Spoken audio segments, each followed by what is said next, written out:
blowing up. Oh, yeah. Like that? Yeah, you can multiply those by about 100. Hello, everybody. Let's see. We have anybody online? Oh, we got a few people with me. All right, cool. All right, messages, comments should be popping up here in a second. We got 3 people watching. That's uh, that's 0. Now you're dropping out. I say that's better than 0. Yeah, up to 5. So who we got in here? What? Come on, comments, start popping in there. Oh, there we go. There's Kirsty. Hello, Kirsty. Hi, Kirsty. Um, I can't greet the other guys because I don't know who's here because I can't see. you can't see. Oh, that's right. Let's just go down here. How's that? Yeah, that's better. There's Hi, Lori. Lori. There's Barb. Barb. Ooh, Ada 34 Ada 34. from Amsterdam. yeah. Welcome Wow. aboard. I don't know if I've seen you before. I'm glad you're joining us. Vicky That's Clausen. a Hello, Vicky. that's a new viewer. Yeah, well, Vicky I've seen before. I think I'm pretty Yeah. sure Vicky's been A- here. Ada 34. Very cool. Ada I'm glad you. 34. There's Ada Valerie. 34. Yeah, Val's here. Just wouldn't be Oh, the show without. there's Steve. I think I woke him up a little bit. Just joking with him. I sent him. I sent the voicemail to you to let you know I was in the building here. I just said, hey, Rick's in the house, and I realized I sent it to Steve, so I deleted it real quick. And he sent a question mark. What was that about? I was teasing him, saying, I hope I didn't wake you up.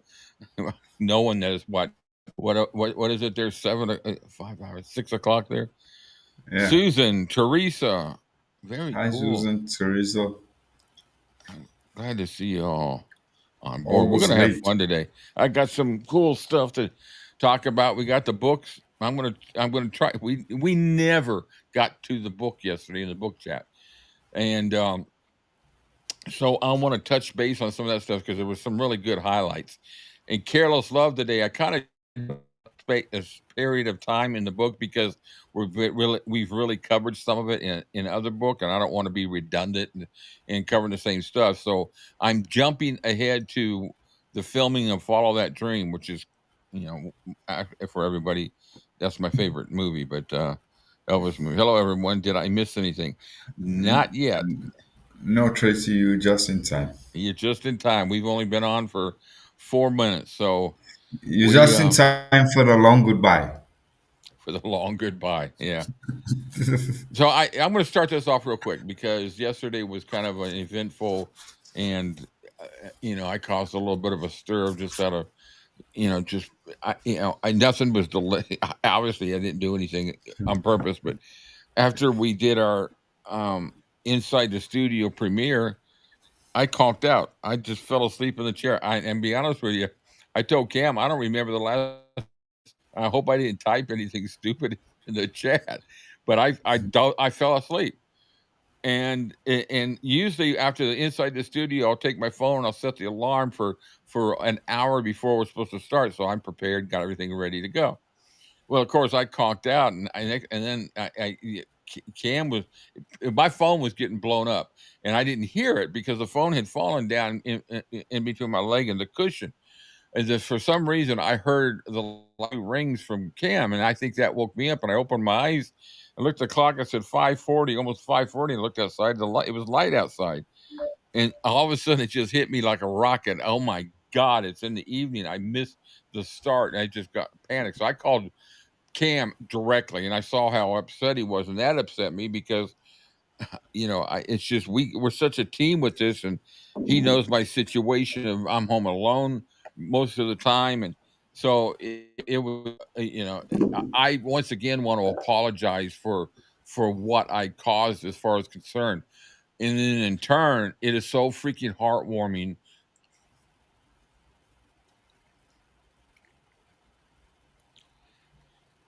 to know. We talk about how great of a community and subscribers we have here. and the response and the concerns, and I went back and I was catching up on comments and Discord and everything, and I could just see a concern. One person even offered to, I can't remember who it was, so I don't know if it was a she or he. I can't remember. They offered to drive over to my house. She's supposedly an hour and a half away, and I'm just like, Was why would? was she got? Oh, was it? Yeah, Oh yeah, you're right because she told me. She said, if you don't get hold of Rick, you tell me. I'll go and drive there. you It's know only an hour. what other community, what other fan base or would do that with somebody you've never even physically met? You only know by a stream. I don't even, I've never seen CCAT. All we have is the concept, the communicate. I got to tell you, that just blew me away. And then, I know. and then I started reading my email, and I got a few emails from some people telling me how glad they were. Not one of them or two of them, I don't think I got an email from before, and they were just telling me how glad they were know that I was, okay, and that I should take better, I should, pace myself better and take the time I need. And that's one of the things that Cam and I have done is we've arranged it to not have those type of situations where we don't do anything from this show until Tuesday nights. We do nothing. We rest at home, and I do a little few things on the computer, like shorts up and all that, but we sleep, we rest, and then we do the Tuesday night thing, and then we sleep and we rest. We record the inside the studio, which takes a couple hours on Thursday. Then we sleep and we rest until the big trifecta. The thing that occurred with me on Saturday was I had a very eventful week, and I think that's what wore me out, and physically and mentally, because I addressed the situation about the email I got from some troll, frick, language if I speak. I'm speaking off my mind, off the top of my head. But some fucking troll decided he wanted to threaten me by sending a picture of my house with flames on it. So one that concerned me with two things. Number one, he knows where I live, and number two, that he would even do something like that. So, that, and I kept that away from my wife because if she gets concerned that, something like this is happening, and she's at work and, because she works a lot. I got the best wife in the world, and she works her butt off, and she gets concerned about me being home alone, but and that would have been a situation. I told her that I didn't tell her the whole thing because she'll get worried. I just told her that I overslept and missed it, but she doesn't know about the email, which I'm kind of glad she doesn't really watch the stream because she doesn't have time to. But I feel safe because I'm well protected. I talked about that yesterday. I got cameras all around the house, but still, shit can happen. And so, to make a long story short, it everything that everybody does within this community, how they help Cam, and then the concerns and all the comments of the concerns about me and not being able to reach me. It just I sat here and I cried when I was reading the emails. It just it didn't break my heart. It warmed my heart. So, Cam and I say it all the time. We love this what we do, and we love the people that are here with us every live show we do, everything we do. And there's no drama with our channel, except for what I cause. There's no drama within it. I did get some. I did get some really sad news last night, totally unrelated to this. But well, first of all, we all need to put Dylan in our thoughts because Dylan, we all know Dylan. Um, he's in the hospital right now. He called me last night. He's going through. He's having some tests done and all that. He's developed. Well, I don't want to. I'll let him say what what it is. But, he's okay. He's just in the hospital doing some tests. But a friend of mine that I've known since I was 17 years old, she used to be an opera singer. She lived in Germany. She's from California, but she went to Germany to study opera and all that. And she was actually auditioned for Sound of Music. That's how good of a singer she was. And I met her in Atlanta back in 1975 when I moved here. And her and I become really good friends. She was 17 years older than I am, and we used to play weddings and stuff like that. And she taught me some, all that stuff's gone now. My voice is just wasted with the age and everything else I done. But she would teach me tricks and how to, warm up my vocal cords and like that. And because she knew I like to go out and just do gigs and all that, play just to play acoustically. So I called her on the 30th of June, and to see how she was doing. It'd been a while. I talked to her. She lived in California, and she's just gotten home from the hospital, and she really sounded weak. I talked to her for a little bit and caught up and everything, and I said, she said, let me give you a call in about a week. And I said, because she was just getting settled, she was getting some home care brought in. Well, she died that evening, and I got the message from her stepdaughter today. Didn't know how to reach me because she only had she had my information in her phone. They couldn't get in her phone for whatever reason, but I found out this morning. So I mean last night. So that was kind of some bad news. But she'd been in bad health, so that was kind of disheartening.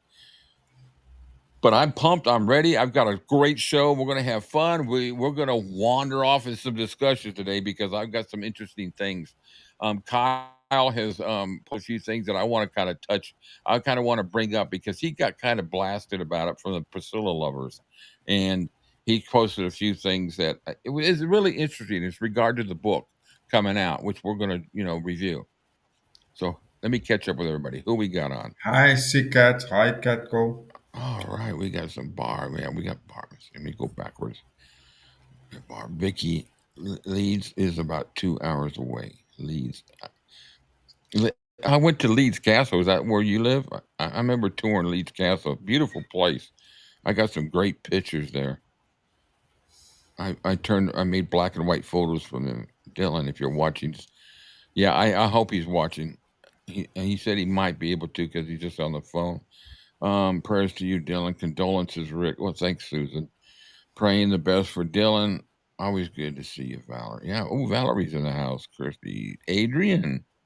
Hello, Adrian.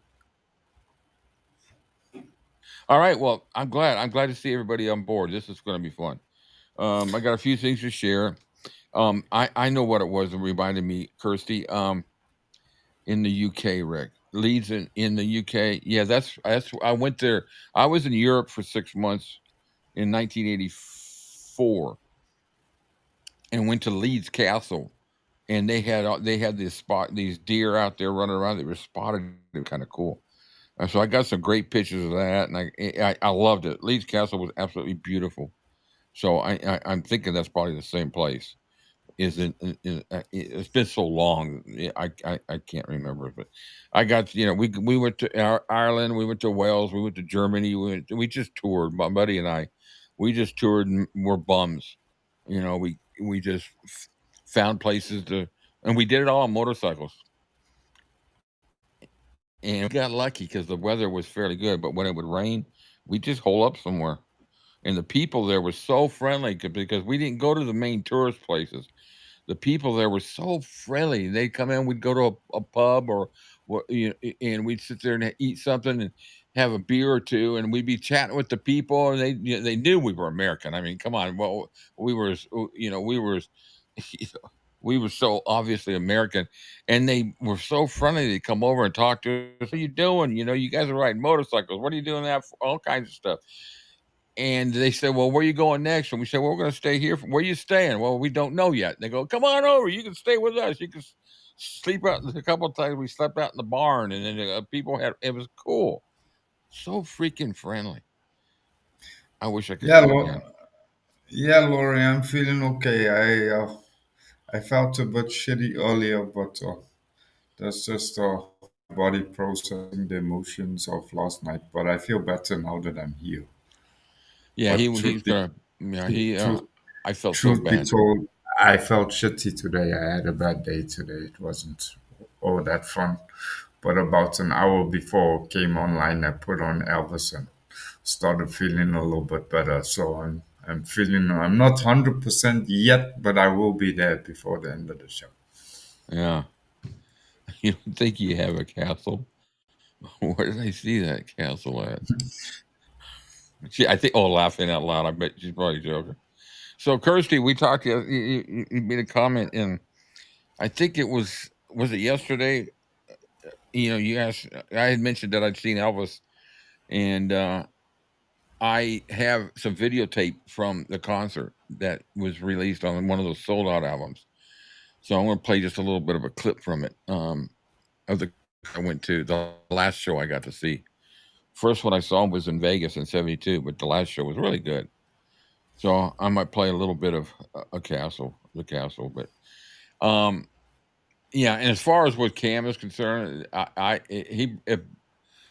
heard his. I didn't hear his message until this morning that he posted on what I think it was WhatsApp on the group chat, and that broke my heart to hear him because first of all he was going to come over and kick my ass because it was right after he talked to me. He was letting you all know that we had talked, and that's one of the. It's just to let him down and scare him like that. That's the worst of it all, right there. Because I know how he feels about me, and he knows how I feel about him. And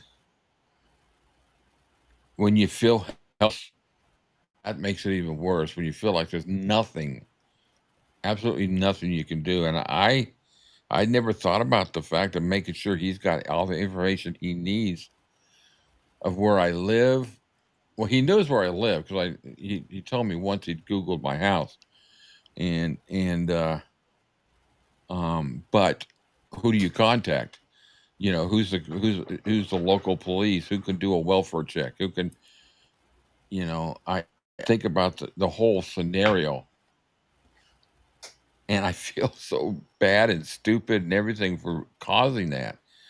And I feel, and I can't, I'll be forever apologizing to Camper, and he tells me I don't need to, but I can't. I'll never be able to get that sound when he picked up the phone first. When I called him and told him I was all right, and seeing him, and he was broken up, and then I heard the message. It just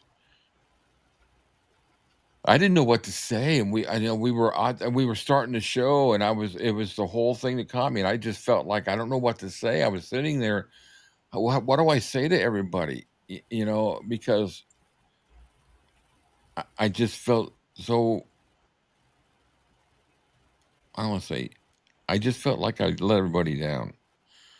Because It's Cam okay. knows me in the aspect that, that I've always been a very punctual, detailed person.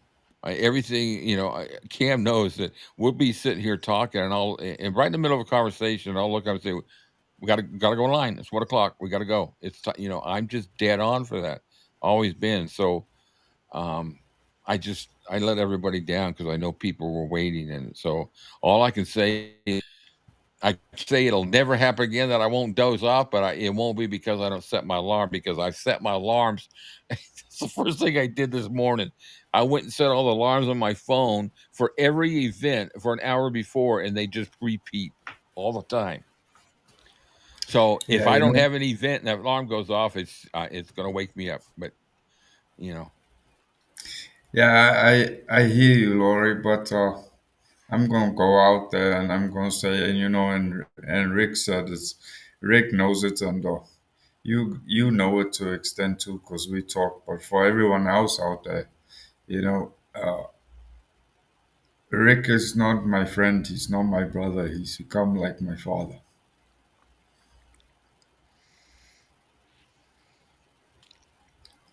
and well, that's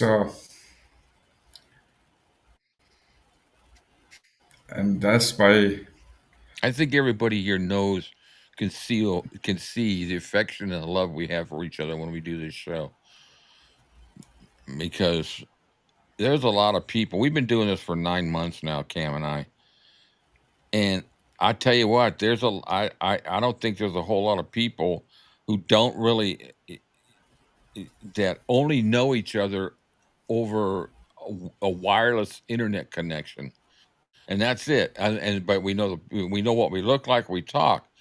But how many relationships could go through what we've gone through? And him and I've had we've never had an argument. We've had disagreements, and at the end of it, we just say, we have a feeling we agree to disagree because everybody knows that I value everybody's opinion and I respect their opinions. And Cam's exactly the same way,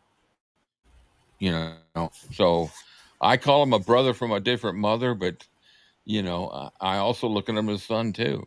There's times that he needs some of that. Not he asks for some help, asking me like in a fatherly way, and I'm happy Yeah. to do that. I'm thrilled to do that. So you guys have been able to see the involvement of Cam through this too, where he was at from the beginning till now, and um, amazing. You're right, Lord. You're 100% right. And that's something that a person can never, there's no words in the English language that can express gratitude like that. And like you say, I mean, everyone else here is not as privy to all the details as you and Rick are. And those are details that I don't necessarily want to get into now because time is not right. Uh, Right. but Yeah. but that's a place that words cannot express the gratitude that I have to God, to the higher power, whatever you want to call him. But I sincerely believe that nothing that we do here, nothing in my last 8 months journey was by chance. It was all written in the stars, and there was a reason for that. And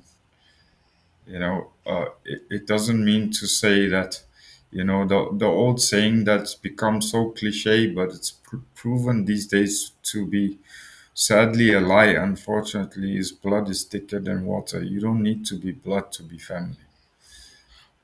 No, I trust. Of course, my wife and my two kids. Well, I have three. Um, they I trust them. Um, but there's not a whole lot of people that I trust outside of my family, and Cam is one of them that I do. And I trust the supporters on this channel to the aspect of they're going to support us with this channel, and they they just give us so much freaking enjoyment.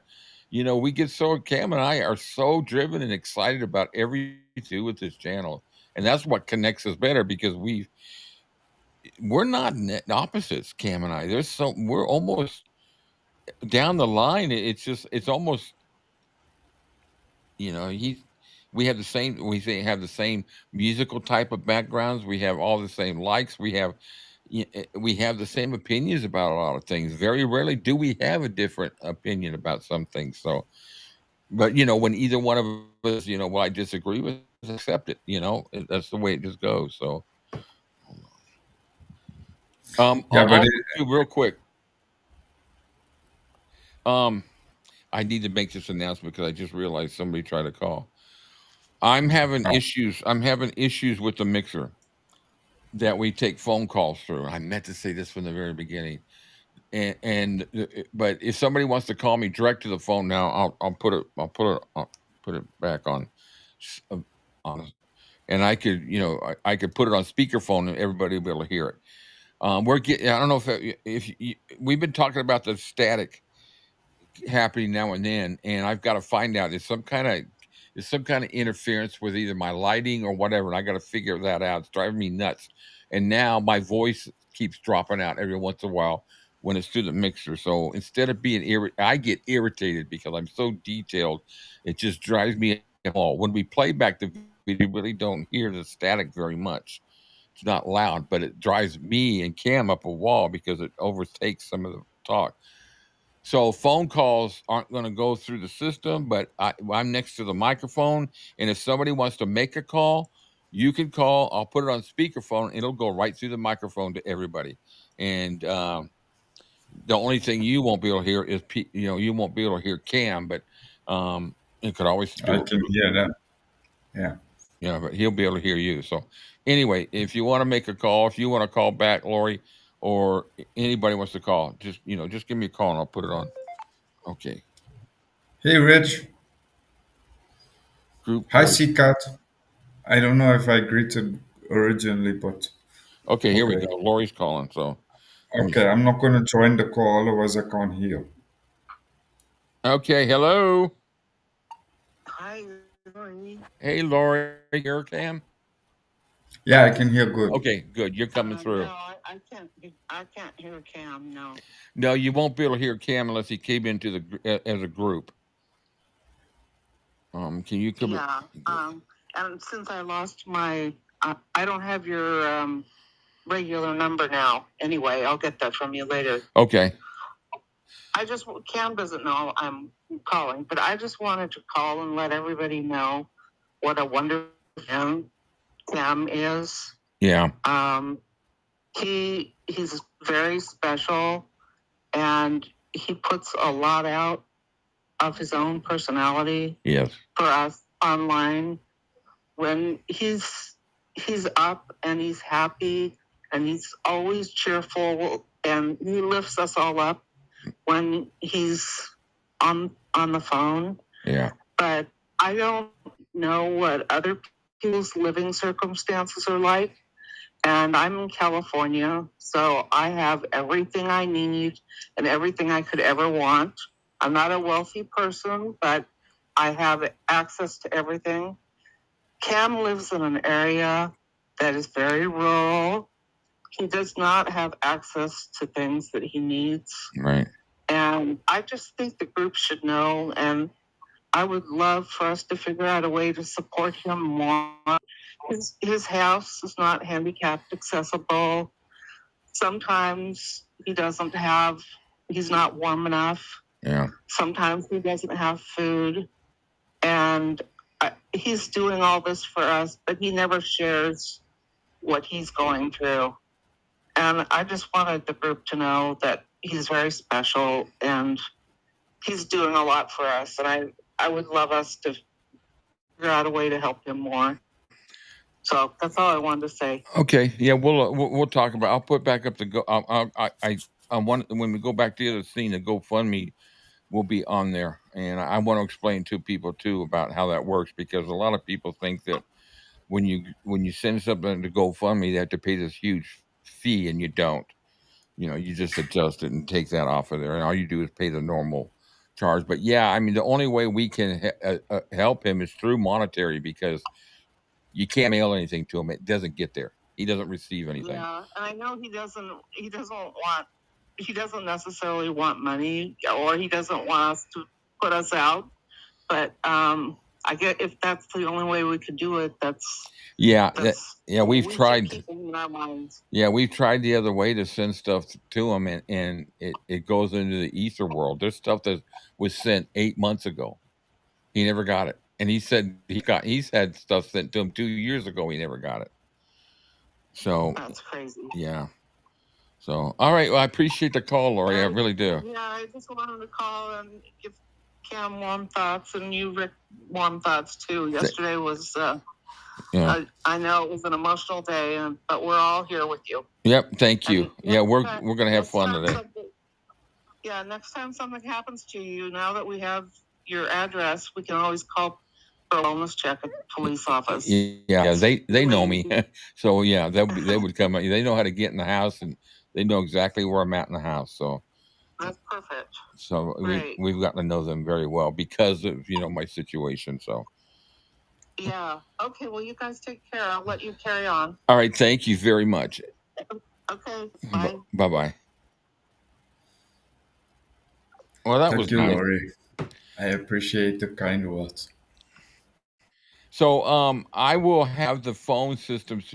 Whatever. I'm going to figure out a way where I can at least get the phone calls coming back through here until I get this thing figured out, because I don't like my voice dropping out like that. I don't know if you guys noticed it, Cam, but Cam and I we got Yeah, ears but to hear everything. it's because our ears are so sensitive. That's why Yeah, we train that way. We train to hear imperfections. yeah. All right, so who we got on board? I've seen some new names here. Rich is on board. Rich, other brother from another mother. Yeah, I like saying that. true to his regular nature, his ass is late again. I think if Rich had to be on time, we'd, we'd all kill over with some unexplainable, unidentified disease. Because if Rich is not at least 5 minutes late, things are not normal. Yeah, I see Cat Girl's comment. I don't know if anybody's going to reply to her. As far as today, I don't know. There's no events that happened yesterday. I don't know how much you heard about yesterday, but it all just started with me not waking up in time for the movie watch and nobody being able to get a hold of me. So it was just it was a crazy week for me, but I had to put the icing on the cake is what I had to do. So so anyways, I got a lot to go. We've already been on for 30 minutes and we've had a great discussion. I just wanted to start off by thanking everybody for the concerns, for the emails, for the thoughts on Discord, and just reading everything. It just really, so anyway, y'all know how I feel, and I love you guys. I thank you all for it. It just, so now we can set everything up by some really great, awesome topics. So, anyway, let me see right here. So I'm going to show just little clips of this, but I had mentioned yesterday in one of the chats about having seen Elvis 3 times, and I told her that I would put something a little together to kind of describe all 3 concerts, and just a quick kind of review. I'm not going to make it a big elaborate video. I just want to just kind of describe it, because I saw him in 72, 74, and 76. But I fortunately have the 72 concert from the Hilton. I have the audio from that. It's some bootleg audio. Pretty good. I've got the audio and some video from the 74 concert at the Forum when he wore the peacock suit the very first time. And then the evening show was when the Led Zeppelin met him. And then I saw him in 76, his last show here. Great show, an hour and a half. He was looking good, did a great show. And that was the one I had the best seats of. Well, the Hilton was great seats because every place in there, but at the Omni, I had really good seats. We were sitting almost directly behind the Stamps. So that's where he came in at, because he came in right underneath us and came right up to the stage. So that was really cool. But here, I'm just gonna play a real short share of this, and then we're going to get into the meat of the matter. I got just other stuff that I want to highlight, because we got a lot of book and we got a lot of Colonel, we got a lot of Priscilla, but it's not going to be like we did the other day. So that's the thing I got to do, is find out where the hell I put. Okay, that's Graceland. Where did I put Atlanta? Yeah, thank you, Lori, for the kind words. I appreciate it. Yeah, that And was. I do. I'm I, glad. I, I, I do it not because I have to, because I want to. So Here's a little bit of the concert. It's actually pretty good. They enhanced they did some improvement on the quality of the video. It's an audience recording.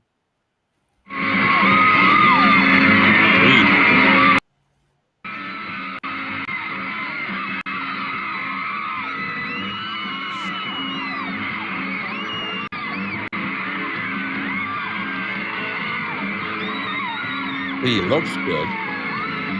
yeah, This side, is side from the little bit of a paunch from the side, but that's fine. yeah. I mean, he lost some weight. Yeah, his legs are looking good. His hands are looking good. So He did almost an hour and a half show. He sang Such a Night. Look at that. That's good quality right there. yeah.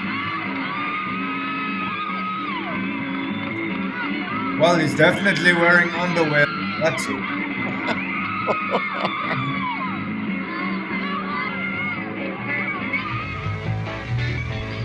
Somebody added audio to it. Yeah.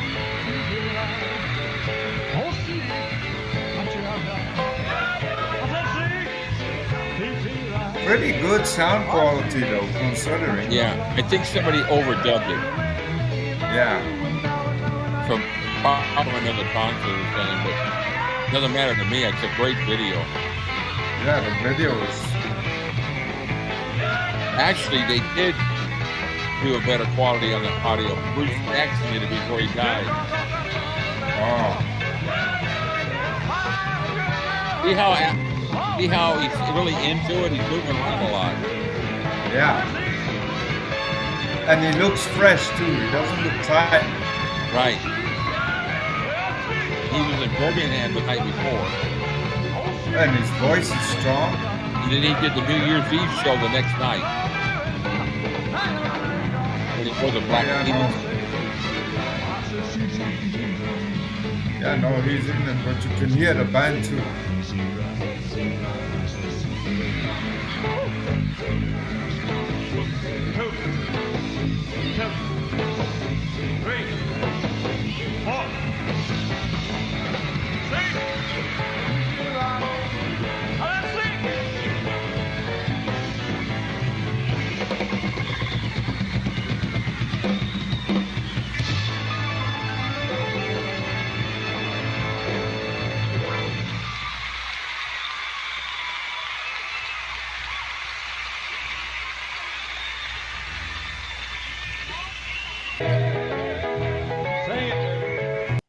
Dude, I'll come back a little bit later and play another song. That was at 2:38. So when I put it back on, so yeah, it's great footage, man. It was just, I was so happy to have that come out because back then, you didn't get this kind of stuff. You didn't get, you got a lot of people recorded concerts on the cassettes, and yeah, they were piss poor quality.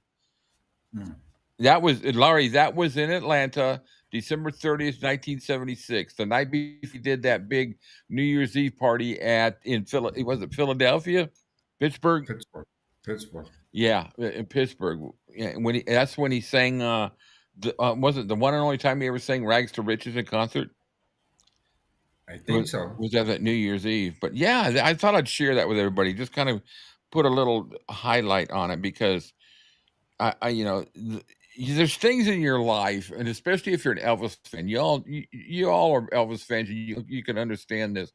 I told Cam one day I kind of don't share much that at this time in my life and with community about me having seen Elvis because I used to get I mean you're bragging about it and all that. Well, in one aspect, I do. It's an innocent type of brag. I'm proud of it, but I like to share the experience with people. But I feel that there's just not enough people around anymore, or people that weren't around back then that got the opportunity to see him. So I like to share that experience as much as I can, and I don't do it to say, That's what I used to get comments about, and I quit talking about it. But with this group, I think I could share things like that because you guys share things with us. And Yeah, and so also it's nice. Sorry, I fell in your soup there. But also for guys my age and younger, it's like we've never had the opportunity to experience Elvis live in concert. The closest we come is film footage, and if we can pick up the energy through that, hearing those stories from people like you, we wait, almost share the experience with you guys the because one thing I could say, I'm sorry, Cam, go ahead. it puts us a little bit closer to that, just seeing him on a television screen or on a computer screen. Yeah. It almost makes that experience a little bit deeper because you can actually connect tangible emotion to it. Thank you, Whereas Larry. with the computer or with television or with the radio or wherever you're experiencing Elvis from, that divide creates the disconnect. Let me tell you the closest feeling I get to the feeling when I saw him. And I think a lot of you, that's why I do the inside the studio. And I'm going to explain that in a second. When people say that there's electricity in the room when he walks in there, they are so dead on. And, when I say that to people, they're just like, that's bullshit. But I'm telling you, there was something about this man that he could just walk right by you or come into a room and you not even be facing it. And he's in the room by the electricity. And all three times I saw him, especially the first time I was 14, the hair stood up on my arms. Literally, when he walked out behind the curtain, they literally stood up. And then, and of course, I tell the story how I let out a little squeal. It wasn't real high pitched, but it was like, whoa, or something like that. And my dad looked at me and says, I'm going to hold that against you for the rest of your life. You squealing like a little schoolgirl. And he was just joking with me. But now, getting to the inside the studio, for those of you who watch us know that we mention a lot of times when we're listening to something, especially the acapella, we get chills, we get literal goosebumps Yeah, almost, and the hair stands yeah. up on the end, and that's the closest feeling I get as to what I got when I saw him. And I know a lot of you that watch these, especially when you have the headphones on, get the same feeling. Well, that's what I try to explain to people what the feeling is when he walks into on the stage. That's the Yeah. feeling. And that's not a sale pitch for you to watch us on Inside the Studio, but that's why I always stress you got to wear headphones. It's a world difference. And I've had people comment, man, I finally started wearing headphones. You were right. It's just goosebumps. And almost But at, all his songs are that way. but at the same time, it just goes to show that he definitely had something, because that they were able to capture that energy in a way on a piece of film or on a piece of vinyl, Yeah. and that energy is still transmitted today for us to experience. How much more exhilarating and amplified must that energy not have been if you were in the same room with him at the same time? Now, there's a lot of you here with us that have gone to Graceland, and you almost get that same feel when you walk in that front door. When you get up, when you walk up those steps, I mean, you're in awe of the place. You feel like God, I'm actually standing here in front of a building that I've only seen in pictures. And then you walk through that front door, and it's surreal. It's like it's not noisy or anything. People are listening to the tour with headphones and all that, so it's real quiet. And you walk through that front door, and you get a chill. Literally, and I've done it every time, and fortunately, I live only 6 hours from Memphis, so and my mom, when she was alive, my brother still lives there. She lived in Little Rock, which is 8 hours from here, but you gotta go by Graceland to get to Little Rock. So whenever I went to Little Rock, I would either on their way there, on the way back, at least stop and go walk to the meditation gardens. I didn't have time to take the tours, and by the time I went to the tour the last time in 2014, and by that time, for me, you know, it just got to the point where I really couldn't go so many times. But if you haven't gone, that's the way that is. You got to treat yourself if you can to at least walk through that front door that Elvis walked through. God knows how many times in his life. Yeah, because yeah, I can imagine that, because for those of you that don't know, and it sounds like I'm bragging too, but when Olga goes to Memphis, she said when she goes on meditation walk, she's going to do a WhatsApp call with me so that I can share the moment with her, Yeah, and I'm looking forward to that, and I feel privileged that she's willing to share that special moment with me too. But I mean, if we can experience Elvis's energy like this through TV and through music, I can just imagine what's going to be like for me going on the video call with Olga. yeah. And that's probably about the closest that I'm ever going to come to Graceland in my life. But I Don't say experienced never. I I I also experienced something very similar. Like when I watch uh, documentaries of Graceland and stuff like that. The moment those gates open, Mm. it's like a certain calmness comes over me, and the rest of the world is for that duration of that program or of that showing. The rest of the world does not exist. I'm completely and utterly in that moment. Hey, Kyle. He said Hey. when you visit Graceland and you're standing in the foyer, it literally feels like he's up. Exactly. And it's so true. You feel his presence there, and you know what?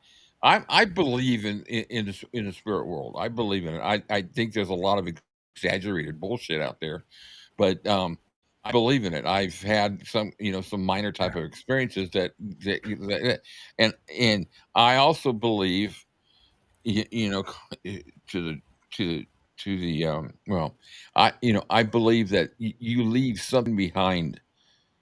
I don't think it's your soul or nothing like that. I think there's just I and this is just a belief that I have that a part of you is left behind, and that part of you people can experience or feel when they come, when they're there. You don't see it, you don't touch it, but I just feel, it's like when my father passed away, and I walked into the house because he by the time I got there, he had already passed away, and he was at the hospital at the time. And so I walked into the room of his house. I expected him to come walking down the hallway, and I could feel it. I could almost hear him coming down the hallway. You know, is that my son out there? Where the hell have you been? That's all I always said. And so I expected that. You feel it. And Kyle's right. When you walk in that front door, you just got a feeling that that man, and with the electricity that guy, ex, you know, put forth in life, that that house is fully charged. Yeah, you're right, Cat. I never know, but you know, Yeah, you can't. I always remain hopeful. I said a couple of weeks ago, my wife and I, just one day for shits and giggles, we decided, okay, let's do the mathematics and work out if we were to play the lotto and win lotto money, how much money would we need in order for me to go to Memphis and make it worthwhile and come back with some keepsakes and you know uh, accommodation and all those kind of things. And the long and the short of it is, when we were done with the calculations, it equated to something like 2 million South African rand I would need for two people to go for a week to Memphis I'm afraid to even and ask back. what they would be in American dollars. But yeah. Uh, I Well, I'll can tell work you it. what. If I ever win the lotto, you're coming out here. That's for sure. I'll Uh, get you out here for a while and hook you up with some of the people close by that are with us and get you up there. But yeah, I believe some of your energy remains. I really do. oh yeah, So we've been talking about the books, right? The Quranic book, Peter's new book coming out, and then Priscilla's book coming out. And I'm going to be reading Priscilla's book when it jumps out. I'm going to get it that day, and I'm going to read it that night, that day, whenever. I've got it coming on Kindle, so I'll have it read by 6 a.m. in the morning. Um, and then I'm next week I'm going to read. Well, see, she comes out on the 7th in September, so probably towards the end of August, I'll read Elvis and Me and Lisa's book, so that when I get her book, it'll be time to evaluate her motive and her lies, and which we've already done. Now, I don't want to get into a real big discussion here about Priscilla, because it really, we've got a group here which I'm thrilled to death, who see the BS. Now, if people are with us that are Priscilla fans, I respect your opinions, and discussions are great. They just don't get heated on this channel because I'll block them. But everybody's got an opinion. But Kyle put out something. And I'm glad Kyle is able to jump in. Yeah, Kyle, to answer your question, that would be hypothetically for two people to stay at the at the guest house. That equates to roughly $100,000. Okay, so Kyle, wow, that's a lot, dude. Okay, so Kyle put out a Facebook post, and it's regarding. He was actually responding to some. Well, let me just do this. I got a slideshow here of what he put out there, and then some answers. And we'll just go through them and read them real quick because.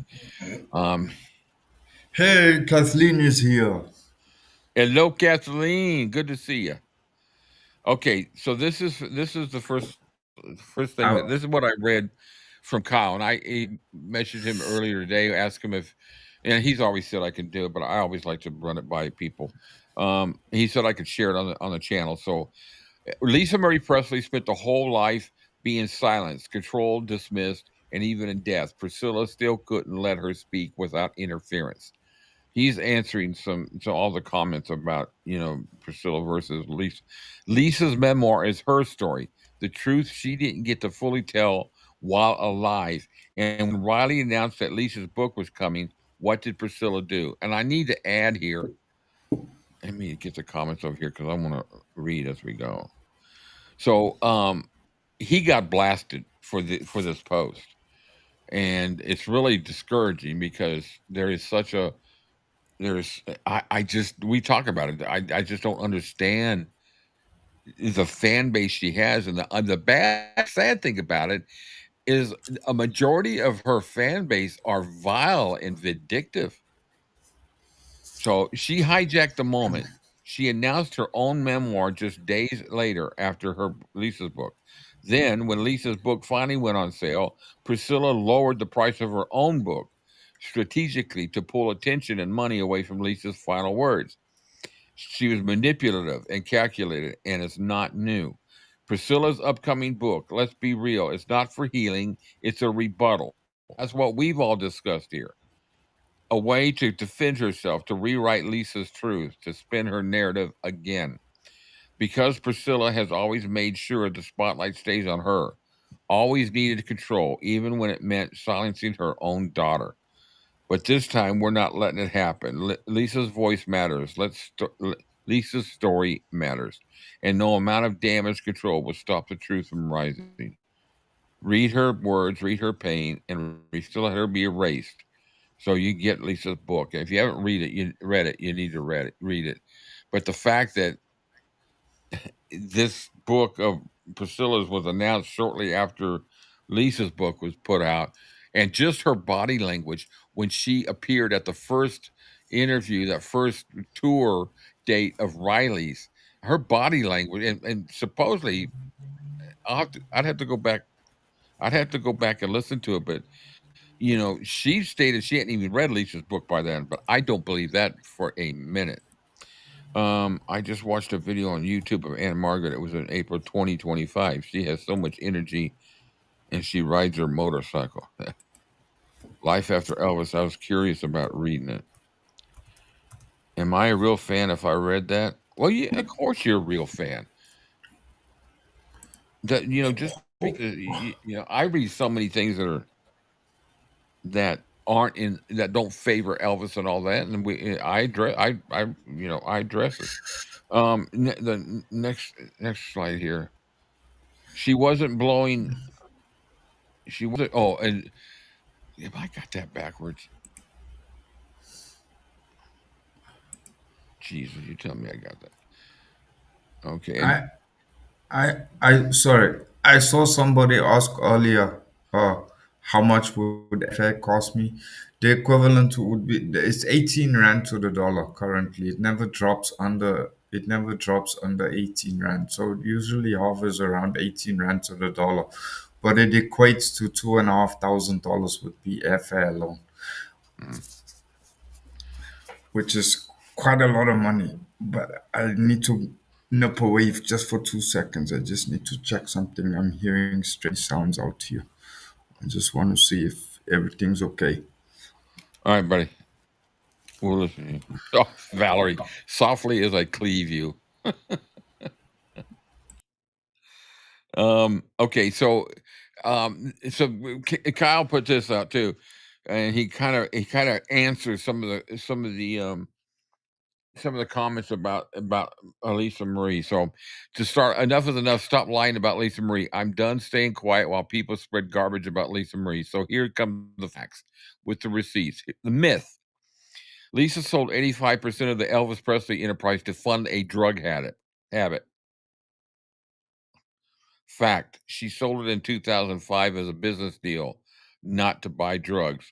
Lisa received $50 million plus CKX stock. She kept 15% ownership and retained Graceland and all of Elvis's personal belongings. So, so Riley still received 15% of whatever proceeds come from that. And she owns Graceland and she owns all the physical property.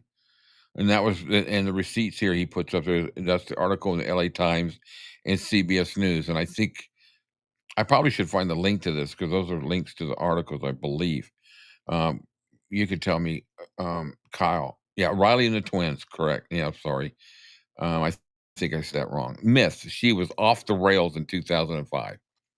Fact: Lisa's serious drug struggles came later in the 2010s, not during the sale of EPE. She admitted under oath in 2017 that she abused cocaine, opioids, and alcohol during her final years with Michael Lockwood around 2013 to 2016, not before. And that's a link to, yeah, Kyle says those are links. So, maybe if you get a chance, Kyle, send me the link to this if you can, and I'll post it on here or post it down in the description. Teenage drug use, yes, but not what you think. Lisa did experiment with cocaine and other drugs as a teen, something she opened up about in her 2024 memoir, published posthumously by her daughter Riley Kyle. Yeah, Kyle says she got hooked on opiates after the twins were born. And you know what? There's a lot. I don't say a lot, but that happens quite often after people have given birth because they've experienced something. They take some of the, you know, when I've been prescribed painkillers, unless I was really in excruciating pain, I've always refused to take them. I'm not an addictive person. I've never been addicted to anything. When I smoked, I would just stop sometimes, and it wasn't hard for me to quit. And I got to a point when I was doing 2 packs a day when I was traveling I lived up in Connecticut for 13 years, and I worked for a hotel company, and I was a corporate engineer, so I used to travel around and inspect the hotels they owned in Connecticut, and then of course in other states and all that. And I smoked a lot while traveling, and I would do 2 packs a day sometimes. But one day I just said, I'm done. I put them up. I never had an issue. And, I got the first day I was just a little nervous and all that. I said, heck with it. Went down to Taco Bell and got some tacos and got rid of the nervousness. So, but that's just the way I am. But I still had no interest in taking painkillers. I dealt with the pain. Myth: Lisa sold 85. Oh, we already read that. Lisa serious drug struggles. Oh, we read that. Teenage drug. Oh, we read that. Okay, next page then. She says, I was smoking cigarettes, drinking, and experimenting with drugs like cocaine. I was out of control and lost. Let's see. Kyle says, and let's go back to when she was a teen. Of course, she tried drugs. She was looking for a release. She lost her dad when she was 9 and had no one who cared. No wonder why yeah, dead on. Okay, so she entered rehab in her late teens and wasn't publicly struggling with substance abuse again until years later. Receipt: Priscilla got paid too. Priscilla Presley received $6.5 million upfront, a $560,000 annual consulting fee, and later was still getting $900,000 a year from EPE, despite no longer owning it. That's in the LA Times on page 6. Receipt: Priscilla was exploited. Her manager Barry. Oh God, I remember this man. I got so pissed. Her manager Barry Siegel paid himself $700,000 a year while losing millions of her trust in failed investments like Core Entertainment, American Idol's parent company. She sued him in 2018.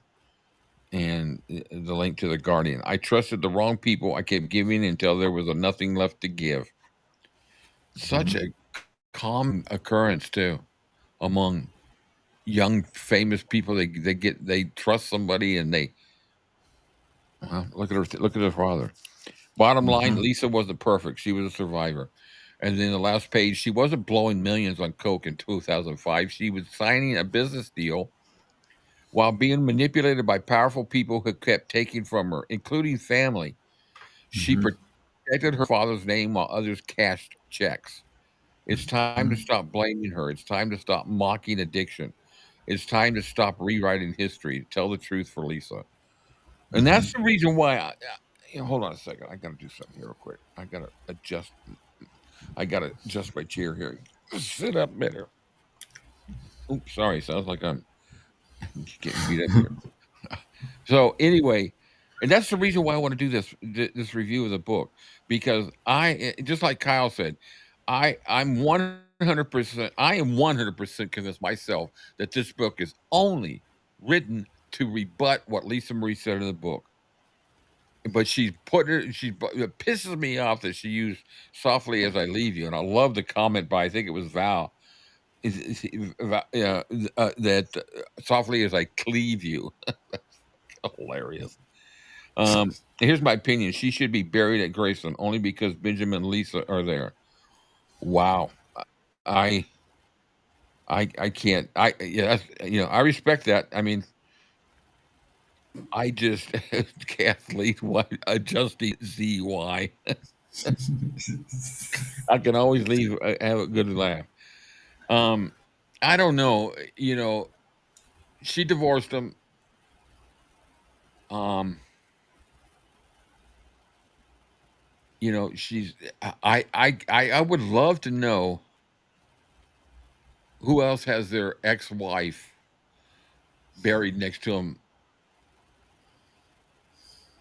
I don't know. I'm gonna go out on a limb here, and I might get a couple arrows between. I'm sorry. I respect your opinion, though. I really do. I mean, you got your reasons for it, Yeah, and a lot of yeah, people have that same opinion. Go ahead, Cam. I'm sorry. I just no want to get problem. that in before I forget it because I have a habit. No, it's okay. I have the same habit. Oh my God, did I lose my train of thought now? No. Was Priscilla ever Elvis's wife? I'm going to say this two questions to think about. Was she ever Elvis's wife? Because we do know that she was his spouse. Big difference.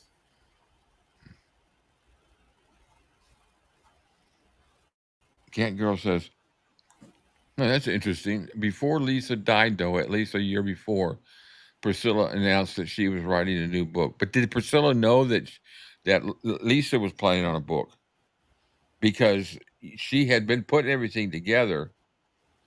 So I wonder. So if you remove someone, to me, that's a clear sign.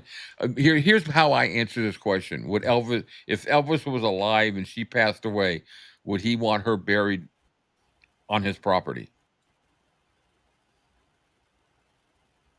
If Lisa was I probably, don't. No, no, no, no, no. Priscilla.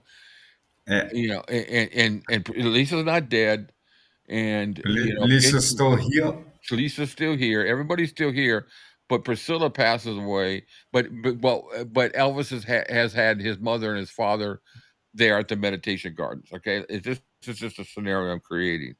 All right. And let's say that Lisa has made it known that it's always been known that she was going to be buried there. She's always knew that.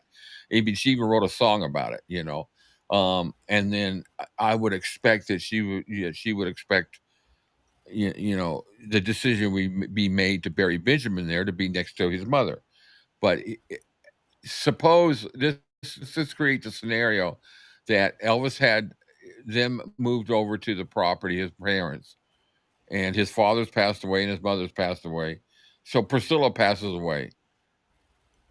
Yes, you're 100% right, Costi.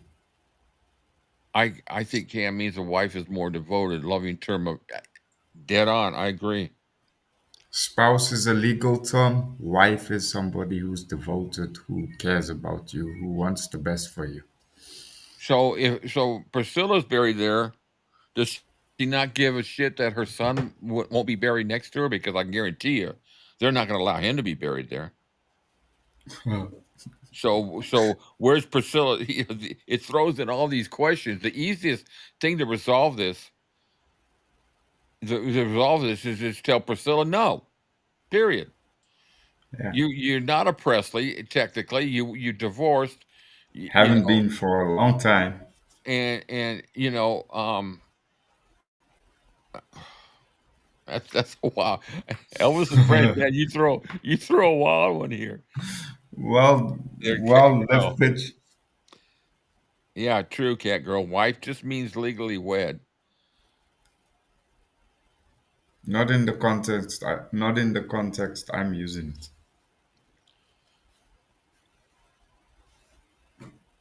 To me, wife doesn't mean legally wed. To me, wife means somebody that cares about you. They A didn't, spouse. and that's my point, Deb. Yeah. You know, um, where does it end? So is Priscilla wanting to be buried there? What is she saying to her son? Hmm. Guess what? You're not going to be able to be buried next to me. Yeah, the easiest way to resolve this is everybody should have just been cremated. Put them all on a shelf. That's just a joke, but I mean, I'm getting cremated. I've already made it clear where my ashes go, and this is a great song. Elvis, Lights Out. It is. That's a great song. I love it. I'm buried in the damn backyard. I believe it will be no. Riley has that legal. Yeah, see, yeah, that's a good point, Cat Girl. Mhm. She mentioned this to me before. Hmm. She's mentioned it before. Riley has that legal loophole in the settlement to the extent of her authority. So she can actually say, you can't be buried here because I don't have the authority to allow it. So they would have to go through legal measures, and this would have to happen after Priscilla died because it ain't going to happen before. Hmm. This is a. I told you we were gonna go off into an ether world here, but I love it. I love this conversation. What a web. What a web. What a wicked web we weave when we Practice what to a deceive. we practice to deceive. Yeah, there's only 6 spots there, and guess what? They're all took up, taken Hmm. up, put up, buried up, something. All right, I had something else here. Oh, I already read that. So, all right, now I appreciate you. Let me share that too, Kyle. But yeah, I I'll get the link to this stuff from Kyle, and I'll put it in the description, and you all can check. Because I love checking out links on stuff like that. Man, Kirsty's on the right page. It's like she's caught up the last couple. Kirsty, did you catch the last two shows on replay? Because it's like you bringing in all the stuff we spoke about. Like the last 2 weeks, we were talking about the Oh, same kind of stuff. of- And yeah, we that's what we said last week too. yeah, We said it's more about Priscilla not being forgotten. Because for her, she's kind of getting to the point where she's really realizing, okay, I'm getting a bit long in the tooth here. I'm not going to be around forever. And when I go, who is going to remember me? yeah, And we were saying the same kind of thing, besides the fact that Lisa and Ben are buried at Graceland, which I can respect from a humanity point of view.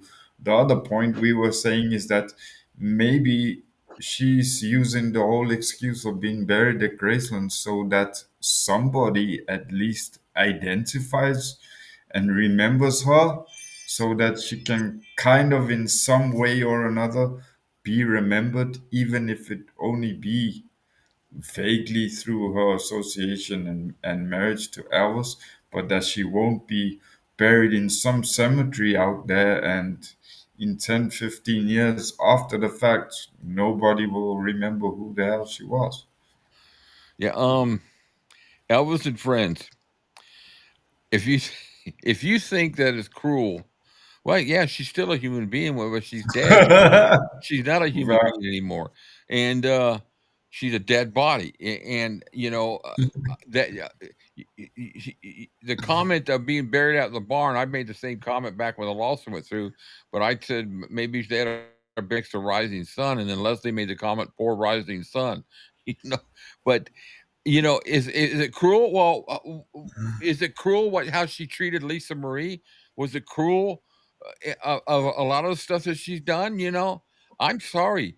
This is my opinion. The woman does not deserve to be buried there. Flat out. Period. It's disgusting thought, and it's all for her to be sitting there and people to walk by and say, "Ooh, it's Priscilla." Fuck it. She doesn't need to be buried. And I get pissed about it. You know, and once again, Elvis and Friends, I I respect your opinion. I don't belittle anybody for their opinions, but I'm telling you, on my opinion, as being an Elvis fan for 63 years of my life, that woman, I don't. It just let's just take out the perspective of it being Elvis and Priscilla, famous people. Just put them as just a normal family with all the scenarios the same, and the things that Priscilla, the mother Priscilla, did to her daughter Lisa Marie, different characters.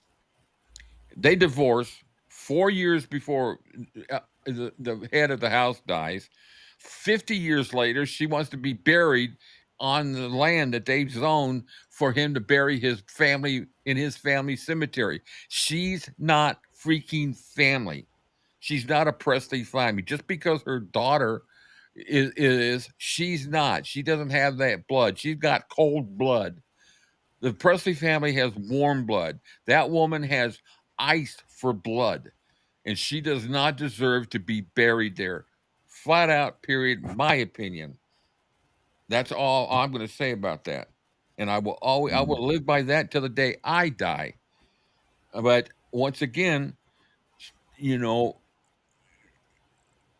I have Yeah, it's Riley's property. yeah. It's her land, and she can do what she wants. If she decides that Priscilla gets buried there, I support her decision. It's what she wants to do. It's his house. Would I boycott never going to Graceland? I'm not a fucking idiot. I'm sorry for my I, language, but I'm not an idiot. Why would I hurt Graceland in the name of Elvis and not go there just for the sake that they buried a witch in the property? I agree with Helen. Helen made a good point. Oh, let me see. I got to catch up. Helen, oh God, look at how far back. I've missed 20 comments now. I'm not going to say anything mean about Priscilla. My mom always told me to be kind. Don't shoot the messenger, but technically she is family because she's Lisa's mother and Riley's grandmother. That's family. Um, I mean in the I just yeah, you're right, cat girl. She is in that aspect of it, but she doesn't. And when I say family, I mean she doesn't have Presley blood in her system, and that's the people I think that she doesn't have Presley DNA. And those are the only people I think that should be married there, with the exception that if Elvis died married to somebody else, and they were married, then I would expect his spouse when she died to be there too because they had a relationship, and given that whatever. That's the only Yes, aspect I would think of non-DNA family members being buried in a family cemetery. But that's you're right, cat girl.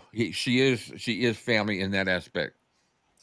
But it's anyways. I get riled up. I need some. Wait a minute. What's that? Hold on a second. yeah. Helen said when she got divorced, she gave up the rights, and I agree with her. What's the story about? I know this back and forth, and I learned differently, but Hey, Mr. Brent, sorry, I saw you come in. I didn't get a gap to greet. poor little reptiles. I what was I going to say now? So I read somewhere that it didn't happen, but I had believed, and that's what I like about doing this channel and doing this deep dives and stuff. I had believed for years that Elvis had made the statement that she was not to make money off of his name and she was supposed to change her last name. And am I correct that that's not true? I think everybody out there, no. Yeah, poor Costi, cat girl. Priscilla will probably outlive everyone. You're probably yeah, right. She's got enough preservatives. Costi's so right. That's an insult to reptiles. Okay, what was it, Helen? I got to get to Helen's comment. That's been a while back. You said she had I ever been here for a while listening. That's the comment. Yeah, Helen said when Priscilla got divorced, she gave up any rights.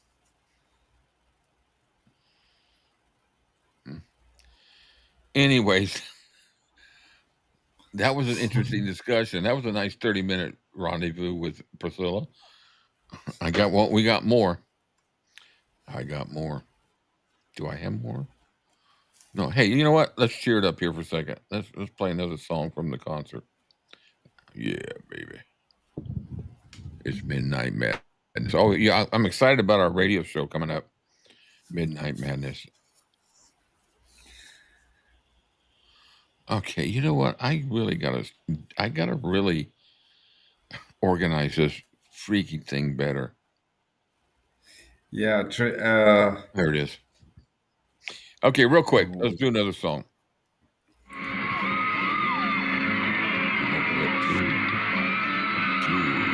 Not right here. Oh yeah. Just kind of keep it lively.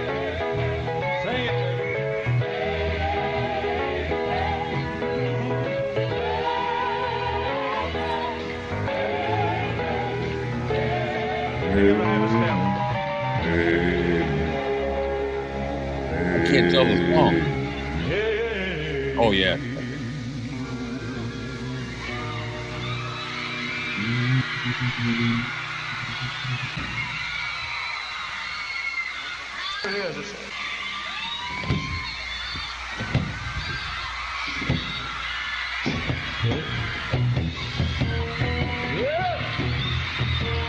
It's cool. They got two different angles from the cameras. Yeah. You know why he did this actually in the show? Why? It's a technique they use to relax the vocal cords. What? Move his legs like that? No, I'm saying that whole vocal exercise. Yeah, I was kidding with you. I walked straight into that. I was being a smart ass. What, move his legs like that? Help his vocal cords? Sorry.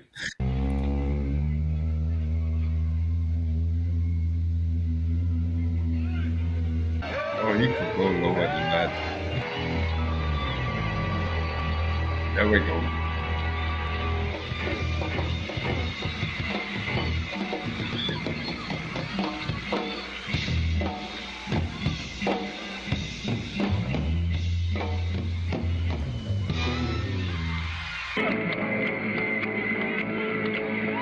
All right, that's at 4:10. We'll come back a little bit later. It's like 15 minutes of this stuff, but I love watching this. It's cool that somebody was able to clean up these videos and get at least a decent presentation. You know. All right. So, oops, wrong one. I got to turn that off. There we go. All right. So now, I think that might be once we get to the book, it'll be a little bit better. What's that? To be honest, I would have thought she would have want to be buried somewhere where her son can. That's what I'm saying too. Could eventually be buried with her, but how close of a relationship does she have with her son? I mean, That's another question. I don't know anything about him. I couldn't tell you what he looks like. I have no clue. I've never been interested in him. You know, to me, he has absolutely nothing to do with Elvis, but I'm sure he's got money. He's had money in his pocket that was Elvis related somewhere along the line. Person, wow. All right, so we're going to get to the books here in a minute, but I got a few other things. I got some, and I'm glad Kirsty's here because I have some pictures. You can tell me whether they're fake or they're real. Is it real or is it Memorex? Anybody remember that commercial? All right. Now, I found this picture on Facebook, and I think it's fake. And I'm going to show you in a second why. It's photoshopped. But Kirsty's got a great Facebook page, and she knows that she knows this shit. So what I want to do is I'm going to enlarge this, and I'm going to show you why I think it's fake. As I get closer, you're going to see that this has been photoshopped. Ooh, come on, Rick. Look at the overlay. See how the jacket's right up on his shoulder there? It's like a smooth, but look down where his stomach is all got a pattern on him. It's like a net over his coat there. See that? Can you see what I'm talking about? It looks like the jacket's been like an alligator, like old leather. See it now? Now look at it. It's on the guy in front of him too. It's on his hat. It's on his neck. It's on the draperies behind. And then look at his face. It almost doesn't look like his eyes at all. But then so to me, this is fake. Let me see. Christy say anything? So she says it's real. Wow, really? It's enhanced. Okay. That would cause it. Well, cool. Then I think it's a cool picture. They're very clever then, because I would have thought they'd taken that from a stage shot, cropped him out of the stage shot, and inserted him into the gang brawl. It's because it's been enhanced, and the app only enhances the head. Oh, okay. But I think that's a cool picture. Okay, here's the next one. Oh, wait a minute. I got to move this up. So, okay, here's the next one. Wow, that was the last one of those. This is a cool picture. I know I'm pretty sure this is real, but you got Gene Smith next to him. I think that's Gene. That's not Billy. That's Gene. No, that's Gene. Isn't that Gene? That's not Billy, is it? No, that's not Billy. That's Gene. I can't tell who's behind him. I don't recognize him, but I think that's a cool picture. It looks like an old photo, but it almost looks like it's a. It's like a tile. It's like a. Oh yeah, that's a good idea. I don't know where he's standing, but I think that's cool, and I think that's real. Yeah. Oh, I thought real. It's Gene. Okay, I thought so. Because look at the depth perception too. Yeah. In relation to the back wall and the heads of the people. Yeah. You can see the depth. The depth perception is right. Now this one I know is real. That's real. Look how young and you just think that's before the atomic bomb landed with him, Great picture. I love those young, innocent pre-star,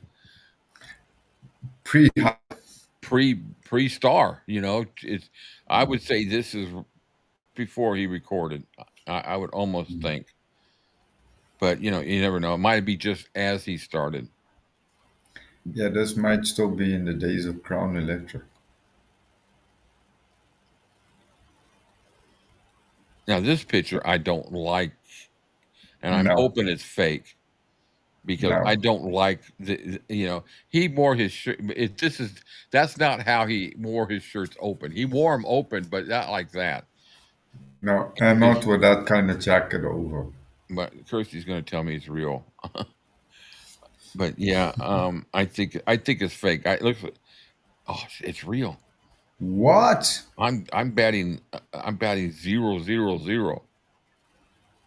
Jeez, I'm doing bad on this one. Cost is whooping my ass on this And the one. My reason, God. the reason why I thought it was just probably just a picture.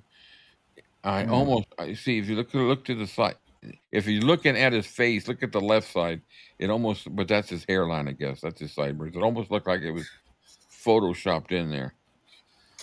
Yeah, I would have never thought he would have worn a jacket like that with that kind of shirt and then open in that manner. That's a yeah. first for me. I know this is real. I think it's Yeah, in the army, and I yeah, think this is out of some kind of benefit thing. Look at that little. Can you imagine? They got this picture. Look at the smile on that little girl in his lap. yeah. They're just. She's beaming. Just goes to show you how big of he was of a star worldwide. Killer boots, man. Seriously, I like his boots. Da-da-da-da-da-da. Here it is back again. All right, so cool. I just wanted to share those. I when I come across them on Facebook, I'll save them and for later. All right, let's get rid of that. What do I got next? I got let's see. Oh yeah, I forgot. We got meet Cam. Hi, my name is Cam. I'm a Blue Moon guy. Hi, my name is Rick. I I'm a haven't Blue played Moon that for a guy. while. I'm having fun with those. Okay, now here's some interesting stuff. This is good. I want you to watch. This is an interview with Mac Davis, and there is Jerry Phillips.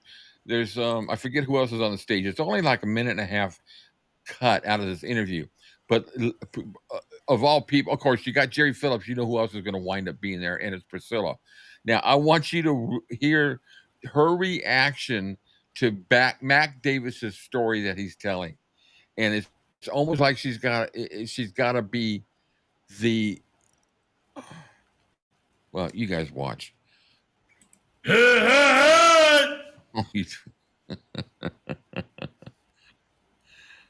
Okay, you can just leave it there. That's cool. The Blue Moon children are so cute. Yeah. Until they grow up. All right, this is Mac Davis. He's on Sirius Radio, and he's talking about a story about Elvis. So this is going to take up the whole screen, so you're not going to be able to see us, but that's okay. But I want you to watch Priscilla's body language and how she's acting. You guys can.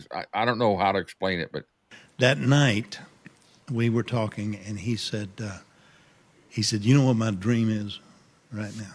And I says, "I'm thinking, what could your dream be?" He said, "I want to go and laugh in." And I said, "Laugh in?" And he says, "Yeah." He says, "I want to get on that tricycle. You know, the guy that's on the tricycle, and they got the yellow rain slicker on. I want to get on there and put it on, ride the thing, and I want the hood up so they can't see it's me. So I go around in a circle, and then I come up to the camera, and I get right up to the cameraman, and I look up and I go, 'Suck it to me, baby.'" Yes. And I was like, that is the greatest idea I ever heard in my life. Because, everybody's Sammy Davis had done it, but President Nixon did it, and so bad. President Nixon went, "Sock it to me." But anyway, I said, "Why don't you do it?" I mean, they would go insane. It would be on the front page of every paper the next day. Believe me. He said, "Colonel won't let me."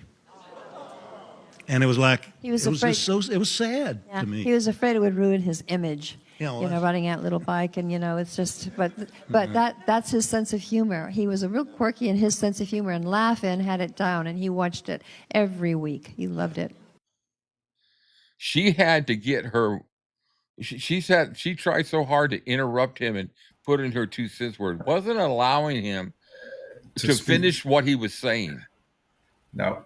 And at the end, it was. I bet you she didn't even know that. No. Now here's this. I don't know if, for those of you out there that remember Laugh-In, it was a great show. It was on. I think it was on the Sunday or Monday nights or something. I can't remember what. It was hilarious. That's where Goldie Hawn started. She became famous there.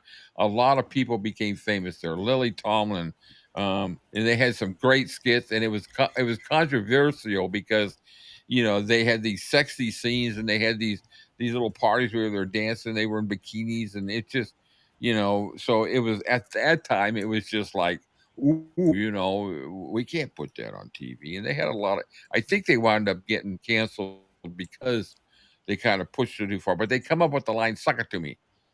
That was just, and remember Elvis saying that in the song U.S. Mail. He got that from laughing, and I've always Yeah. heard that Elvis loved laughing. Now the scene that they're talking about, there was a scene where Artie Johnson would get on a little tricycle with a raincoat, a yellow raincoat, and he would ride around, and all of a sudden he'd tip over. I found a clip. I don't think it's the actual show, but this is what Elvis was talking about.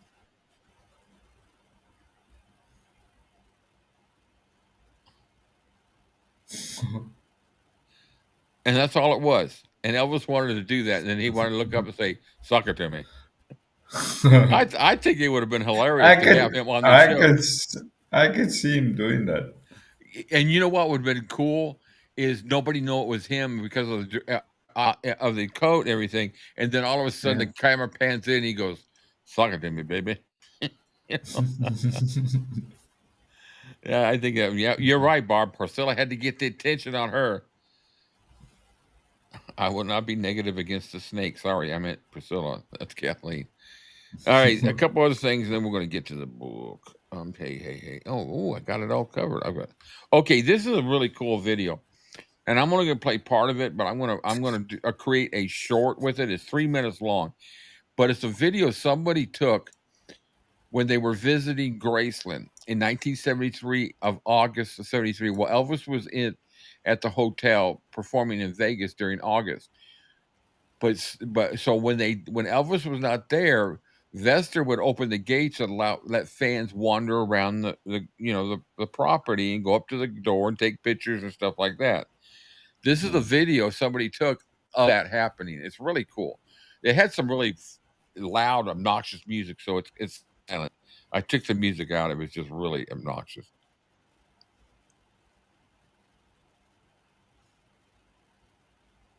So they're driving by Graceland there. Quite good quality film. Yeah, an old 8 millimeter camera. Yeah, there's Vester. He's driving up and he's letting the fans follow him up there.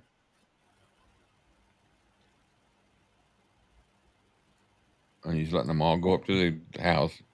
Sit When down. did you say this was? August of 1900? 73. Wow. My gosh, look at the quality of the film. No grain. Yeah. Brilliant quality. There's his car. There's the Stutz right there. Mm-hmm. I think that's Vernon's car. God, look at that green. And this is I like. now.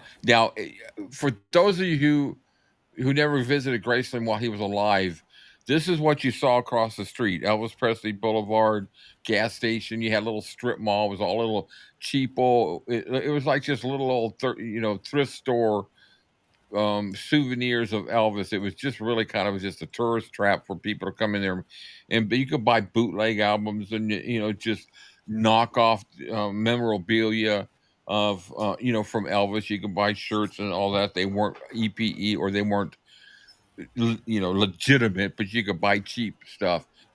And when I went in there, I bought a bootleg album. I didn't get to hear it when I got home. It was you put it on, and it was such a bad recording. All it was the whole freaking video was Wow. or audio. I only paid like $3 for it, but back then I $3. like. I like seeing footage of Graceland and Memphis when he was alive.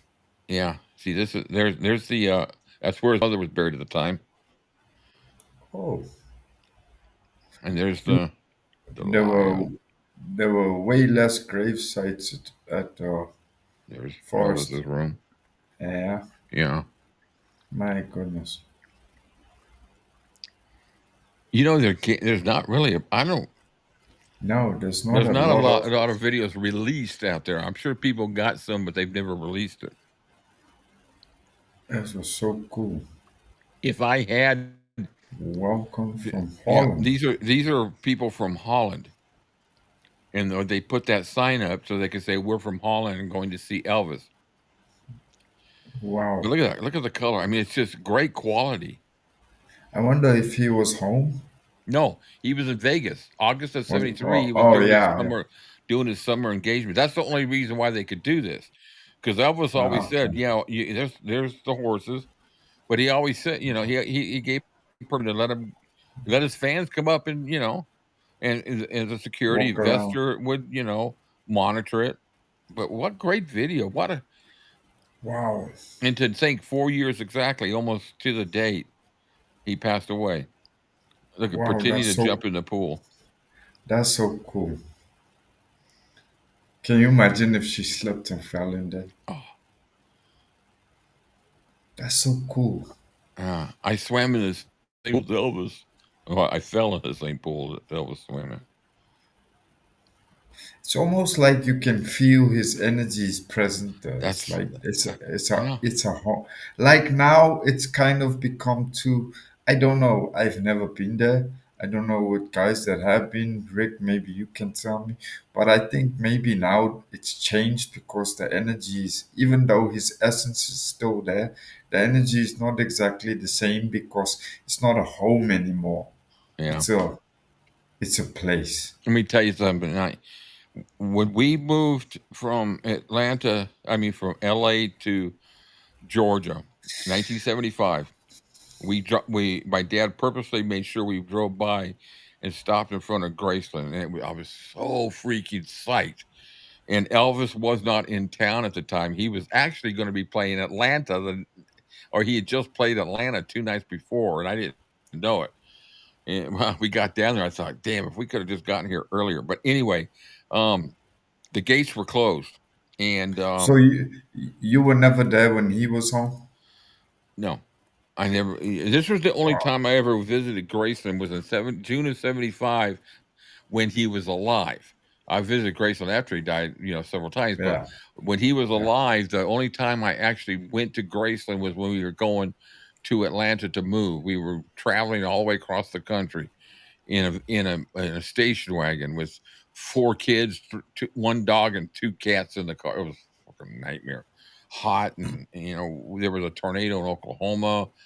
You could see far off from the hotel. But anyway, we pulled into We pulled right in front of Graceland. It was in the afternoon, and so I said, I want to get out of the car. I want to go touch the gate. So I jumped out, and second I jumped out, I felt humidity, and I'd never felt humidity in my life Mhm. because we were riding in an air conditioned car, so I never really felt it. And I looked at my dad and I said, "Why is the air so sticky?" And he said, "That's humidity, because in LA you don't have humidity." And I said, "Is this like in Atlanta?" He says, "Yeah, it's just as bad when it gets really hot." I told my dad, I said, "I'll be 8 to 3 months. I'm moving back," You and I have never pictures did. when Oh, you have pictures when you went to Graceland? what's that? Do you have pictures of when you went to Graceland?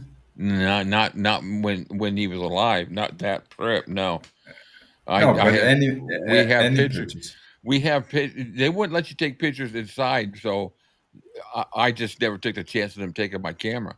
Um, Shit. we have the person I was with. She is supposed to send me the pictures. She kept snapping pictures. She had her cell phone and she kept snapping pictures as we were going up to the house and all that. And she was supposed to send me the pictures, but she just owned me one day when she it was all over politics, and I that's why I never talked politics, because she made a comment and I said, "Well, that's kind of rude," because it was referring to me, not to me personally, but I was grouped in that comment, and I said, "Well, that's kind of rude." She goes, "Oh, you believe that?" And I go, "Well, yeah, but what difference does it make?" She disowned me. She just totally cut me out. I'm just like, how childish. Mm. All right, so I think I covered everything. I did the tricycle, I did McDavis, I did this. That's a cool video though. That I did the slideshows. That's through with that. Now, books, books. Um, I've got some more. So on Careless Love, I jumped a little bit ahead on Careless Love because it's getting into the movie season, And so it's pretty much the same type of stories, but I jumped up to the point when he's getting ready to. Oh no, that's not right. Are you kidding me? Did I mess that up again?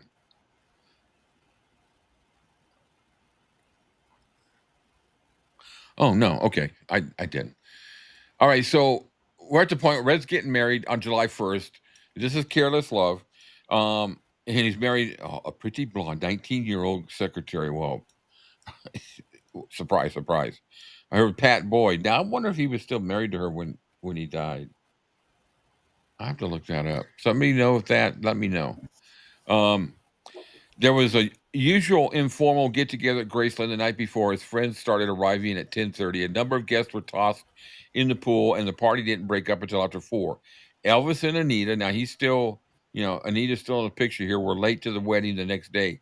Late enough that Elvis's place as best man had to be taken by who else but Joe Esposito. But when he arrived, he was resplendent, like a groom. He was in white tuxedo jacket, white ruffled shirt, paisley bow tie, and dark pants. After reception at the fairgrounds, which Elvis had rented out for the occasion from midnight until 6:30 the next morning, the next day Elvis had to go to Nashville to record the soundtrack album for his next picture.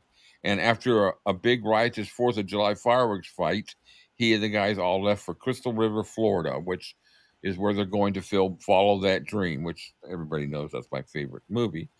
That's kind of why I stopped here, because this is an interesting story. I was always curious about the relationship that Elvis had with Ann Helm, and this kind of talks a little bit about it.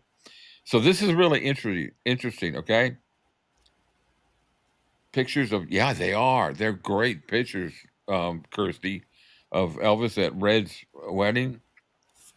So Follow That Dream was a Mersch Brothers United Artists production. Elvis was to get $600,000 for doing the picture, plus 50% of the profits, an offer way too rich for Hal Wallace, who had the option of preempting it, even to think about matching. So he could. So, anyways, $600,000. So, guess who breaks out their inflation calculator? Could it be the dude? And to answer your question, yes, they were still married when Red passed away in Okay, 2017. thanks for looking that up. I appreciate that.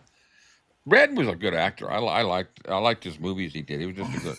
Okay, so this blew me away.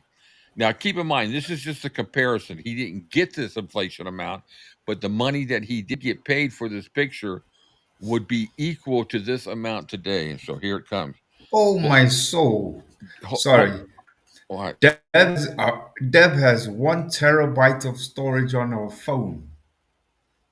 Well, Lord, I think I do too. jeez. I think I do too. All right, where do I find it out? All right, well, I'll find it later. It's not important for me right now. Okay, Jeez. so hold on to your giblets, all your short hairs, all ankles, or whatever you want to hold on to.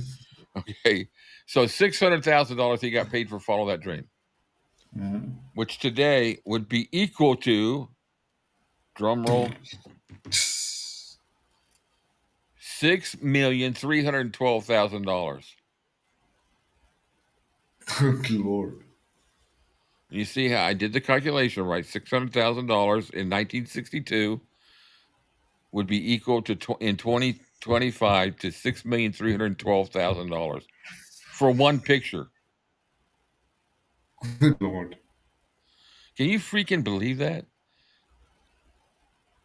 And then he got 50% of the profits, which I don't know how, so they say that all of those movies made money, but I also heard that there was maybe 1 or 2 that didn't.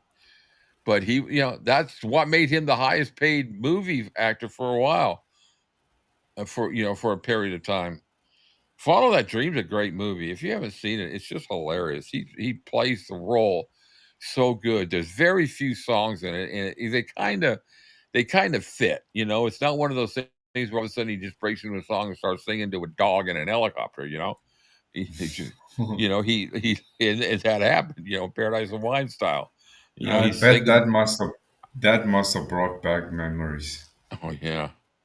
So all right, so 6,312,000, yeah, plus the soundtrack sales, and that has some pretty good songs. I love Follow That Yeah. Dream.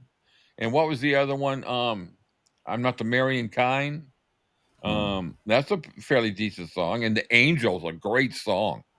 The ending song when he's singing it to Ann Helm at the end of the movie. Janet says, "Oh my God, that's a lot of money." Yeah. Today actors get paid, billion, almost, they get paid 50, $60 million for, it's ridiculous. But anyway, so let's continue going here. Oh, I'm wrong one. Oh, dude, man, what am I doing? Okay, why am I going backward? Jesus, I'm such a twit. Okay. Take that. Oh, that's why. Okay, slide 4. Slide 2. Okay, so now that should go to the next. There we go, Ricky. All right.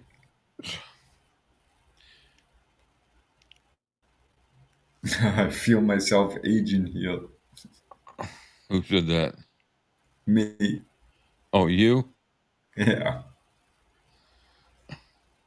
All right. So Elvis attended with his co-star Ann Helm this get together, as well as his father and stepmother, who had come down with the kids for a visit. While the colonel orchestrated the bizarrely paranormal proceedings, this was the colonel's old stomping grounds, and he demonstratively renewed acquaintances. This is down in Florida, as old friends from dog catcher and carnival days. That's interesting. He's supposedly so secretive about his past, and yet now he goes and visits some old friends when he was a carny. Well, that's part of his story anyway, so I guess not. Old friends from dog catcher and carnival. He's constantly stopped by to wish him well throughout his Florida stay. At one point, he even visited an elephant. Hey guys, I'm gonna go visit an elephant. Y'all want to come down to Royal Park and shows? Hey, buddy, you remember me?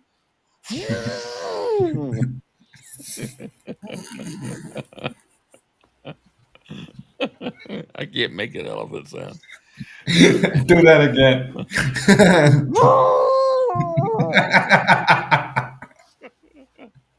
You sound like a constipated elephant.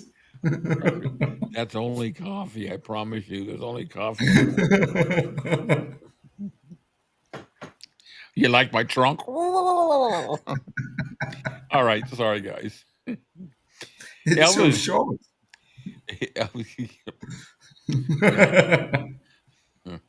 Okay, I'm not. No comments on that. Kathleen might pop. Kathleen might pop. I wasn't here in a minute. Okay, Elvis enjoyed having his new boat on the river, went water skiing frequently, and gave a good comic performance as an idiot savant and instinctive moral arbiter, Toby Quimper. There was a decent screenplay for once, a good supporting cast, and the usual friction among the guys as Joe got fired briefly for conspiring with the colonel to get rid of a recent addition, Ray Sitton, known as Chief. Oh, Joe doesn't want anybody to be called Chief, who no one much liked to begin with, but after Joe's reinstatement, became an accepted member of the group. The director, Gordon Douglas, invited Elvis to dinner one night, throwing him into a fit of consternation until the colonel suggested that he bring all the guys with him, explaining to Douglas afterward that Elvis was not comfortable except with his own circle. Everybody, what was that? Laughing out loud. The scene in the courtroom was a great. Yeah, that is one that shows that he can be dramatic. So now Ann Helm, who was playing beautiful girl, I mean, great role. She was perfect in that. What was her name in that? It was God, I can't remember. There was an interview somewhere with the twins later in years. I gotta find that. Ann Helm, who was playing the ingenue role, observed it all wide-eyed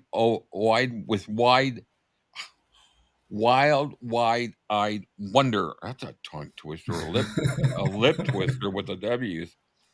She was a lip twister. There you go, Kathleen. There's your answer. We're in the twisting lips and tongue twisters and elephants who have short trunks. Oh my God, we're off on the wild side. I told you guys we're gonna have fun today. So Anne was only 22 years old at the time. So help is my favorite. Yeah, that is so. Yeah, no, you don't repeat the word. No, you always yell help twice. That's a great scene. So here we are with Anne. She's 22 years old, a 7-year veteran of television, modeling, and ballet, who had made one previous movie, but this was her big break. She says, I wasn't really a fan of Elvis. You know how easy for you to say, C-Cat says. Holly, thank you, Holly. So it's funny how many female co-stars that before they met Elvis say they weren't really a fan. Or they did, Dolores Hart said she didn't ever even heard of him before she started loving you.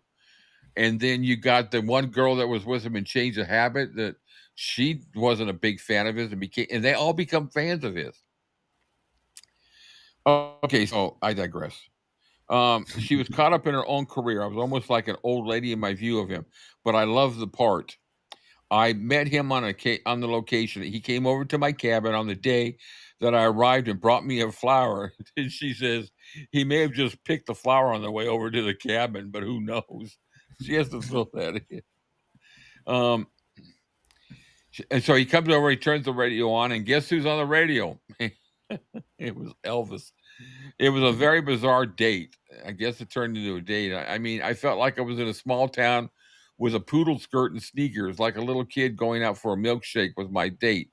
But we hit it off right away. He was so much fun, and there really was nothing to do except play cards or night and go out on the boat. I mean, we were really very bored in that area. They quickly drifted into a romance. I always had wondered, if they did have some kind of romance because there's things I've read and heard that he had a romance with every co-star, which I don't believe. But then I read too that there were some that just they didn't. So I don't think he had a romance with every single co-star he started with. I heard that he didn't have one with Juliet Prowse because she was dating, was it Frank Sinatra or somebody really? Anyway, they quickly drifted into romance that seemed to be strangely impersonal in a way. He loved to hang out with the guys. They made his word good. No one questioned what Elvis wanted. It wasn't that his demands were out of line, but he just didn't want to put up with any nonsense. He had a lot of patience. He was always very polite, but he wanted things a certain way. It wasn't my idea of a fun date after a while. It was just me and the guys. That's sort of a strange way to spend your evening with a person you care about. I always had fun with the Colonel. Okay, I was right. Yeah, thanks. Thanks, Rich. Yeah, that's right. I always had fun with the Colonel. Boy, here we go. I like to joke around, and that's the kind of relationship that I saw between Elvis and the Colonel. I think things were still pretty good between him and the Colonel at the time. I mean, not to the point of. I think Elvis really cared about the Colonel. I remember the difference between Elvis' relationship with the Colonel and with his father. It was sort of like there was more of a reserve with his father. He was very polite, but I was shocked when I first found out that was Elvis's father. When we were on location, we all took Dexatrin. I mean, in those days, it wasn't considered drugs. I had doctors giving me Dexatrin diet pills from the time I was 14 because they wanted me to be emaciated as a model. Why do they do that? Why do they think that models should look like sticks? Sticks. I don't agree with it either. I don't find that attractive when you can see their ribs. Now, I always there's no meat. I always like the little meat. I don't know if that's right, but I just don't find it attractive. I always say if I want to be with a bag of bones, I'll go to the butcher and buy a bag of bones. Yeah, exactly. No, I just never was attracted to women that looked like it. They just crawled out of a coffin and laying in there for 6 months, and they just I don't know. You Ouch. go over, you go over to hug them, and you hug them too tight, and they're breaking off. Deb says she doesn't think they do that anymore. You're probably right because I don't really notice really skinny ones. Look at Riley. She modeled for years, and she was never. They never made her look like skin and bones. She, Yeah. Riley's an absolutely beautiful. Mm. She's like her father, so photogenic. You don't see a bad picture of her. Well, she's got good genes. Yeah, yeah. We used to stay up at late night playing cards and goofing off until 1 in the morning, and then we'd have to get up early. So I wanted a Valium to go to sleep. It was never quite comfortable for me. I mean, it's abnormal to have a relationship with 7 or 8 guys. Naturally, they disappeared when we had romance, but then they came back again. In those days, we were very promiscuous. So yeah, I guess they did. He did have a sexual relationship with her. She called it romance. But anyway, how many women, you know, I find, I don't know. They shot the interior in Hollywood. There really was the only interior they had was just in that house at one time. Oh no, the bank, and then the trailer. That trailer scene was hilarious when he puts those guards out. Elvis and Annie continued to go out for a while, but she knew instinctively that it was all over. Much of September was spent in Las Vegas, holed up at the Sahara, the casino owned by the Colonel's friend Milton Prell. Every night they went to the shows, Elvis and his guys dressed identically in their dark glasses and dark mohair. That must have been that must have been strange for her. That's not women are. I don't care who they are. I mean, I'm sure there's some women that say, "I'll take Elvis anywhere I can get him," but how long is that going to last when you're just adornment in a group of guys? I mean, not that there's anything wrong with it. I mean, that was like, but they never really, she never really came out and said, oh, Elvis was a terrible person. She's just explaining his lifestyle, what it was like. Kathy, I guess it's like cocaine was in Coke way back when that was, yeah. Mm. Yeah, there's a whole different perspective. There's drugs that you get prescription that you get over the counter now, and then vice versa. They've taken stuff off the over the counter, and you get I remember in the 70s, somebody started giving me little black beauties, their uppers, when we were doing some long shifts.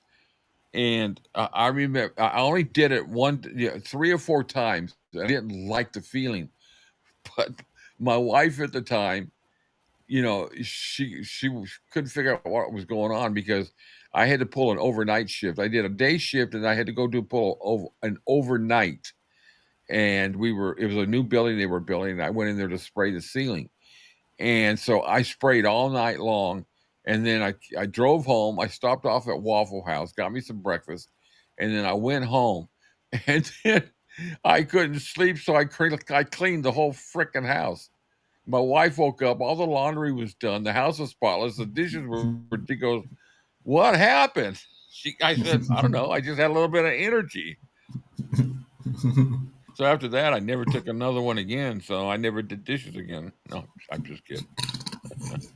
It's like it's like that scene in Change of Habit too, when that I forget the actress name. She sits on the bed, and she said, and he's doing the examination, and he's, doctor, I have a pain in my chest, and he's like, where? And where here? And she's like, yeah, in my left chest. And he's doing and she said, yeah, I have a construction, not an open. That was Change of Habit. Yeah, that's hilarious. Yeah, Yeah, that was hilarious. I have. And then Mary Tyler Moore walks in. Yeah, He's got his hand down her shirt. yeah. They were living on speed and tranks they were living on speed and tranks. And for Joe, who liked to portray himself to Elvis as Broadway Joe, a sophisticated man about town. Wow, that shocks me about Joe. Yeah, no, I That was doesn't. never I don't about that. imagine him being like that. Um, it was a party like you wouldn't believe. Go to a different show every night to pick up a bunch of women afterwards. Go party the next night. Go to the lounges. See Fats Domino, Della Reese, Jackie Wilson, the Four Aces, the Dominoes, all the old acts. We'd stay there and never sleep. We were all taking pills just so we could keep up with each other. They talk about him being on drugs. That back then that was just accepted. People did that in all different forms. Nobody ever really looked at that as anything like cocaine or speed or heroin or LSD. They just looked at it as, I just need something to wake me up. I need something to put me to sleep, and that's it. I don't, it wasn't a matter of I want to get high, I want to get a buzz, all that stuff. Kathleen's asking, she says, if it made you clean everything, you never want to do that again? I know I didn't. I didn't. I remember about 2 weeks later, she goes, "Are you going to come home tonight and clean the house?" She goes, "It's a mess." And I looked at her, I go, "Well, what have you been doing?" I think it was 3 weeks later she filed for divorce. I mean, that it's not quite like that. She found somebody else. Um, Lily should be clever. She should take the sound snippets she has and use them for alarm tones. That way she can have Elvis calling her name every time the alarm goes off. I have some video snippets of it. Oh, you posted? Okay, cool. That's At least Lily will wake up with a smile every time the alarm goes off. yeah. The next picture started at the end of October after a brief return to Memphis in a four-tune Nashville session on October 5th. 𝐫𝐞𝐬𝐩𝐿𝐴D, the second in the two-picture deal with Merce, turned out to be a very different experience from the one he had on Follow That Dream. He was playing kind of an idiot savant. I hate it when they put it like Yeah. that. It was almost like they were saying that they typecast him as an idiot savant. You know what? In one aspect, that's kind of good because that's saying he played his role good. He was a good actor, you know. But hold on a second. Yeah, I quite enjoyed Kid Gala. It was a cool movie I for did me. too. I thought I love the scene when he's sitting there getting the shit popped out of him, and then he finally knocks the guy out and he goes, "Where's my $5?" Yeah, do I still get my $5? But he really comes out with that. When first he comes out of I don't know where, out of last week, and it's wow, and he's like, "Do I get my $5? Do I get my $5 now?" I had some good songs. I got lucky. Um, there was only was it "Home Is Where the Heart Is," and that was the movie that was in. "Home Is Where the Heart Hmm. Is." Right? Was that in Kid Galahad? I'm pretty I sure think it so. was. But I liked it. Once again, the term "idiot savant" would be politically incorrect now. Yeah, I hate that term. Politically incorrect. Whatever. I can't even say it. I hate it In- so much. Incorrect. Incorrect. Oh yeah. Hmm. The next picture started in okay. Okay. Next page. He was unhappy with his appearance. His weight had ballooned to nearly 200 pounds. Unmotivated about the film, and he felt generally put upon. Just about the only consolation was taking boxing lessons from former world welterweight champion Mushy Callahan. Hey, Mushy, come over here. How's your tushy? Mushy. Who treated him with deference and for whom Elvis felt great respect. He was stung, on the other hand, by the indifference of Charles Bronson, who played the part of his tough but kindly trainer. Bronson, one of 15 children of a Lithuanian-born coal miner and a combat veteran of World War II, made it very clear that he was unimpressed by Elvis's karate exhibitions.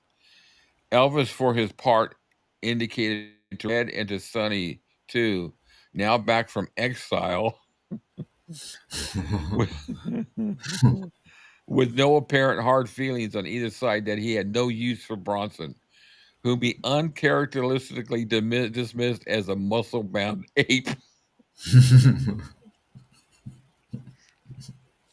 Bronson was a jerk. I've heard other stories from people that he was just obnoxious. Now, you know, you come from a background like he did, it just turned him into kind of a grump. But he started he started some good movies though. The Mechanic, he was in some good movies. But as a human, just as a person, Mushy, laughing. I know. Can you imagine naming your kid Mushy? Hey, Mushy. Well, I'm sure it was a nickname. But how did you get the term Mushy? Hey, I'm going to call you Mushy. And you have a 'Cause sister by the name of Peace. about the biggest excitement was the chimpanzee named Scatter. Oh, here comes Scatter. There we go. Scatter has entered the building. He bought him in October from a Memphis TV personality named Captain Killebrew. These people. Scatter was only the latest in a long line of simians that went back to 𝐫𝐤𝐬𝐻, a spider monkey who lived in a cage on the glassed-in porch on Audubon Drive. I never realized he had a spider monkey living in Audubon Drive. And Yeah. Killebrew had taught Scatter how to drive. Oh, wow. Oh, so they had Joe and Scatter, two apes that could drive. Killebrew sat behind him with a setup that enabled him to steer, accelerate, and brake from the back seat. And Alan got him to a chauffeur's cab and drove around in the rolls with Scatter sitting on his lap, ready to duck below the dashboard whenever he saw anyone that might be impressed by the sight of a monkey at the wheel. Scatter introduced an unpredictable element into their lives. Shortly after his purchase in Memphis, he bit Vernon's wife, Dee. I guess Elvis gave him an extra treat for that. Oh, this is the best character yet. He wrecked a hotel room in Flagstaff on the way out. Best of all, loved to look up girls' dresses, and he was an exhibitionist in the manner of all chimpanzees. The guys taught him to drink, and there was no end of Scatter's stories, from his tearing out all the phone lines in the house to having simulated sex with a former stripper named Brandy. I can't. This is funny shit. I can tell you one thing. He may have gotten into a rut of these movies, but he made sure he was going to have fun. It's like in the Same movie. time. It's like in the movie Elvis with Kurt Russell. There's that one scene when they're joking around. All of him and the guys are joking around in between, and the director says something, and Elvis turns to him, or Kurt Russell turns to him. As long as I got to make these stupid, ridiculous movies, we're going to have fun. I'll set where we want to. Something along that line. I'll always remember that. And so this just justifies what he said too. Elvis, you don't like it, then I'm not going to do your movie. This is how I'm going to do. I want to bring a monkey here to fake like he's having sex with a stripper, and touch it.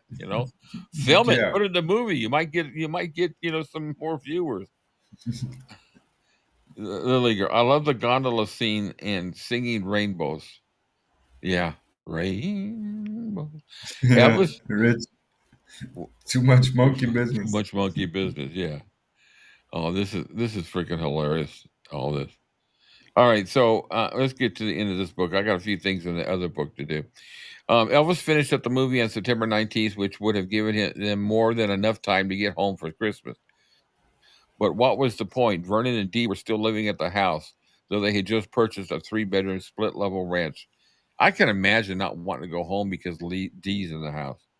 Mm. Killebrew had taught Scatter how to draw. Oh, what the fuck? How did I get there again?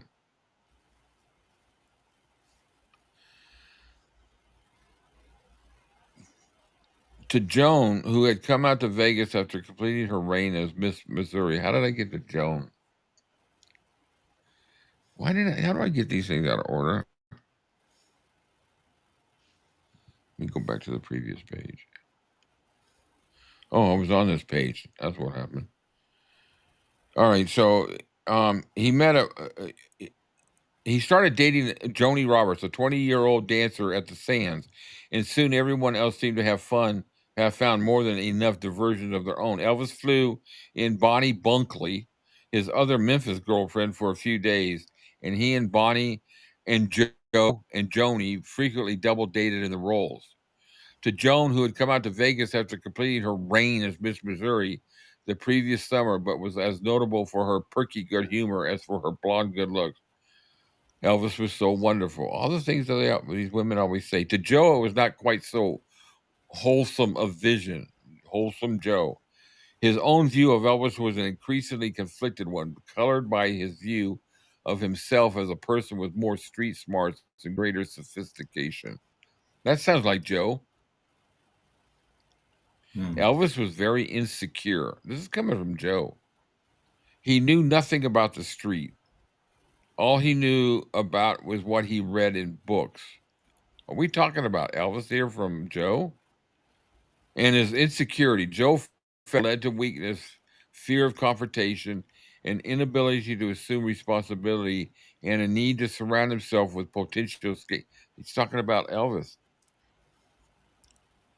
Gee, man, to make a statement like that, Joe, well, of course, it doesn't surprise me it comes from Joe, but anyway. Yeah, Kirsty has a good point. She said she wouldn't be surprised if Dee taught Priscilla some good gold digging tricks. I bet they got along. Because we forgot that Dee was around those times and Elvis was on location. And Elvis didn't want to go home with her. There was no love lost between them, and I'm not surprised. I No. wouldn't either. If my father had married somebody, what was it, within a year, within 2 years after, met somebody like a year or so after, and then Yeah, I think it was 18 months or something ridiculous.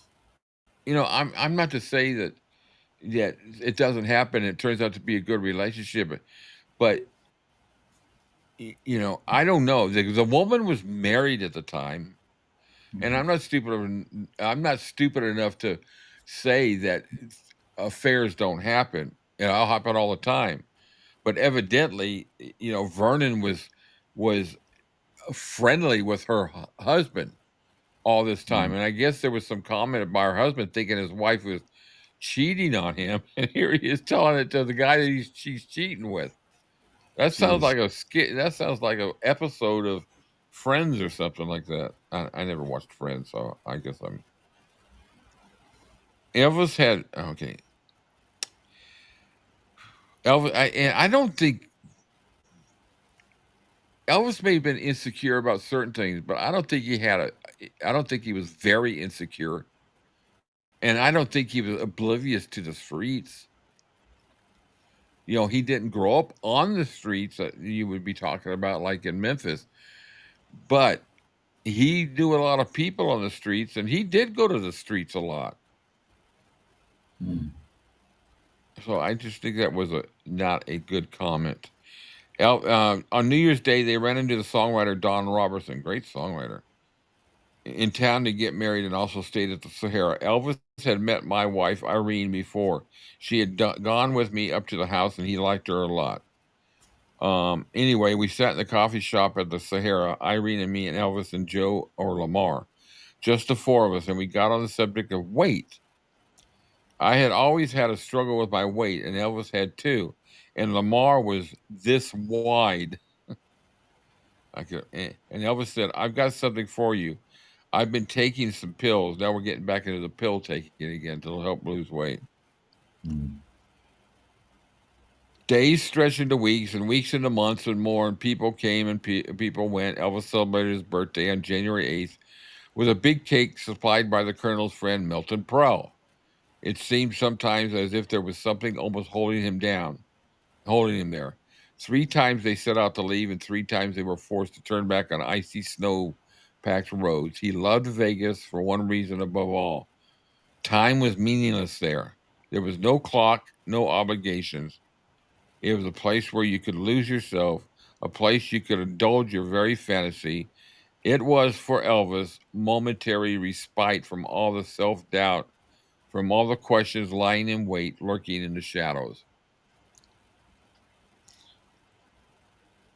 I mean, even that early in his life, he was getting involved in Vegas, and that I think that has a lot to do. And back then, Vegas wasn't as well. There was a period of time where Vegas went family friendly, and it didn't work for him. Now it's what happens. What happens in Vegas stays in Vegas. You know, Oh my goodness. I've been to, huh? You behind on the chat big time, brother. I'm really okay. Let me get to the chat. All right, so sorry guys. 243 comments I've missed. Holy crap! Kathleen Lily are busy with the conversation here with Scatter. That's just crazy. Elvis sure loves Scatter. He cried when he learned he had died. Oh my No, god! you must. You've got to scroll up about 4 or 5 comments. 4 or 5. Wow. Oh, they're talking about temperature in Arizona. There, I posted the full verse. Okay, so she posted that. So I'm going to take a look. Geez, I remember that comment. Sorry, guys. I'll leave this. I'll leave this page. We're gonna. I got to get into the other book here in a second. There's some good stuff in there. It's real. That's the picture. That goes. Oh, Jesus. How far? Give that baby a bottle. I have no. I did. I. You know what? Jerry Schilling. You mean? Yeah. You know what, guys? I got to tell you something. This is what happens. I have a really good friend I've known for years and years and years, and his name is Jerry Phillips. So I will unconsciously, when referring to Jerry Schilling, say Jerry Phillips. It's just I don't know. It just happens. I'll catch myself sometimes, and Cam will catch it because he knows too. He'll say you mean Schilling. So for those of you who follow me, when I do say Phillips, yeah, It's leave a in comment like reference that. to Jerry Schilling. I nearly It, said Jerry Phillips. I know. So I apologize. I don't mean to do that. It just I don't know why when Jerry Jerry Phillips is the only Jerry I know in real life. I can't think of any other friends. So when I hear the name Jerry, I instantly think of Jerry Phillips. So I will work really hard at that. Well, to answer Kathleen's question, I don't know if anyone is alive in the Elvis circle that can confirm uh, your thought regarding scatter. My Will thought, be or no, Kathleen's thought. okay, I remember that comment. I won't be negative about the snake. Oh, I mean Priscilla. Of course, yeah. Just keep going down the list. You'll see. Okay, who am I? It was 68 to say. I'm glad to hear it's getting a little bit cooler there. A couple trees helps. So that's the film. Oh no! Between Lily and Kathleen, they keep in the chat hot. Can't, Rick, did you go to the Heartbreak Hotel? I wish I could have seen it. I mean, you know what? I hate that I missed. I had this on big screen so I could read it, and I missed the comments. I am so sorry. I hate doing that. So I hope you're still here with us, Cat Girl. But no, I didn't go to the Heartbreak Hotel. I would Yeah. love to see that though. I really would love to see that. So I'm going to answer some of these other comments because I hate not doing that. There's other channels that just ignore them, and I hate that.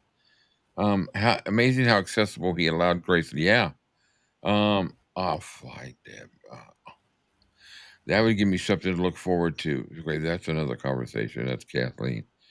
I'm saving. Okay, so they're talking about. You know what? If you guys put together a group, and you go, put together something that you guys could share on the channel. Pictures or little videos when you get back. I would just love to hear a story of a group that went, how much fun you guys had. Olga's going in a few weeks, and she's going to be sharing some stuff with us, and hopefully we get some live feeds on a few things. Yep, there, like Deb says, my camera's going to be full of pics.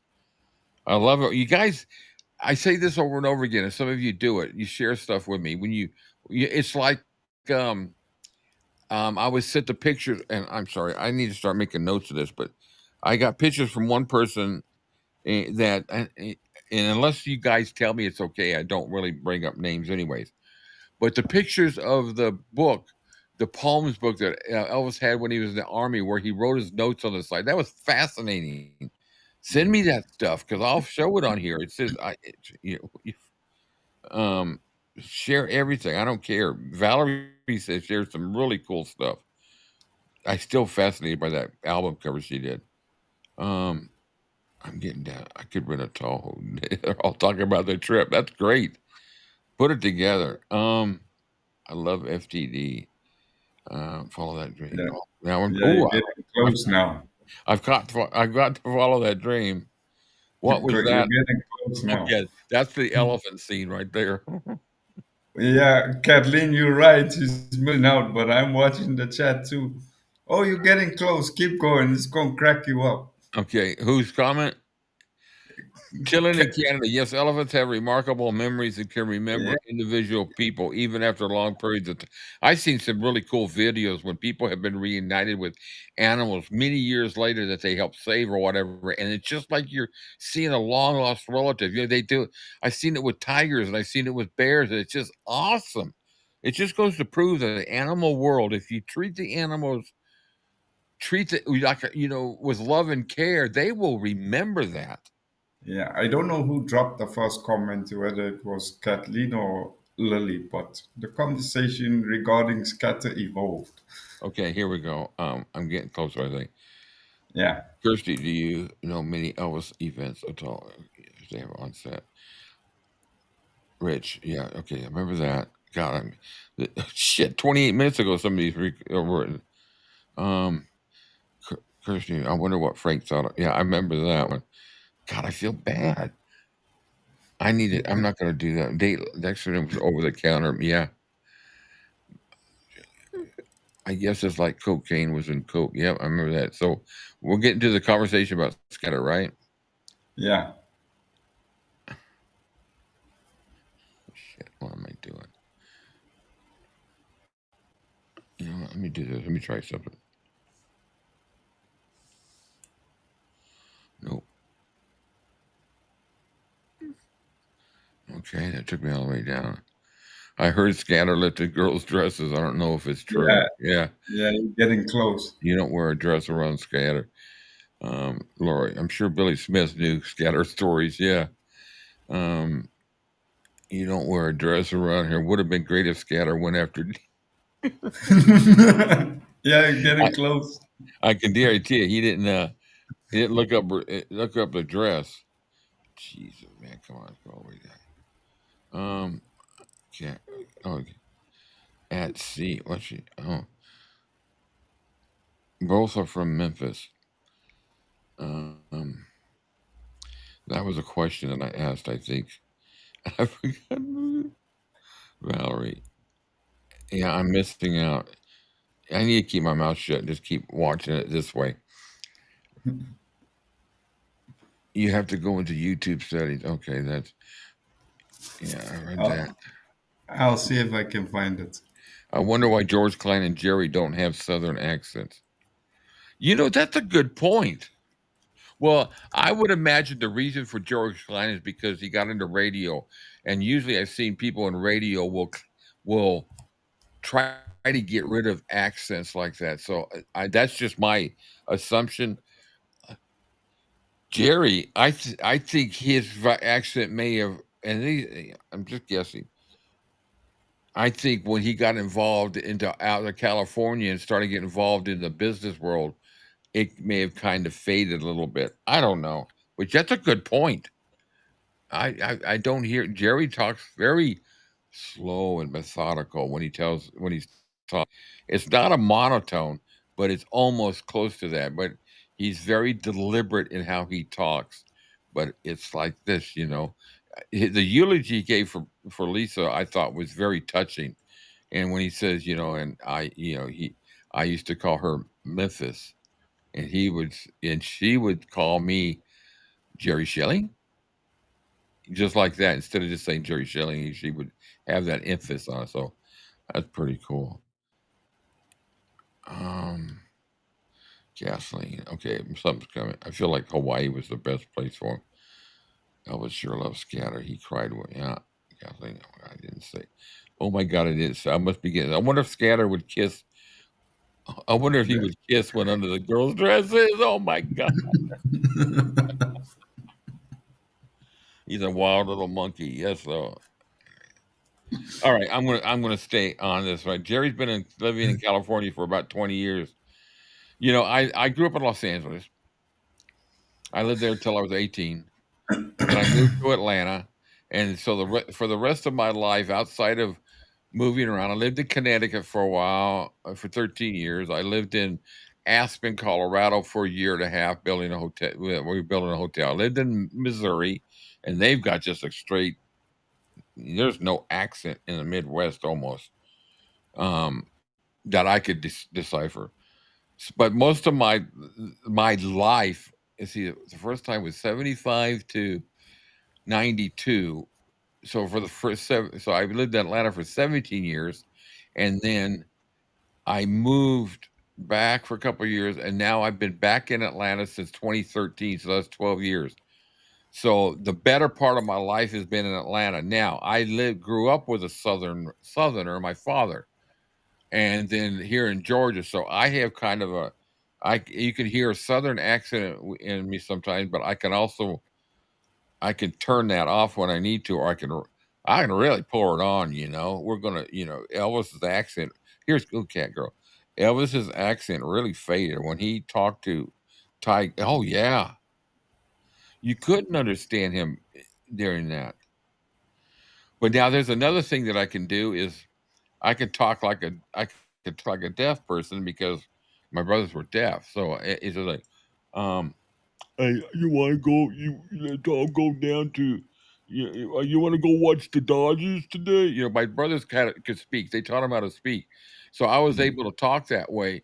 And people would look at me like I was mocking my brothers, and I go, "I'm not mocking them. I just wind up talking like them, and they don't realize I'm talking that way. But see, they could read my lips better that way when I talk that way. Yes. Because my brothers were taught to read lips long before none of us learned sign language until we were out of high school. And the reason for that was, if for those of you who remember Spencer Tracy, an awesome actor, well, his son, John Tracy, I don't know if he had children that were deaf, but he was a doctor and he started a clinic for the deaf in LA. And that's where my mom took my brothers and for hearing samples and all that. And the doctor told him, you need to put them in a school that will teach them, that has the ability to teach them to lip read, because 99% of the people they meet in life will hear and not be able to talk in sign language. So they need to rely upon reading their lips. And then also they made sure that they vocalized. A lot of deaf people who never went into this, they don't vocalize. They think they're mute. The people out that meet them think they're mute because they won't speak, but they're not mute. They just never learned to speak. But my brothers speak very clearly, considering they've only got a 10% hearing, and but they learned to lip read, and I learned it kind of to lip read, but I learned sign language because when we moved to Atlanta, it was time to finally learn sign language because Atlanta at that time had the highest concentration of deaf people in a city. So it's kind of amazing. It was kind of interesting to watch. I got some great stories with my brothers. We were Dodger fans, right? And back when we were growing up in the 70s and 60s, we used to go to the Dodger games all the time. But Dodger games, they were never on TV. Very rare. You didn't have like you do today. And so you could listen to the Dodgers every night on the radio. Vin Scully, the great announcer. And so every time there was a game, my brothers would come into my room. They'd sit. There was two beds, and actually, I went into my brother's rooms. Um, I would sit on one of the beds, and they sit on the other bed, and I would stand up, and I would act out and sign what was happening in the game. So they heard the game by me signing to them. We did that every night.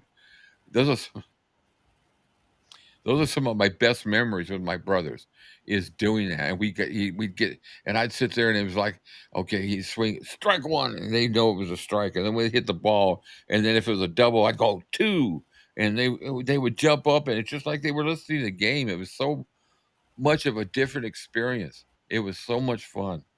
Growing, I got so many cool stories. Anyway, sorry guys, I digress. I like talking about my brothers. Um. Anyway, where we at now? Well, Kathleen, you better be careful those fans don't burn out.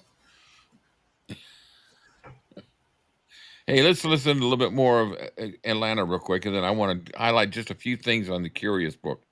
Um. So I got to go to 410 here.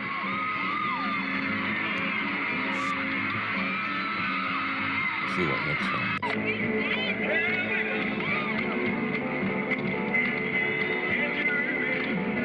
Big Boss Man. Yeah. I like the older renditions of Big Boss Man too. Yeah.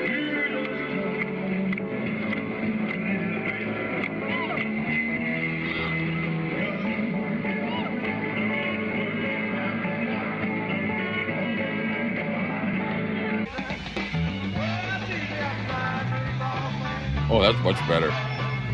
Yeah. See how much that's the nice thing about it, because he went through a period there during that year when he discovered the book was getting written, and he really got into a depressed state, and his concerts weren't really as motivating. And then I think what happened is he went out, he lost some weight, and he went on this December tour. He finished off with Vegas, his last time he ever played Vegas, and then he went on this little short tour through the South. And the concerts, everybody talks about those concerts as being some of the best he'd done in years. And I agree. I got the audios of some of the other shows on CD, but this show, I just remember walking out and talking to my dad. I go, that was a great show. He went an hour and 20 minutes. When he got to Jailhouse Rock, they kicked it off real fast, and he stopped and he said, no, no, no, way too fast. Slow it down. We got to stop playing them fast like that. And they slowed it down and played it like a normal, they played it almost at the speed that he did on 68 Special. So it was a good show. He was enthusiastic. He interacted. Somebody gave him a cake for his birthday, which was coming up. He got some flowers at the end of the show, big old huge bundle of flowers, some big old stuffed animal. He talked to some little girl from the audience and gave her a kiss and a scarf, and interacted with a band. He actually said, and this was the first time I ever heard him do Unchained Melody. Was actually when I saw him live. He walked over, sat down at the piano, and he played that. And I just remember thinking, oh my God, because it blew the roof off the place when he got those high notes, And it's just like when JD would do his Go Way Down and Amen and all those. Oh my God. That's like it. No, he was. But look how that suit sparkles. Whoever did this enhancement did a great job.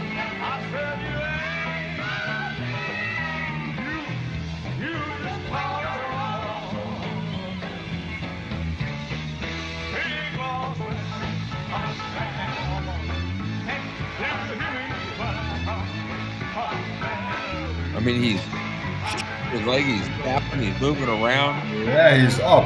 And this is 10 months before he passed away, or less than that, 8 months.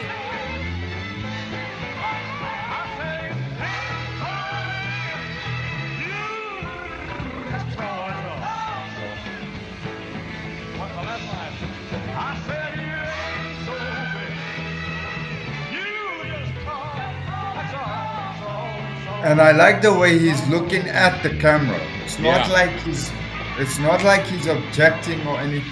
He knows the people, right? And he looks at them, he acknowledges them.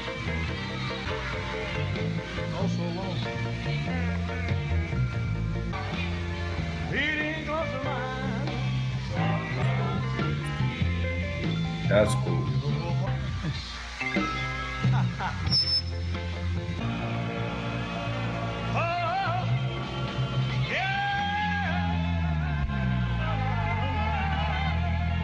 I wonder what that is holding.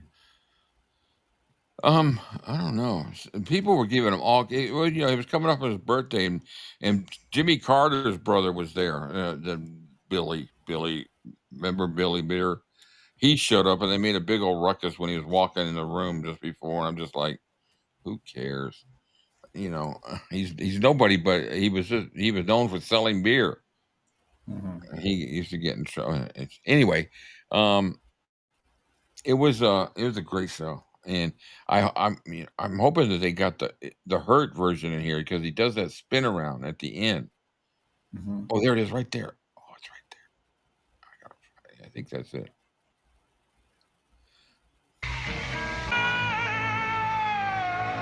That's it. Yeah. Oh, I gotta go back a bit. Tell me that I got the whole song.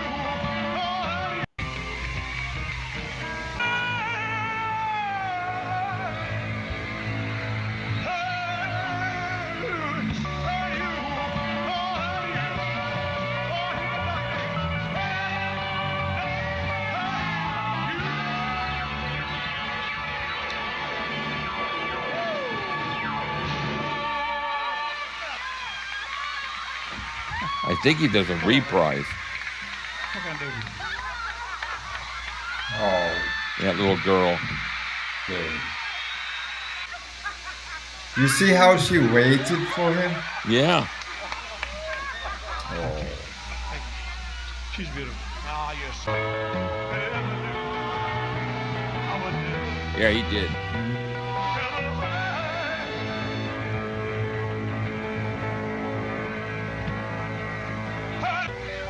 Shit. Yeah. It's just cool. I was able to get this, off that sold out album. Oh. Let me get to the comments. I'm behind here. So I hope you guys enjoyed that. Little girl is me. Lily said that. Howdy, C-Cat. Good Lord. He never missed a note when he did that spin around. Banjo Paul is look at Kathleen. Great butt shot.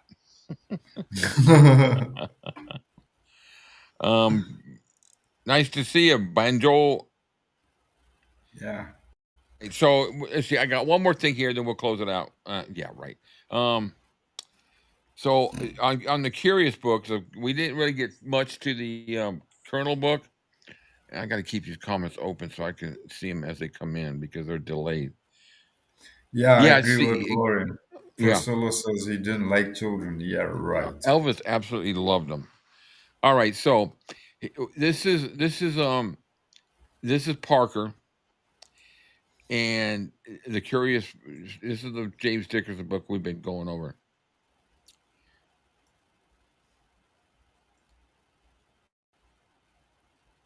Okay, so Colonel Parker understood the seriousness of the situation.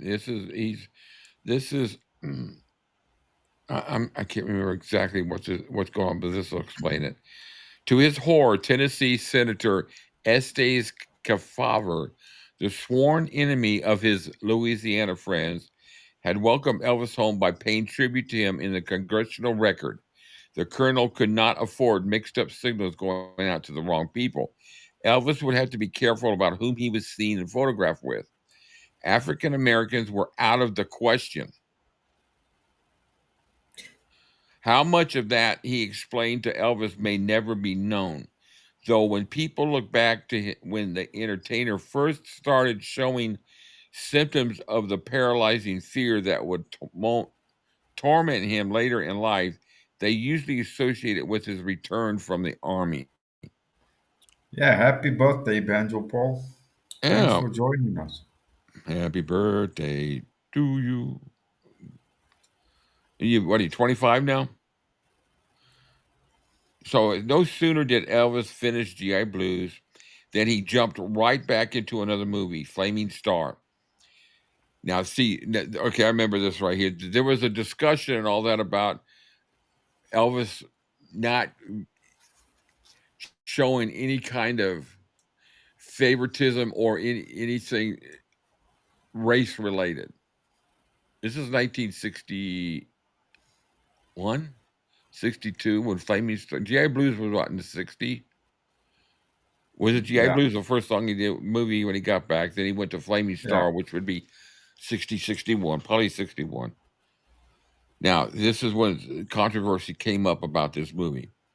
No sooner did G.I. Blues than he jumped right into another movie, Flaming Star. It's a story of a mixed race man, which was a very volatile subject back in those days, whether it was, black or any other kind of, mixed relationships was just frowned upon. The son of a white father and Indian mother who becomes involved in the Indian Wars of the 1870s, Elvis's character attempts to become the peacemaker, but dies in the end after singing 4 songs. It doesn't make any difference about the songs. Once you tell about the story, it's like they're saying the 4 songs killed him, in which it didn't. I mean, that's how it comes across. I'm sure that's not what was meant. The Colonel tried to get Elvis to sing on horseback, a ploy that Roy Rogers and Gene Autry once used in their cinematic advantage, but Elvis refused and attempted to play the role relatively straight. To his delight, G.I. Blues was released while he was still filming Flaming Star and quickly proved to be the biggest box office draw of the decade. G.I. Blues is the decade of the 50s or the decade of the 60s, and wouldn't be the 60s. The G.I. Blues album sold over 3 million copies and stayed at the top of the charts for nearly 3 weeks. Oh, wait a second. I got to move that up. Okay. Elvis went to Nashville to record a gospel album, His Hand in Mine, then returned to Hollywood to start work on his 3rd film of the year, Wild in the Country. Bang, bang, bang, bang. Pop these movies out. Now, the good thing is those first 3 or 4 movies, 4 or 5 movies after he got back weren't really bad movies. Too many songs. I thought there were too many songs in G.I. Blues. Blue Hawaii was just a little bit too much, though it was a great soundtrack. Flaming Star, which it was nice that he only did the 1 song, actually sang 1 song, but there were 4 songs associated with it, the theme. And anyway, so he went to Nashville to record His Hand in Mine. When he returned to Hollywood, to start work on his 3rd film of the year, Wild in the Country, which co-starred Hope Lang and Tuesday Weld, the Wild Tuesday Weld. Kathleen corrected herself there. What happened? Oh my goodness, those fans are going to burn out.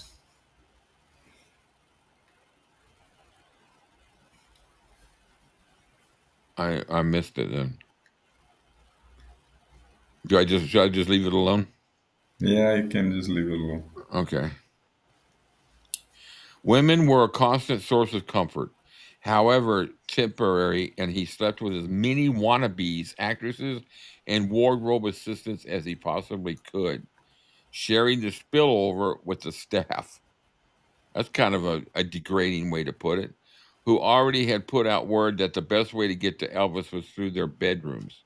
He had always used eye makeup, even in the early days with the Sun Records, but now he was dyeing his hair coal black, a look he associated with the matinee idols of his childhood. Elvis was falling apart, but why? He had adjusted relatively well to his mother's death while in the service. I don't know. I agree with that. And had held himself together throughout that ordeal since his discharge. His movies and records were selling well.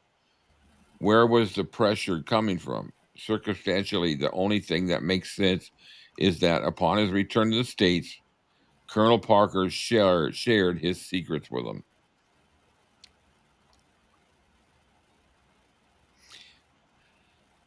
That's kind of an interesting thought. That they're saying that was at the time that Parker told him about his background.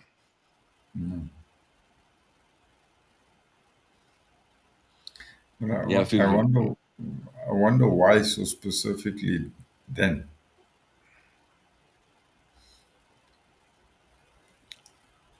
I don't know, unless they were getting into some situations that it was going to come out, or maybe it was going to come out, and he probably it'd be better to tell Elvis than for Elvis to Mm. find out elsewhere, which makes Mm. sense.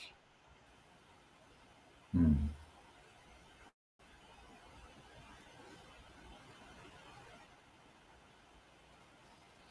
What did I go previous? Did I skip a page? No. Okay.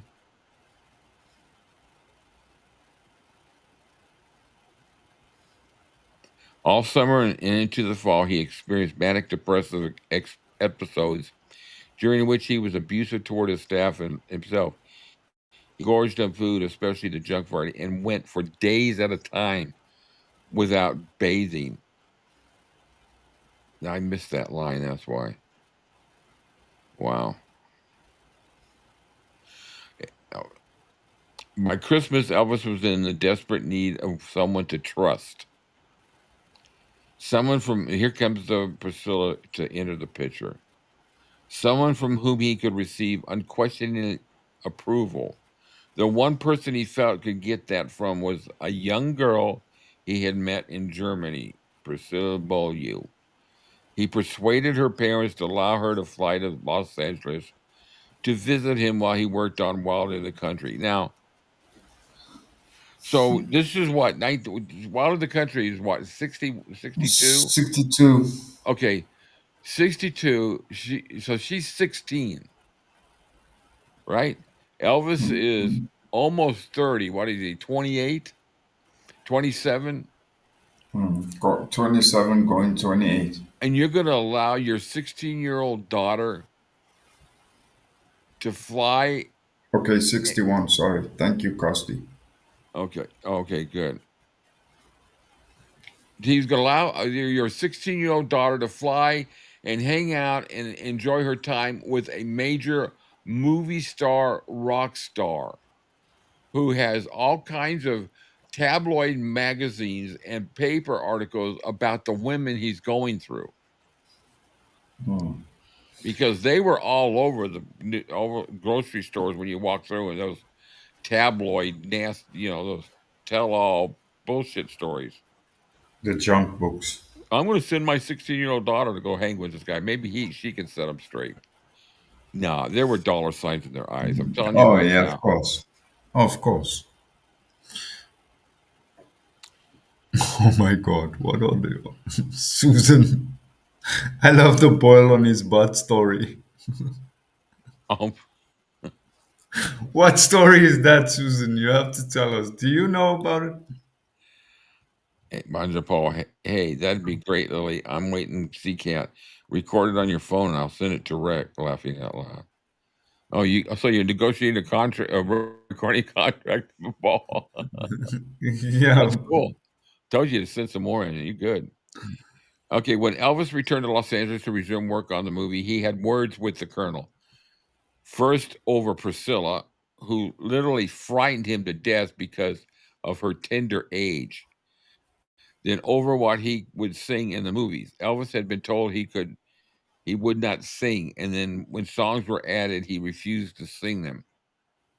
Hey, The Jack. Good to see you, buddy. Thanks for Hey, popping Jack, in. Sorry. glorified pimps, her parents. Yeah. Mm. Susan, he had a boil on his butt during the filming of Wild in the Country. When it was lanced, Hope visited him and pulled the sheet off him and said she wanted to see his butt. Elvis had a boil on his backside that was bothering him. Hope Lang wanted to see it, I believe. That's funny as shit. Imagine her walking in there going, "Can I see your butt? Yeah, I want to see that boil on your butt. Show me your butt." And then all of a sudden you hear click, click, click, click, click. Elvis could be very persuasive, especially when they wanted to send her away. Yeah, I mean, I can see that. Okay, so so they were fighting over Priscilla in the movies. He told Elvis that songs meant more money for the movie package, and he had no choice but to do it. Elvis sang the songs, but then struck back as a colonel by telephoning Priscilla's parents to ask if they would allow her to move to Memphis and live in Graceland with him, pointing out that she was only 15. They said no at that time. I don't believe that. Um, And it's, was he doing it to get back at the colonel? That's what it says here. I don't know. No, I think Priscilla manipulated Elvis into that over I can't. telephone call. I never get. I will never be able to get Elvis's head for sure.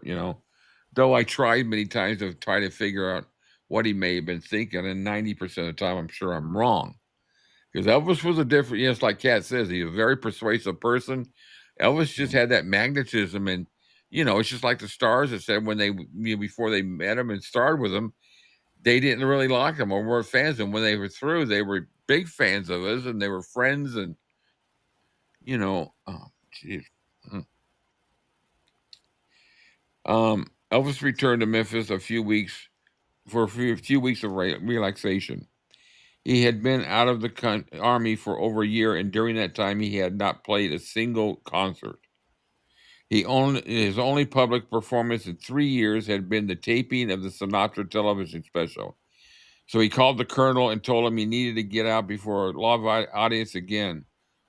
For city's sake, if nothing else, he begged his manager to line up a gig for him. Elvis said he would get in touch with the boys in the band.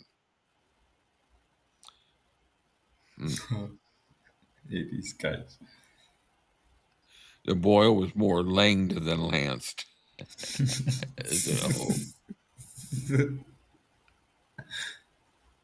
That's funny.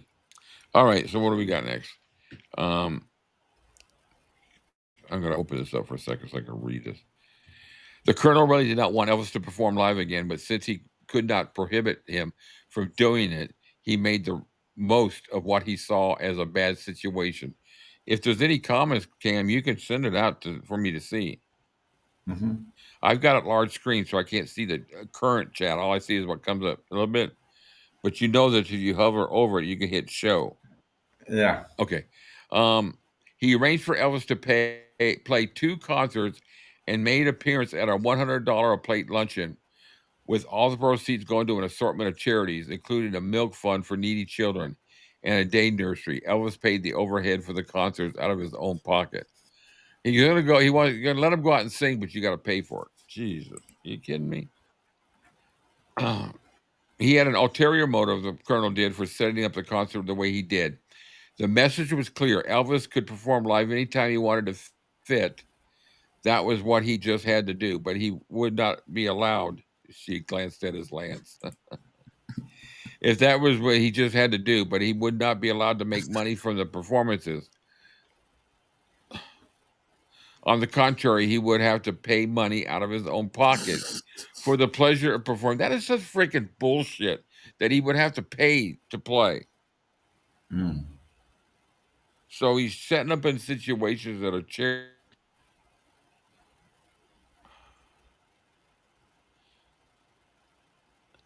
Elvis was so despondent he really didn't care. He needed to perform, even if he had to pay for it himself. The show ended up being the social event of the year. Tennessee Governor Buford, here we come with another, that's a Southern name, Buford Ellington declared Elvis Presley Day and attending the concerts along with Memphis Mayor Henry Loeb.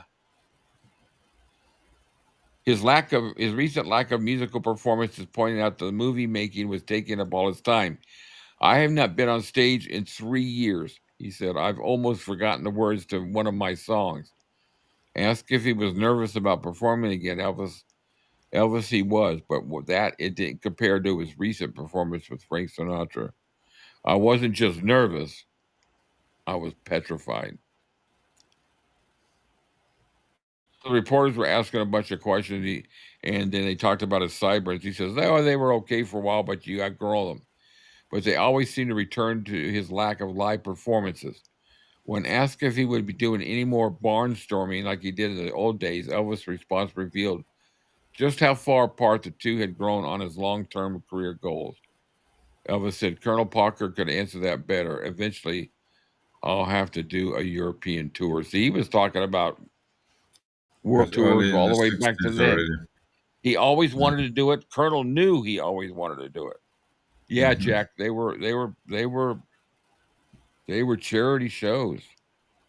The one for Hawaii when he does it for the USS Arizona is coming up here in a second.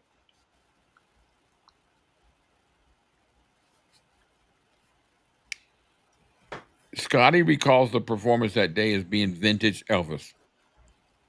They played the old songs. Hold on a second.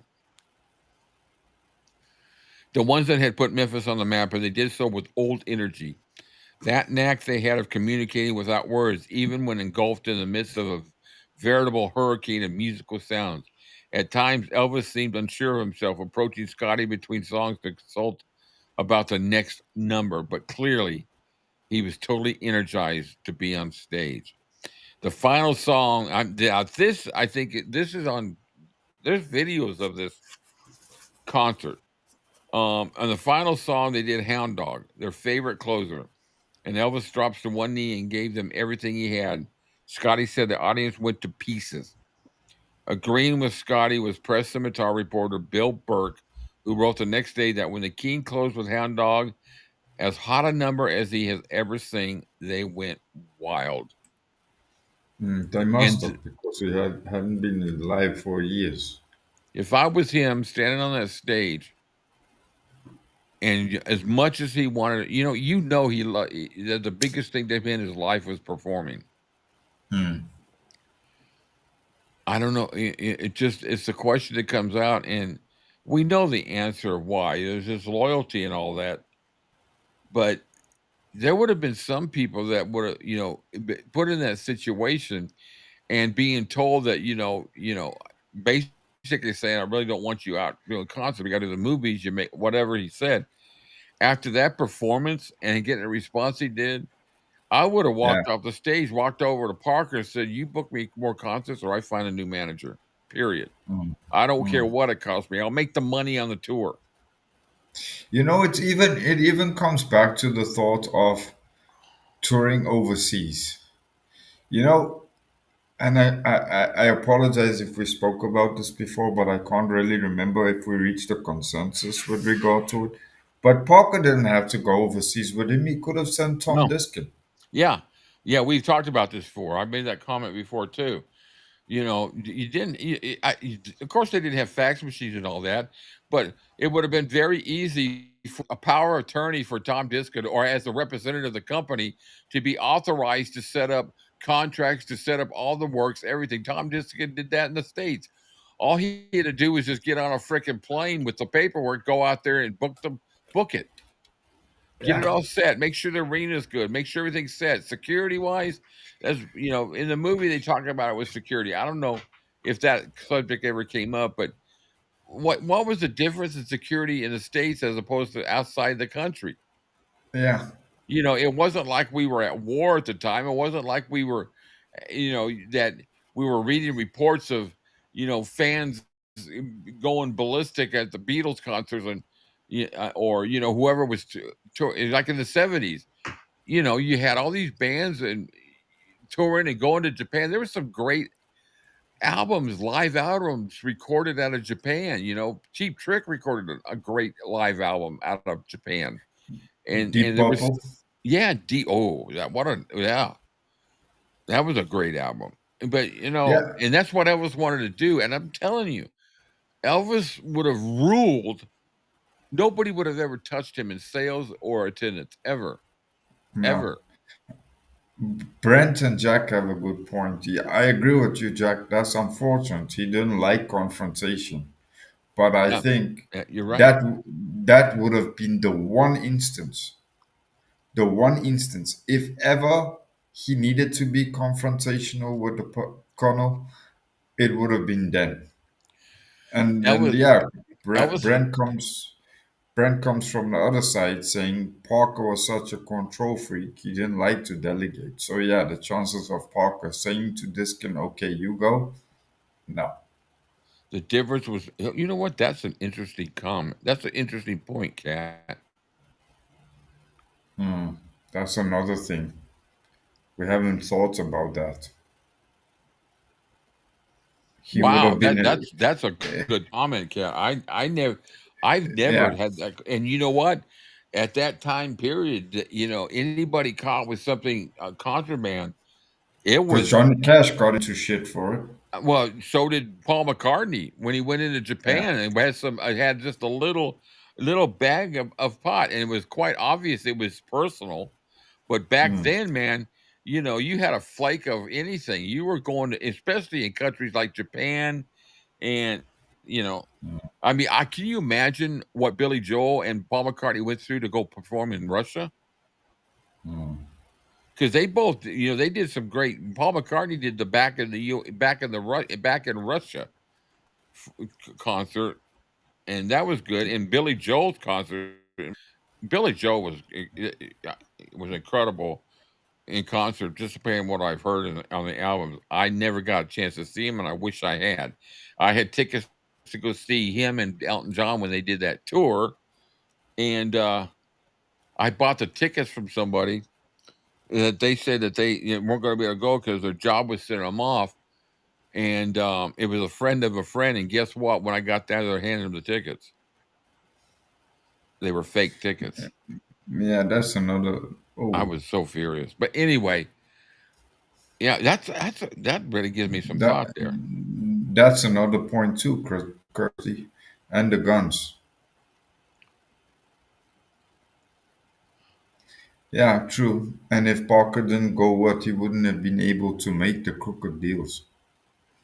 He wouldn't have been able to push the prices, etc., etc., etc.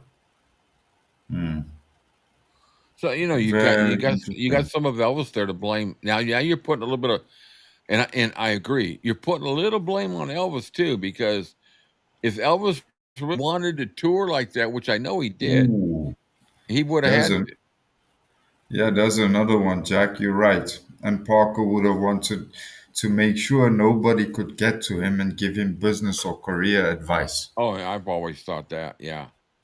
But I think. but Elvis, you sit here and think back about that, especially in the later years. But if Elvis wanted to tour that bad, which we know he wanted to tour, was it bad enough for him to say, "Okay, we're not going to take any meds. We're going to do this clean. We're not going to get caught because I want to tour." Could he commit to that? Was it presented to him? Hey, listen, you want to go on tour? You. This is what we got to do, because you sure as hell don't want to get locked up in a different country. You don't want to be caught with this stuff, because other countries, man, you go to Turkey, man, you're gonna be stuck in a prison getting, you know what I'm talking about. But anyways, I never heard of any stars doing that, but I never heard any Yes, stars going to Turkey for a concert. Anyway, Cat's right too. She said even if legal, he could have gone hmm because he could have gone with the prescriptions. But the problem is, Dr. Nick didn't only prescribe for Elvis; he prescribed for the whole group. yeah. Elvis was invited. I mean, I'm going to finish this part. I'm going to got a couple more pages. Elvis was invited to Nashville the following week to accept an award from the Tennessee Assembly. This is funny. He was made an honorary Tennessee colonel.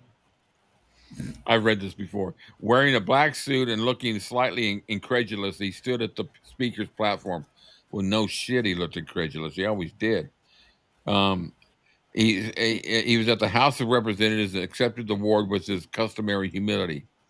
Mixed in with all lawmakers were dozens of girls, sisters, daughters, mothers, friends of the lawmakers who had pulled strings to see the king in person.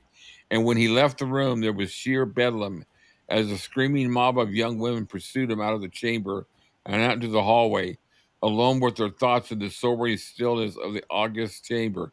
The Tennessee lawmakers pondered the real meaning of power. And then Elvis turns to the colonel and says, "Now I'm a colonel too."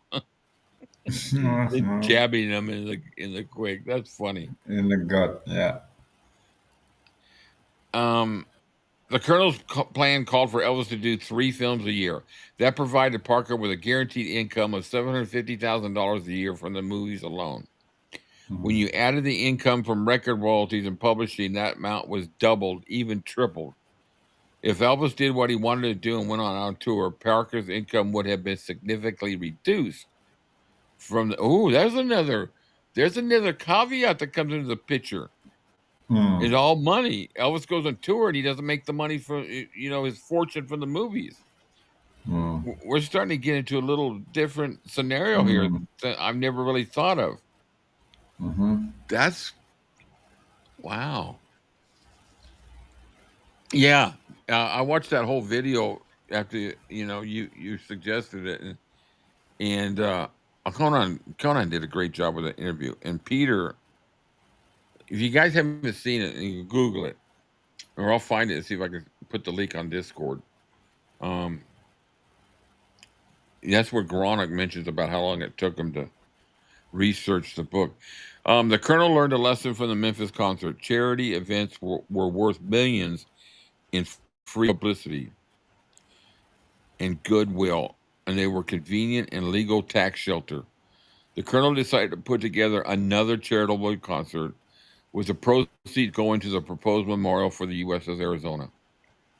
That news was music to Elvis's ears. He called up the boys in the band and to a man, and to a man, with the exception, sorry guys, with the exception of Bill. They signed on for the trip. Elvis would pay them out of his own pocket, but it would be worth it again to take the stage in front of a live audience. For Scotty, who had spent time in Pearl Harbor in the Navy, it represented an opportunity for a homecoming. Marie's presence on the trip surprised everyone. Parker was not in the habit of including her in his activities. Why he took her on this trip while excluding her from the many others, it is not clear. Parker made a big deal about raising money for the USS Arizona. He told reporters he expected to raise $200,000 of the $1 million needed for the project. Grateful admirals and generals clustered around Parker, eager to hear more about what he was going to do for them. He told them they were guardians of the free world and deserved the gratitude of every mama and papa on the mainland and the admirals. When they asked if they could have complimentary tickets to the concert, Parker said that was out of the question. Since it was for charity, everyone had to pay. Even Elvis paid for his own ticket, he said, which was true. And they did that for Aloha for Hawaii. And the people that came to the concert, they were asked to give what you could give. They didn't say you have to give. And they still raised 3 times what they had wanted at the beginning. Since it was for the Colonel had convinced the entertainer that civic duty required him to pay his own way. There would be a special section set aside for the Army and Navy top brass, and it wouldn't cost them a penny above the standard $100 a ticket. Yeah. Since Elvis was paying for everything, the Colonel beefed up the show with one of the former clients, country comedian Minnie Pearl, and probably took a commission on what Elvis paid her. He had not been joking when he told Elvis that he wanted to play live, he would have to pay for himself. Joined by Scotty, DJ, and the Jordanaires, Boots Randolph on sax and Floyd Kramer on the piano. Elvis gave the crowd of 4,000 one of the best performances ever, according to Scotty, who was surprised to see him perform. For nearly an hour, he strutted across the stage, dropping to knees, playing the crowd like he and they were still teenagers. There's some good video of that. He's wearing the gold jacket. At the end of the concert, the Colonel settled up with the memorial committee. Different sources gave different totals for the amounts paid to the committee. Author Jerry Hopkins, which wrote probably was considered the very first legitimate biography of Elvis. That's the first book I bought on Elvis. Was that one? It's a great book, though some of it's kind of probably some of the details are different. Jerry Hopkins says the committee received $40,000 plus another $10,000 from Elvis and the Colonel. Another source says the Colonel gave only $5,000 to the committee. But whichever total was used, it was considerably smaller than the $200,000 the Colonel promised to reporters and less than what was paid for tickets. After the show, the band returned to the mainland and they went on to film Blue Hawaii. Parker was 52, was in his second childhood. He made a pest of himself on location, all the typical shit. According to Jerry Hopkins, he made a fool of himself at the hotel where he made a dummy microphone out of an aluminum cigar tube and roamed around the lobby interviewing people. This is Colonel Parker. What a freaking dick. What a dozer. And I think that's as far as I got with this book. Yeah. So some interesting stuff right there.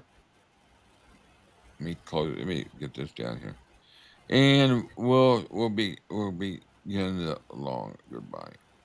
Let's see. Yeah, girl. He was a celebrity. He could have gotten prescriptions as easy as he did in the States.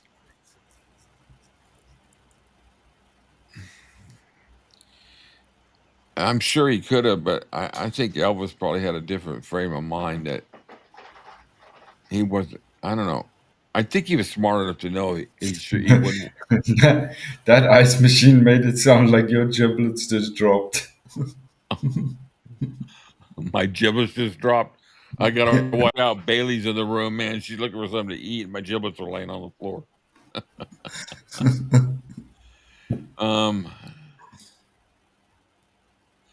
Okay, well, I'm really behind again, aren't I? Yeah, there we go. Oh, Brent's here. Sorry, I thought I heard you mention it before. Hey, Brent, hello. Complimentary laughing out. Did Parker know the meaning of the word? No, he didn't know the meaning. Exactly. Dr. Nick's license was only good in the States, maybe not even in Tennessee. It's Yeah. our pleasure, Bob. Thank you for popping in.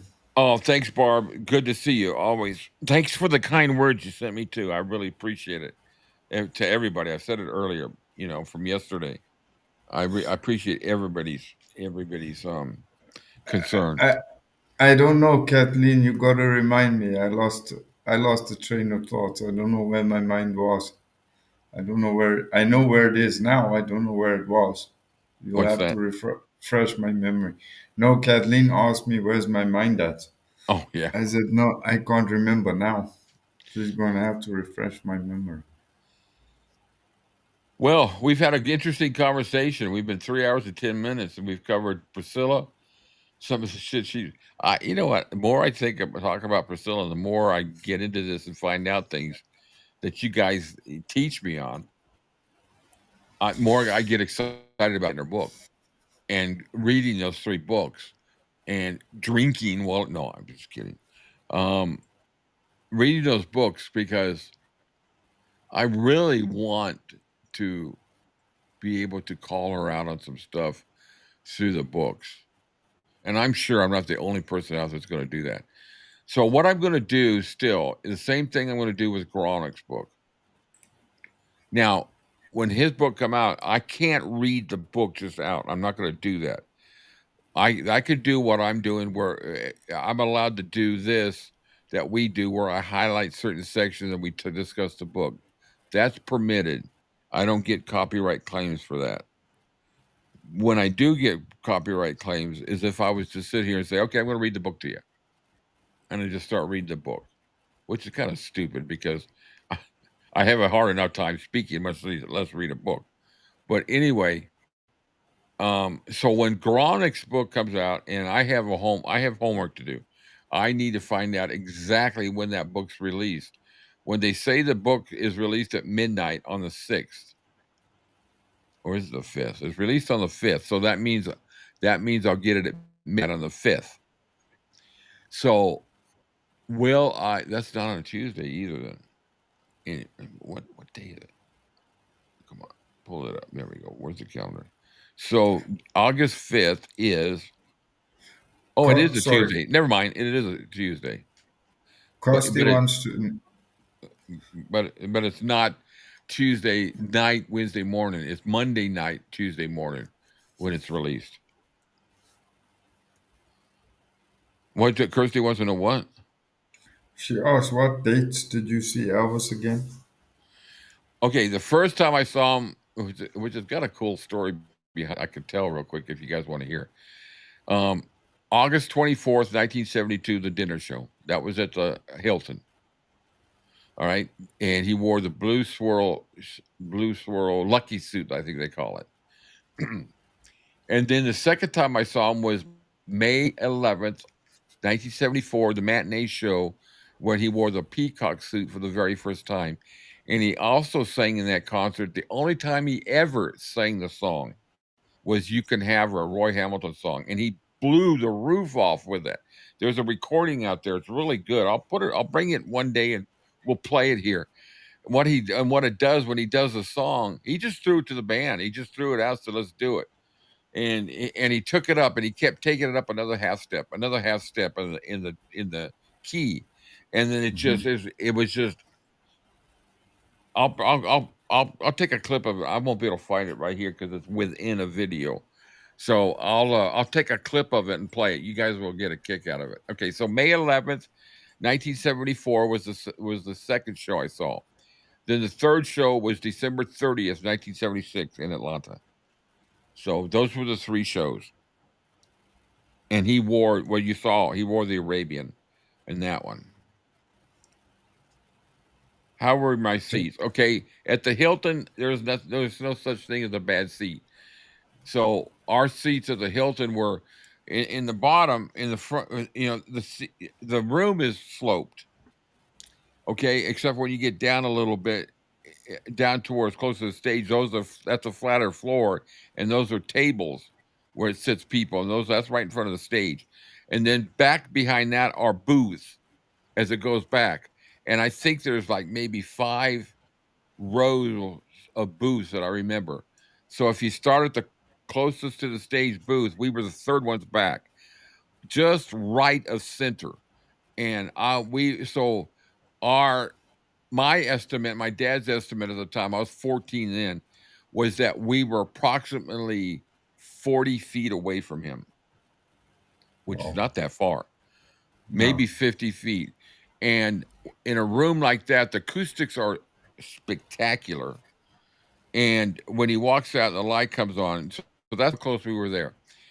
At the Forum, we were 25 rows center from the stage on the floor.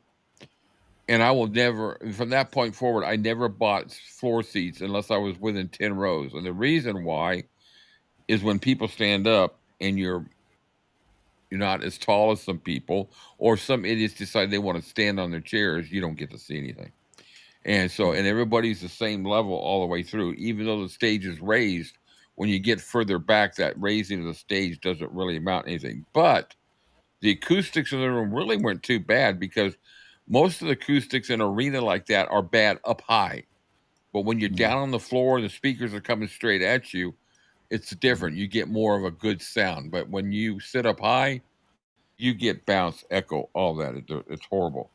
But that was a good show. That was a great show. Awesome show. And then the Atlanta show, we were directly behind. We were second row. There was a kind of a balcony seats right to the right side and the left side. And of course, there's a walkway, and that's where he comes out. And we were the second row back on the balcony behind the stamps. So, and Elvis came out right underneath us, walked right straight underneath us, and then went up the stage. It was so cool. I could actually see the strands of his hair. You know how when you look far away, you can see, okay, he's got black hair. But when you're that close, and lights are hitting him, you could actually see the strands of hair. It was really cool.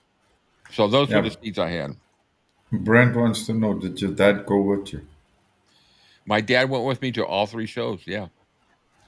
Yeah. Check Jack's comment. Wow, Rick, you saw 3 great shows. I hate you. Oh my God, Jackie Cahan is such an obnoxious entertainer. Now, I don't remember if Jackie was at the International. I mean, at the Jackie Hilton. Cahoon. Jackie Cahoon, yeah, he was at the, but he was a comedian at the L.A. show at the arena, and he was the comedian at Atlanta, and I'm sure he was at the Hilton. But I was so pumped up and primed to get Elvis. I mean, it was the point where, there was no way I was going to get up and go to the bathroom. But I got to the point when they were getting ready to come out, and the Sweet Inspiration came out to do the show. I had to go. I was not going to pee in that chair. So I got up, I used the restroom, and came right back at the end of their show. Then the lights came down, and then it was about 10 minutes later, then 2001 started. But yeah, my dad went to all 3 shows with us. He bought the ticket. Him and I went down to Sears Roebuck, if you guys remember that. And they used to have a system called Ticketron. That's where you got tickets back then. And they were through Sears. And when tickets went on sale, they would go on sale at 10 a.m. in the morning when all the stores would open. So my dad knew the engineer at that Sears. So he got us into the store before the tickets went on sale. And we got in there, and there was a line of employees already standing in line there. and so we were like 13 people back, right? And this is back when they started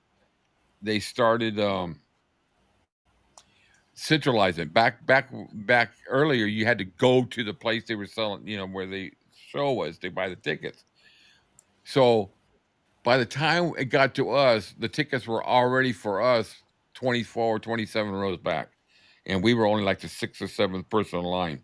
So with all those Ticketron units, wherever Ticketron was in the country, they were all selling tickets at the same time. And back then you had a 10 ticket limit. Well, Jax's Jerky Kane was like Could he you? was a he was like he was as much a comedian as Parker was a colonel.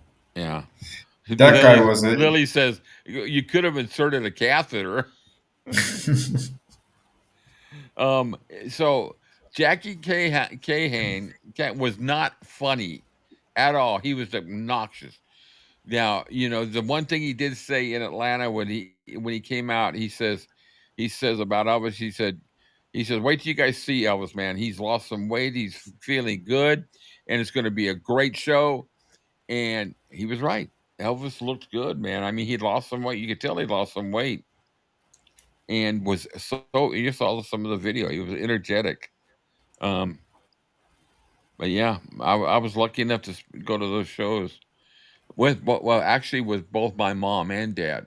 We went to the shows, and then the third show I went to with my wife, who I had just married 3 months before. Hey, And no, when the Lily, you don't have to apologize. and when the show Sorry. was over, no, don't apologize. That was funny. It was hilarious. If I thought about that, if I knew anything about catheters, then I would have done everything I can to jam one up in me so I wouldn't leave the show. So anyway, my wife, who claimed to be an Elvis fan, she had one album of his that was a soundtrack to one of the movies, and that was it. But at the end of the show, Moody Blue was already out on the radio. And at the end of the show, she bitched and complained that he didn't sing Moody Blue during the show. And I was like so freaking pissed. I'm just like, my dad says, what'd you think about the rest of the show? She goes, well, I was waiting for him to do Moody Blue. That tells you why, that kind of tells you how my marriage went. Jack. Oh, Lily should definitely apologize for that. He's busting Lily's chops now. Jack is in the house. So yeah, wasn't Cahan an old Carney friend of? I don't know.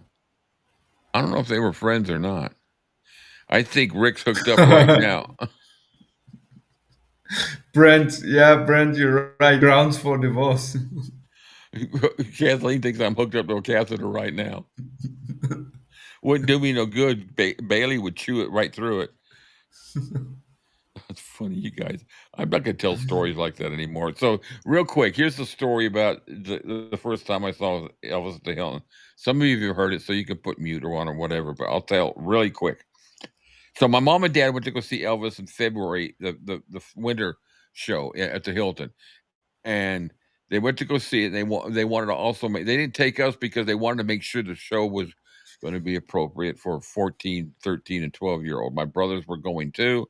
They were Elvis fans, believe it or not. They really liked Elvis movies, and they could feel his music and all that. So that's how much charisma Elvis had, that he even had deaf fans. So anyway, so they went to the show and they came back, and that was it. And truth be told, they didn't tell us they were going to see Elvis because they knew I would go. We would go. I would be furious and upset that they didn't take me and all that. And so anyway, they had booked up reservations for August right when they were there. They went ahead and booked us a table for all of us, and then I had that was in 1972. So I had a 4-year-old brother that they were gonna bring a baby with us to watch him while we were in Vegas. So anyway, comes up in August, and I got a friend of mine, and a friend of mine that he loved Neil Diamond, And I liked, Solitary Man and a bunch of other stuff. I was a pretty good fan of Neil Diamond. So Neil Diamond was coming to the Greek Theater to do some shows, and he got tickets, and he says, "Come on, let's go." And I bought one of the tickets to go. So we were going to go to the show to go see him at the Greek Theater, and I was excited, all pumped. And I told my dad about it, and he just kind of looked at me, didn't say a word, didn't say a word. And 1 week before we were to go to Vegas, he comes into my room. He'd been on a trip. He comes to my room. He says, "You need to sell those Neil Diamond tickets." He just said it like I was in trouble. I go, "Why?" And what did I do wrong, Dad? I said, "Why do I have to sell them?" I said, "I want to go see him." He goes, "No, you don't."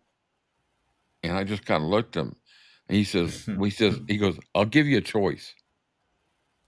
You go see Neil Diamond or you go see Elvis." And I looked at him. I got up, walked to the phone, and called my buddy. I said, "You need to sell my ticket." And he goes, "Why?" I said, "Because I'm going to see Neil Diamond." Well, the caveat of that whole scenario was that concert we went to was the concert they recorded for Hot August Night, the album. So I got the concert anyways. I didn't get to go see him, but I saw Neil Diamond a half a dozen times over the years. I saw him in '76 when he came back to touring, and then I saw him quite a few times. At one time, he stayed at one of the hotels we were at. And I did get to meet him, but he had, how they all have these writers that they want certain things in their rooms all set up, and every morning or every day when housekeeping cleaned his room, they had to leave on his nightstand 3 packs of cigarettes. 2 were filtered, and 1 was a pack of Camel unfiltered cigarettes, the most caustic, nicotine infested cigarettes that could be out there. And And those kick and like a and horse. and housekeeping said we'd go in there and they would be all smoked and all of them crumbled up, and that's back when they allowed smoking. And so, and the temperature on the floor had to be 76 to 78 degrees. No air conditioning because the cold. So Yeah, the voice. he Turn your had the voice whole up. floor, and every room had to be no lower than 76 degrees. So we had to adjust that floor. All the rooms had their own units, but the floors didn't. So we had to adjust all that. But I mean, he paid a fortune. He paid a fortune. And everybody said he was the nicest guy. He tipped everybody good. Sammy Davis Jr. tipped me $250 one time when he came to stay at the hotel because Wow. he called for something broke of his personal. What was it that broke? Anyway, he called down to engineering, and I went up there, and he wasn't in the room at the time. And I went in there, and it was his bed. He traveled with his own bed because he could only sleep on a certain type of mattress, and they would bring this bed in. Well, when the guys set it up, they broke the frame. So I went up there and I fixed the frame, got it all worked on, and I did it like in an hour's time because he was leaving and coming back to go to bed. So I got it all fixed. And the next morning, he called down to engineering. He says, "I want to talk to the guy that came up and fixed my bed." And I said, I thought, "Oh, what the fuck did I do, man? This, I did something wrong. He's gonna say I stole something or whatever." And I walked up and I opened the door, and he's standing there, and he says, "Come on in." And I said hello, and he was, I said, "Hello, Mr. Davis." I actually said, "Hi, Mr. Davis Jr." I was so stupid. And so he says, "I just want to thank you for fixing my bed in a quick time." He says they broke it when they were bringing it into the room. They broke the frame, and he says, "But you did it in record time." And he says it actually looks better than it was before. He says, "So I want to give this to you in appreciation." He hands me an envelope, and I said, "Do you want me to open this now?" He said, "You can open it when you want." He says, "I just appreciate it." And I opened it up, and there was a little small picture of him, and he signed it. And then I opened, and there was like $250 in there. And I was like, Wow. I just kept thanking him. And he's the only person out. The Jimmy Buffett tipped me once, but I worked for Ritz Carlton. They had these people come to the hotels. I got to see a lot of people, but there was only a few that I got to interact with. And Jimmy Buffett was hilarious because he had some people in his room and he was jamming. He was up in the top suite and he needed extension cords and power supplies. So, I mean, power outlets. So I packed up a bunch of them in a cart, took them up there. I said, "What do you want?" And he says, "Can I take the whole cart?" And I said, "Yeah." So I wheeled the cart in. He said, "Come on in here for a second." So I came in here. He says, "Will this room handle all the power?" And I said, "Yeah." I said, "That also don't pull much amperage." So he said, "Well, sit down for a minute." So they jammed a couple songs, and I said, "I need to go." So he signed me a card. He tipped me $150 for bringing it up. And really nice guy. And he's standing there just in a pair of shorts, and there were like 6 women in the room, all in short skirts. And I said, "I really wish I could stay longer." But everybody Yeah, else, people are always nice. But I wasn't really allowed to interact much of them. But if they offered to gave you something, it was one thing. But you could never ask for an autograph. And that's where I met. I can say really met, but I got on the elevator with Lisa Marie back when her and Michael Jackson came to Atlanta. They were doing something for a benefit, and they weren't. It wasn't at the time where it's really known that I don't even know if they were really doing it. Had any kind of relationship yet. But I got on the elevator on one floor, and I go up to the next floor. Doors open, and she walks in. And I knew her instantly, a tiny petite girl. And she walks in and says, "I go, hi, Miss Presley." And she goes, "Hi." I said, "How's your evening?" She goes, "Great." I said, "What floor do you want?" And I hit the floor for her. And I'm going up. I said, "I just want you to know I'm a huge fan of your father." She goes, "Well, thank you." And that was it. She got off the elevator and she had Benjamin in her hands. Benjamin was like a year older, maybe a little older. And then Riley was up in the room with the nanny. And I called my dad immediately afterwards. I said, "Dad, you're not going to believe who I just got on the elevator with." And I told him. He said, "Did you take any pictures? You asked for an autograph?" I said, "Dad, if I do that, they'll fire me." And so that was the best meeting I ever had. I met Charlie Hodge, but that was just cool to see her walk because instantaneously I knew who it was. I mean, just that instant. And my heart actually fluttered. I was just like pacing. I was like, I'm going to say something really stupid here. I know I'm going to say something really stupid. But she was nice. Anyways, it was fun working at the Ritz. Sammy was really nice. People said that he was racist. I've even made the comment. I wonder if because there were some things that were been said about him. But I'm telling you one thing. I was one big white guy, and he didn't care. He tipped me, so you know, I saw no racism there, and he was very super nice. Good people. Anyway, where were we at? All right. So, anyways, y'all know about our trifecta on Saturdays. I promise you, I will not sleep over again and scare the shit out of everybody. Once again, I thank everybody for their concerns. I really do. It means so much. I was crying this morning when I was reading the comments and the emails. I got a few. I got 4 emails from people that were just, you know, it's amazing what Elvis community. This is the Elvis community. Does anybody think that any other stars community generates this kind of compassion and friendship and non-drama on their chats? no. I don't think so. It's wonderful. I live for this. That's why, for those of you who don't know this, but I'm going to start doing a Midnight Madness show on the radio, like the old radio days. And Cam, it's going to be with me and Cam. And I want to play this one thing for you if I can find it. Um, And yes, to answer the question at the beginning of the show, I can't remember who asked the question, but yes, I'm feeling okay now. yeah, that broke my heart when I heard that message that he left. I just felt like such a freaking heel yesterday, and I deserved it. I should have set my alarm. But I don't ever, anybody that knows me knows I don't do that. Okay, well, anyway. Let me see if I got it here. I want to play. This is going to be. We're going to have a normal. I created a intro for our show. It's going to be at midnight to 2. We'll probably do a different time somewhere along the line, and Oh my goodness. it's going to be a call in. It's going to be a call in. You can do requests. We're going to play rare records, concerts, We're gonna play interviews. We're gonna do all kinds of shit, and you guys are gonna be able to call in as long as I get the mixer going. You're gonna be able to call in, and you can text, and you can and we're gonna play whatever you want to play, and I will get it. We'll get it done, and we'll chatter, and we're gonna have fun. We're just gonna do it like an old midnight show. It's gonna be like, hey man, it's midnight. What are you doing? What are you? You know, What are you I, wearing? I'm gonna jump in here. I'm gonna jump in here. Okay, jump, Uh, man. that's gonna be something you're gonna have to learn, Lily. Otherwise, you're gonna have a problem. What's that?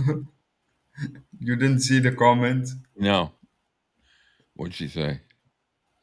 Lily, Debs, what's that? What I'm learning, Lily.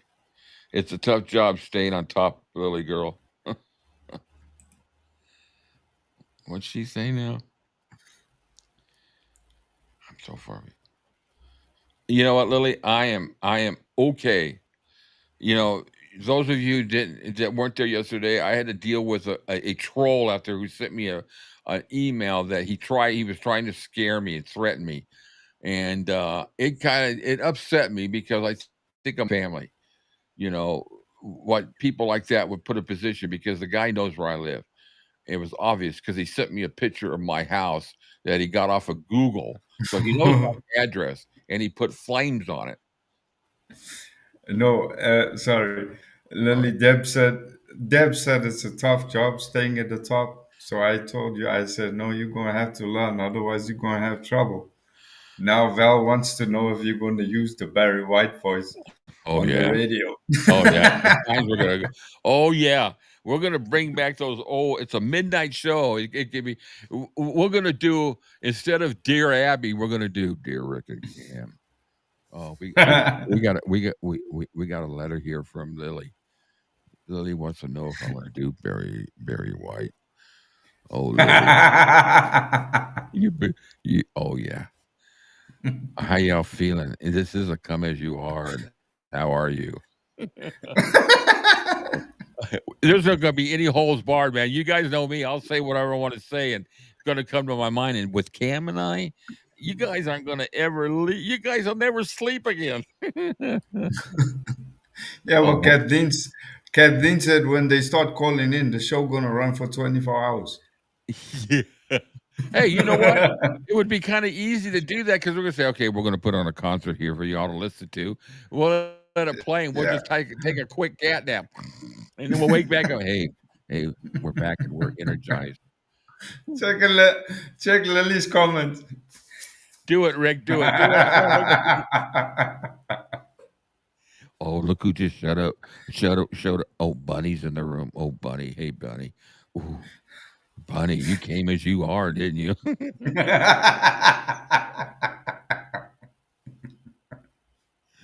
Well, My at wife. least some, If my wife turned on the radio one night at midnight and listened to that, she's gonna call in and go, "What the fuck are you doing?" And she'll laugh.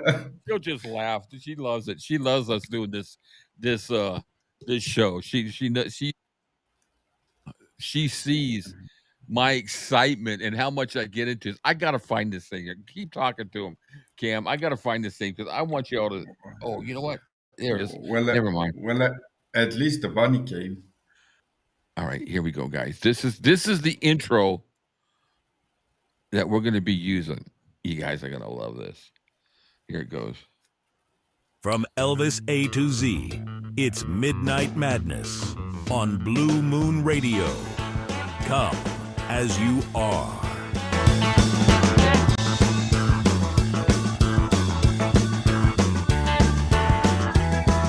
And now, Rick and Cam.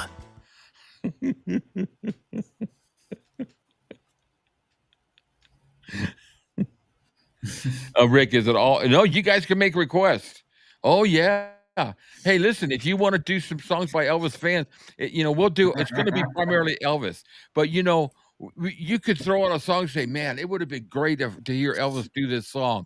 Play the song and see what other people think. We'll do a vote thing. We'll coincide it I got so many things in mind. We'll link it in with Discord, and we'll do polls, and people can kind of vote in those. Oh my God, what are you talking about?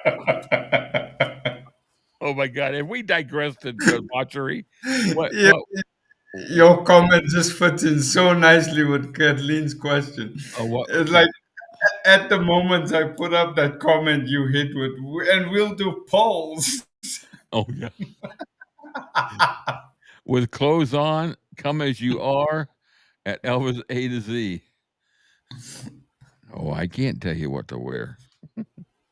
We're gonna have fun. It's gonna be fun, and I want to start this next week. We're gonna do the show just twice a week. We're probably gonna do it on Monday night, which is Monday to Tuesday morning, and then we'll do the other one Thursday night, Thursday to Friday, because that still gives us our time to sleep. The thing, and Cam, it'll start for Cam at 6 in the morning for him, so it's not like I'm asking him to stay. Cam's just as pumped about it as I am, and There we go. and here's the thing too. It's going to be totally recorded so that I can put it up as a podcast. So this is going to be a Oh, here podcast we go. on YouTube. What are you wearing? Oh. Oh my God, where have we gone on an Elvis channel? Oh my God, Rick is getting excited. Oh, it's 67. I don't know. I get excited about just doing the video, doing this. You know, and it's not the excitement some of you are thinking. You do videos too? But if you, well, no, we're not. We can't do it on video because the songs we play will get kicked while we're doing it. So I'm busting your ass. yeah, it's now 5 hours on air. 3:40, 3 hours and 40 minutes we've been on air. Oh, it's now 5 hours. You know, I think I think once we build it up and we get a following on it, it's going to turn into we just. I'm not trying to toot our horn here, but I think nostalgia is. I'm going to play. I can get a hold of some of those old commercials that they used to play on the radio. I've got commercials of Elvis. They're promoting Elvis shows, and I'm going to throw. We'll be right back. We got an announcement for you. From Paramount Studios coming out this weekend is we're gonna get a little Charo Day. Whatever. We're gonna do commercials like that. We're gonna create our own commercials. What's that? Lori is like the headmaster. This oh my God, Rick, what are you wearing? This now 5. Oh my God. That's like a Columbo trivia. Hey, we'll do trivia games too. I just want it to be fun. I want you guys to interact, and we can interact through message, through Discord, or you can call in. That's why I'm really pushing to get this mixer set up, because you guys will be call in anytime, and we can have a discussion. Lily, you're so right. You're so right. She comes straight back at the headmaster. Gotcha. At Elvis, yeah. When is the show? Well, I'll tell you what. I'll put out a. Let me see if I think I got a. I got to get something to drink. Hold on a second. I tell you what, that coffee's good. Got a new coffee. It's really good. A new flavor for my coffee. All right, add new layer media. Let me see. I think I've got a flyer for the radio show that I'm going to put out. I've made one for the trifectas. Yeah, here it is. Okay, so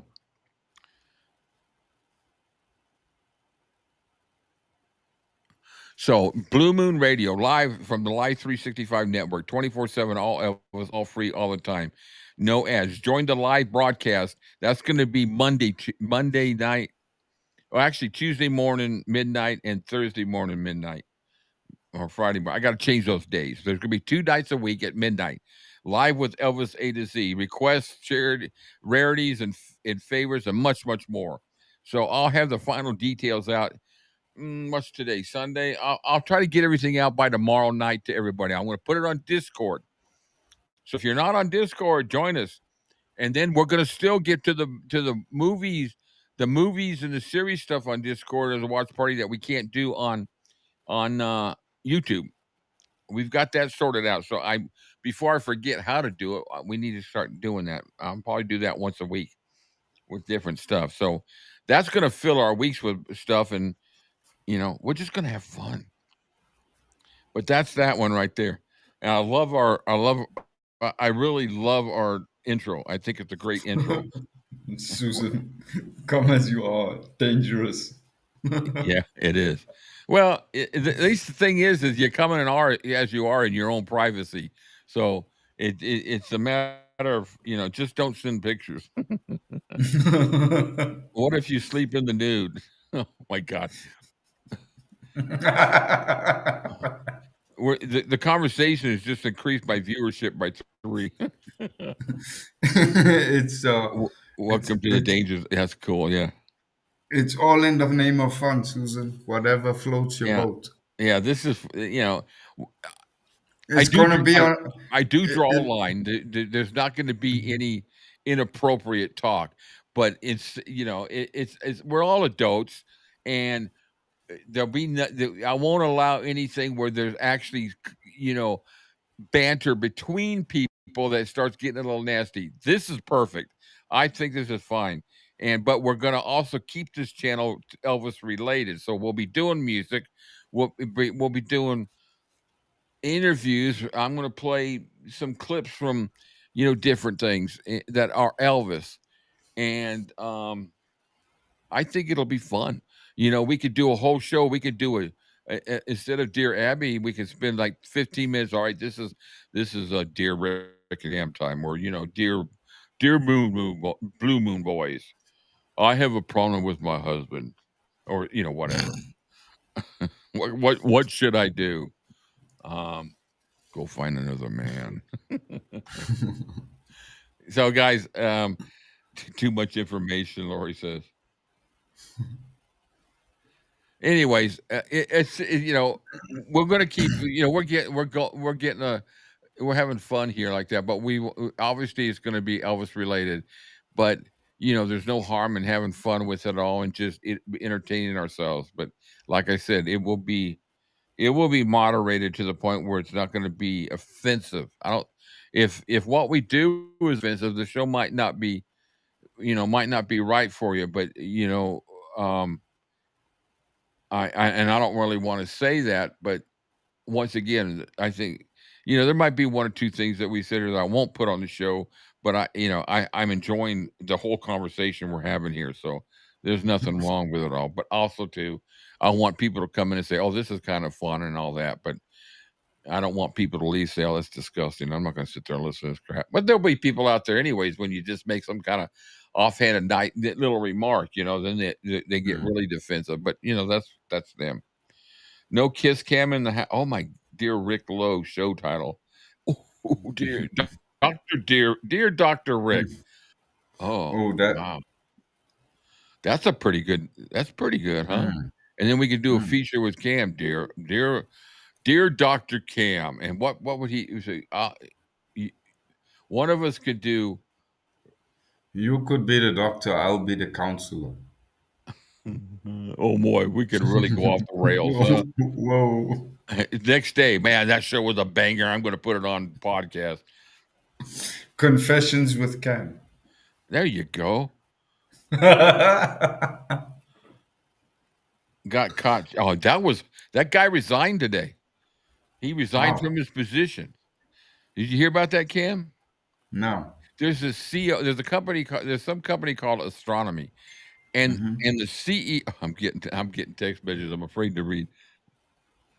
Oh, Tracy, I could be Larry Geller.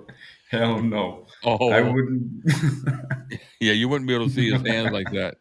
I could hear Cam now saying, "I was talking to Rick, and the last thing I had to say was, I want to lay my hands on your forehead, but you're too fucking far away."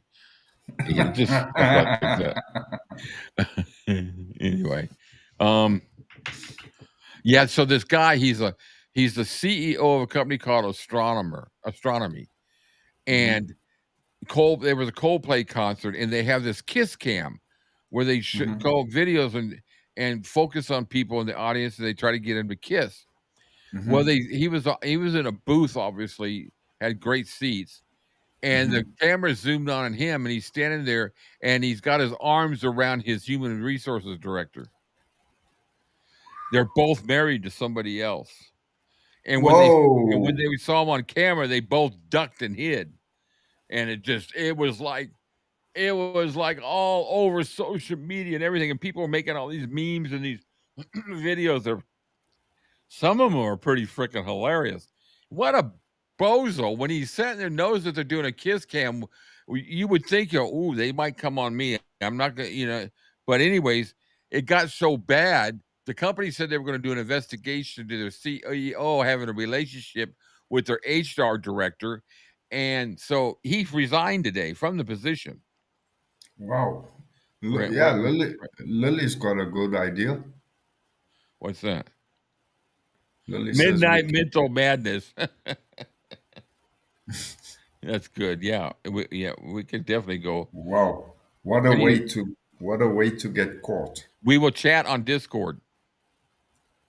We'll chat. So we'll all be connected when we come on. If you want to be connected into the chat while we're doing the show, we'll do it through Discord. And I'll make sure, if anybody wants to be a part of it, they'll just have to join the chat. We'll do it on. And what I'll do is I'll create a different server for the show, and I'll create a different chat line for the show, and you can pop in there and you can comment, and I'll read them right off the show. If you guys, oh man, I want to dedicate this song to my son. He did a great job. I wanted you to play this, and I'll do the dedication, and we'll do it right off. We'll do it that way. So we're gonna. I love vintage stuff. I think you guys know that. You see me where I put old commercials from the 50s and 60s into intro coming in the show, and I've done other videos with the old stuff. I just love it. Nostalgia. It was a day. It was a time of innocence.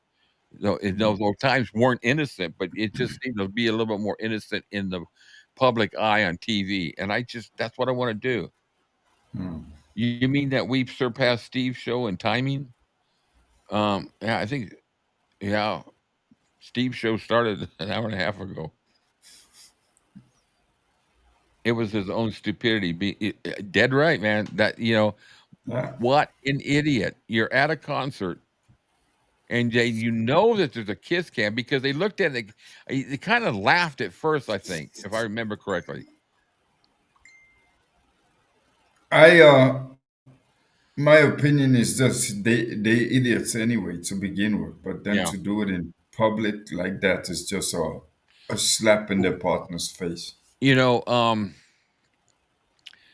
Stuff like that could get you in legal trouble too, because that's why the company's going to do an investigation where there's some inappropriate things handled that shouldn't have been handled, all because they were sleeping together. Well, don't let that guy or get this or fire this guy or whatever. That's lawsuit property right there. I mean, it just, when I worked at the Ritz-Carlton in St. Louis, we had a human resources director. She was ex-military. She was a right terror. Her and I did not get along at all. And I was in charge of security also in the engineering department. And the reason why I got that job in St. Louis was it was a brand new hotel. And I worked in Atlanta at the beginning. And I knew the owner, Horst Schultze, of the company, because I used to go over to his office and do work on his office. And he would come over, and he actually got to know me a little bit. And he invited me over to his house, and I'd do work on his house. He invited me to do work on his house. Anyway, he got to know me. Well, St. Louis was opened up. I don't remember what time. I think it opened up like in springtime. And they hired this gentleman as an engineer. And he was an old rough guy. He was just a rough, tough guy. And they hired this guy. And the engineers absolutely hated this guy. He treated him like shit. And he, and they did an employee opinion survey. And out of 20 some hotels, that hotel ranked last in the employee survey for engineers. So they fired the guy. and I hadn't been a director of engineering yet. I was an assistant director. So Horst Schultze knew me very well. Not very well, but he knew me and he knew how I was as an assistant, and the guys liked me. So he personally came to me and he said to me, he says, "You want your own hotel?" I said, "Well, yeah." He says, "How would you like to go to St. Louis?" And I kind of looked at him real strange. Where I go, "Well, that wasn't my idea of where I want to go."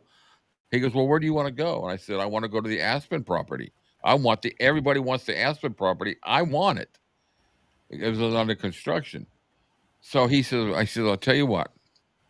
He says, "If you go to St. Louis and correct the mess there before the next employee survey, which was going to be another 6 months, you go there and you correct that and get those guys in line because they were talking about going to union and all that. And companies don't like it when the guys, you guys know that that stuff. But anyway, he says if you could do that, you can raise them to within the top five or the top percentage of the engineer department in the employee survey. You can name your hotel you want that's under construction." So I said okay, and so I flew up, met the general manager. We worked out a deal of how much I was going to get paid and all that, and so they moved me up there. And actually, St. Louis wasn't really too bad of a place to live. I kind of enjoyed it there. So, long story short, I took the engineering department to number 2 in the engineering department. They changed. It's just the way. It's just how you treat people. That's all that's matter. You treat them like humans, and if there's something wrong, you pull them and you sit there and talk to them. And. So I did, and he flew in to talk to me, and he says, "You still want Aspen?" I said, "Yeah." He says, "Well, don't say anything to anybody. We're going to need an engineer up there in October," and this was like 2 months in advance. So I was going nuts. I was ready to go. I was ready to go. I was selling stuff, getting ready to go. And so finally the general manager called me up. He says, "Let's go to breakfast in the restaurant." So we went into breakfast. It was a Sunday morning. And he sat down. He says, "All right, get ready. You're going to Aspen. You're moving to Aspen. You got to report there in 2 weeks." I was just so excited. I couldn't even eat breakfast. And I went to Aspen, and Aspen was cool. I was there for a year under the construction, and they needed me there to meet with the construction man, make sure everything is in line. And I got to meet some people, famous people. I got to see some people. It was so cool. I met Kurt and Goldie. Yeah, I met him in the old Navy store one day. Just hello and all that. I sat and had a drink with John Denver and didn't even realize it until it was all over. Because he didn't have his glasses on, and we had a conversation. And then there was some others. Jack Nicholson came up there one time. He was really super nice. It was just cool. I got to see some of these people, and I think Kathleen knows what I'm talking about. I think she comes across people like that. I'm not one of these ones that go, "Oh, go, go, go, go." I'm all excited who it is. It was just cool to meet him, and I'm a big fan of Kurt's. The only person I would have ever probably drooled all over or squeal when I saw my concert would be Elvis. So it's just I've been lucky. I've been very lucky to fall in the right positions. I pissed off a lot of engineers when I got that job because I was the only engineer that didn't have a college education, and they just were so freaking pissed that they gave that hotel to me. Lori, don't take Beyonce country star. Oh my God. Yeah, because Brent said he's going to have to be more discreet when he and Beyonce come out.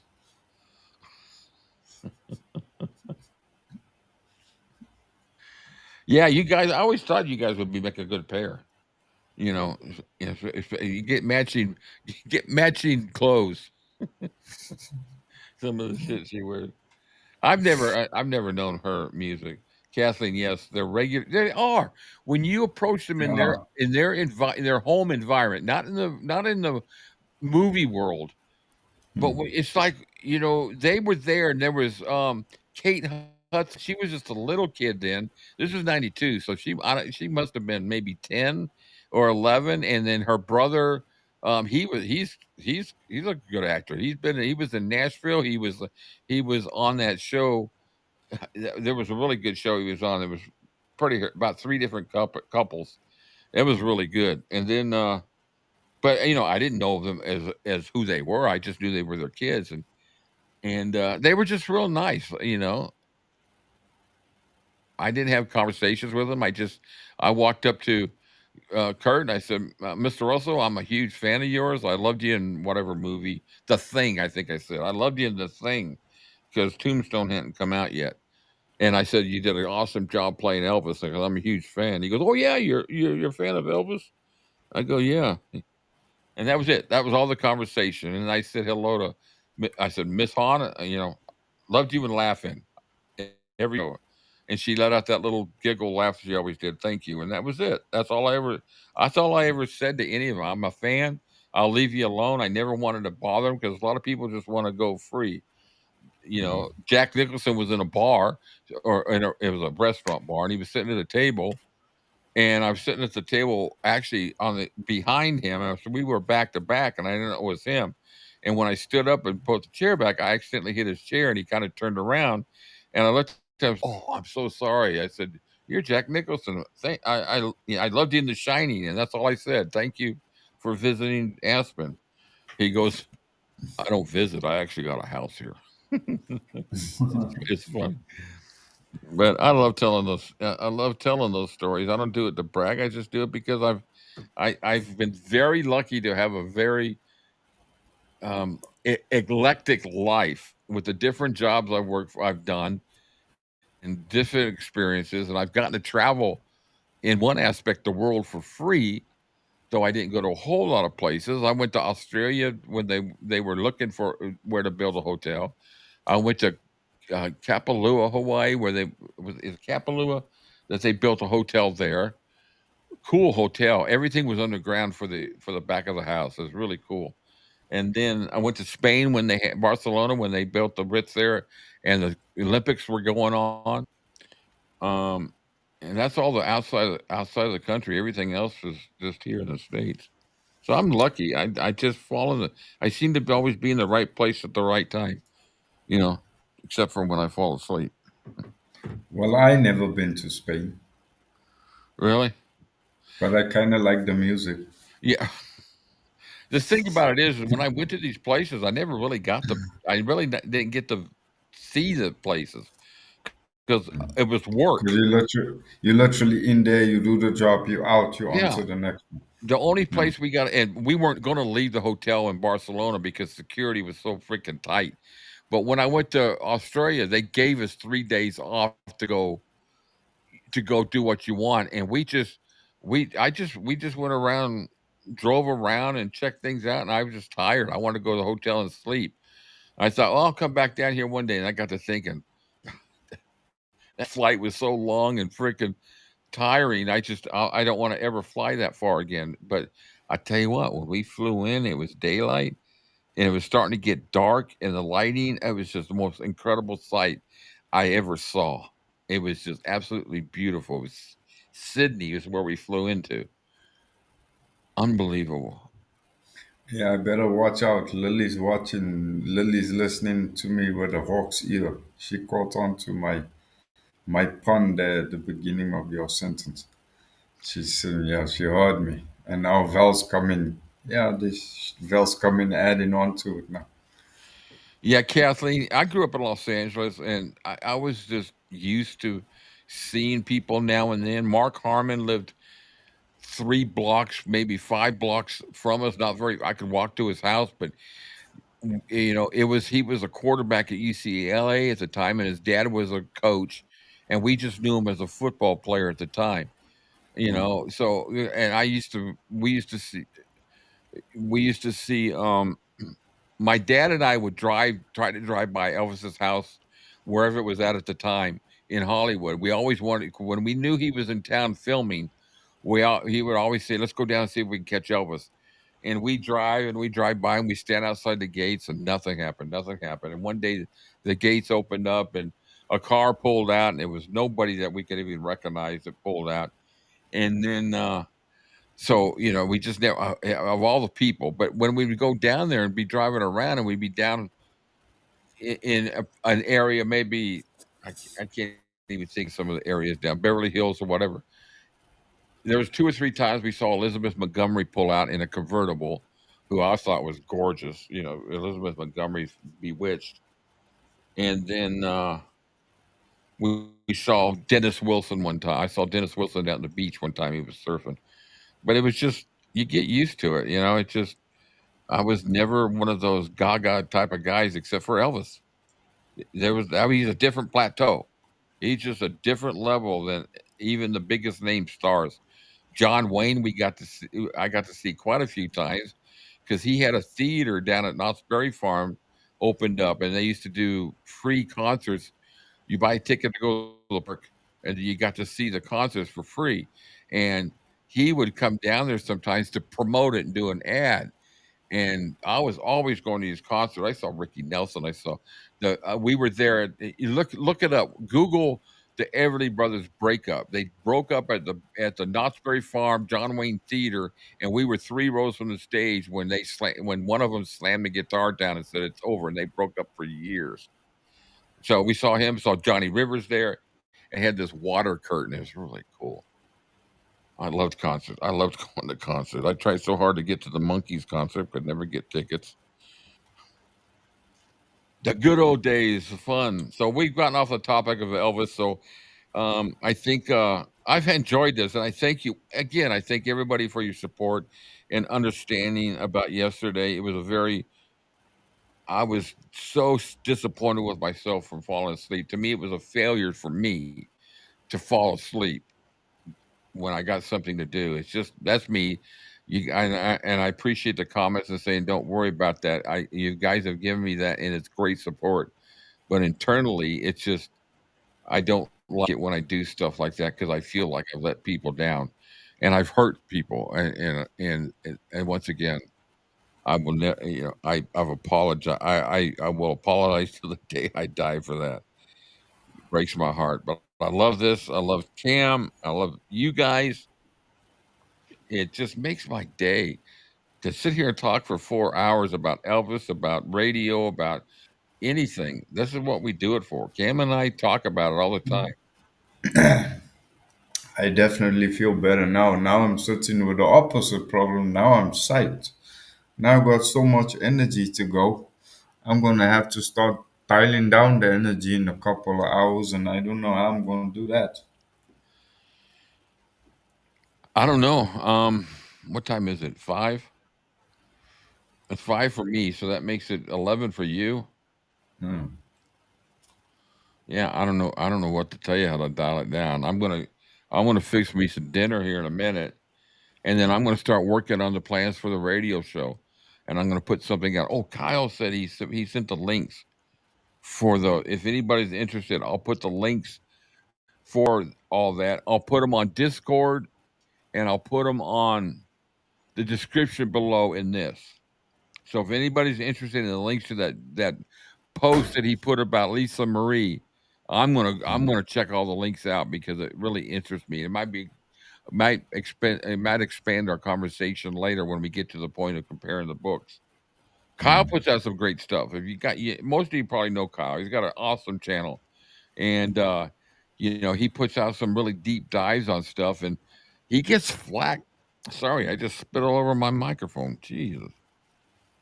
He gets a lot of flack for his stories about Priscilla or Lisa Marie, and it's unwarranted. When he's trying to protect the legacy of Elvis, and he'll put up stuff. He put up a video one time of a Geraldo. I think it was a Geraldo Rivera video, who I absolutely despise. Geraldo, because he claims to be an Elvis fan, but he would run those tabloid negative stories. But anyway, I digress. He had Dee Wallace on there. Dee Stanley. Dee Stanley. Dee Wallace was an actress. See, my mind is the way it works. So he had Dee Stanley on there, and on there was also JD, and there was somebody else on there, and it was about the. Joe. Oh yeah, and there was she was making the claim, a very nasty, rude claim about Elvis and his mother. I don't even want to say it, but Ah. you can imagine. You can imagine what it was. And JD really went off on her. If it wasn't for those cameras, I think JD would have climbed down her Oh, throat because verbally he was right in her face. and you could tell that she was He, being called out. sh- she was. He was literally. He was about as close to physically showing his aggression. If those cameras had cut at that moment, he would have stood up because you Yeah. could see it in his face. He was ready to smack her. I've never, of course, there's not a whole lot of video of JD as far as outside the Elvis spectrum. There's been some good interviews with him, and just normally, but on a show like that, I'm sure he knew beforehand what the subject was going to be, and I'm going to tell you, I was applauding him. I was sick that I heard what I heard by D. But I tell you what, by the time that conversation was over, I almost expected D just to come out and say it was a lie, because you could tell the look on her face was saying, "I'm a She liar." was, yeah, she was. He pushed her to that point. It's just she didn't have the balls to say on live TV that she's made an ass of everyone, including herself. Correct. Yeah. Let me see something here real quick. He posted. I'm gonna see where he posted this while we're talking. But yeah, I was, and so anyway, he posted that video to show JD's reaction, how JD was defending Elvis, and he got lambasted for posting that and demanding to be taken down and all that. And Kyle only defends Elvis. He puts out good stuff, but he also puts out the stuff like the stuff with Lisa today, all the lies, and he comes back with the answers. He said, well, you know what? This isn't true. And that's part of protecting the legacy of Elvis and Lisa Marie. And it's going to go right on down the line with Riley and all that, because I'm seeing stupid remarks. I'm seeing stupid remarks they're making about Riley because she never calls Elvis her grandfather. She goes by Elvis. But I played a video, last week or a week or so, where Yeah, she you made talked. a short on. Yeah, she talks and calls him her grandfather, and so you got to think about something. She called him Elvis in the perspective of in the entertainment world when it's not personal, Yeah, and in so the she's business saying sense, in the in the business sense, and yeah, in the business sense, yeah, some people just can't comprehend that. You should always no, call him your grandfather. Always call him. Well, no, no. because you know why? She's got two grandfathers. And she's in both worlds, and it's her Yeah. prerogative to keep the two separate. So through that and a few other things, Kyle and I have become good friends. We never really communicated before. Let me do this. I am going to thank him right here real quick, and then after we're through here, I will post the links. Let me see where you.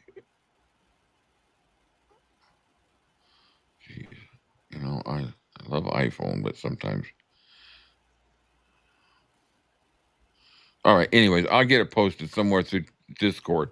If you haven't joined Discord yet, the link is down in the description below. And join us. We're gonna have fun with it. We're gonna do all kinds of events. And Brent's got a great one too. He's got so much stuff on there. I get dizzy looking Oh, at.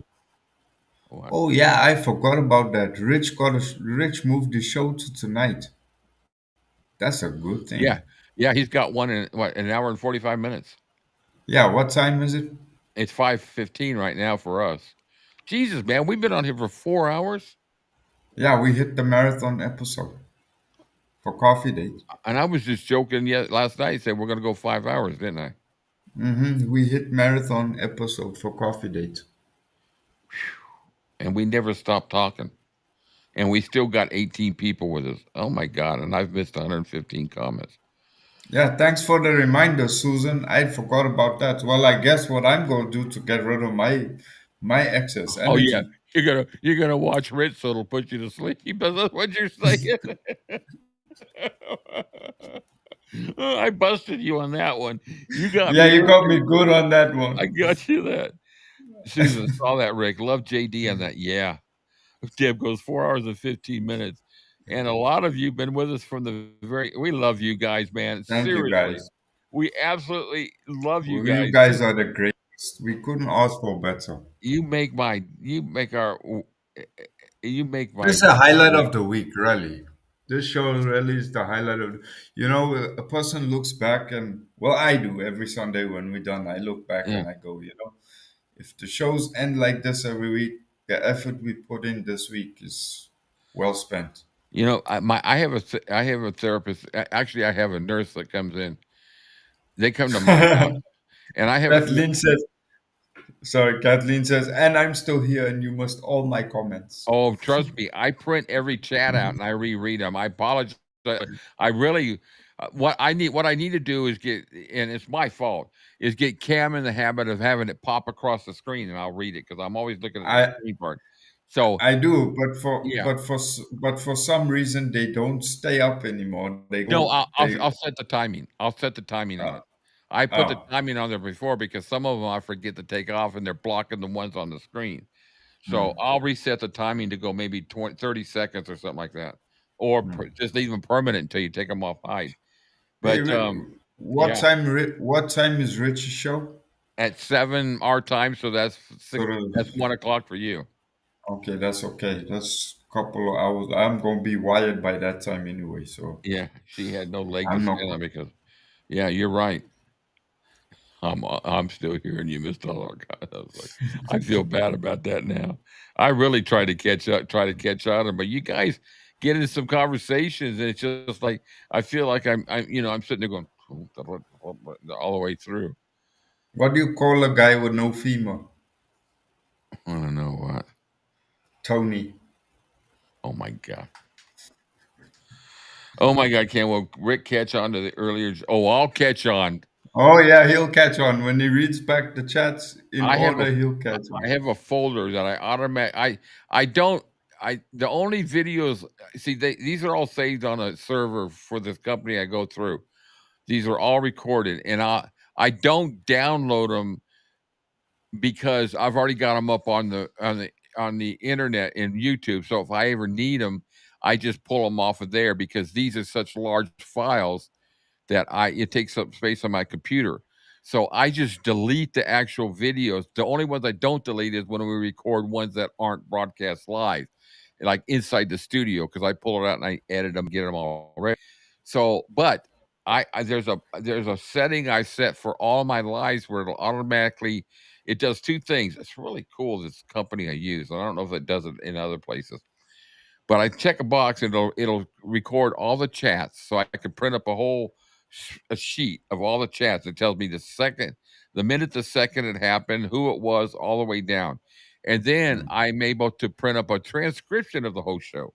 So I'm able to review and review everything that Cam and I have said. So it's No, pretty. Kathleen, there's no trouble Yeah, here. oh my God, I'm in trouble. Nobody can get me any more trouble than I can Yeah, sometimes.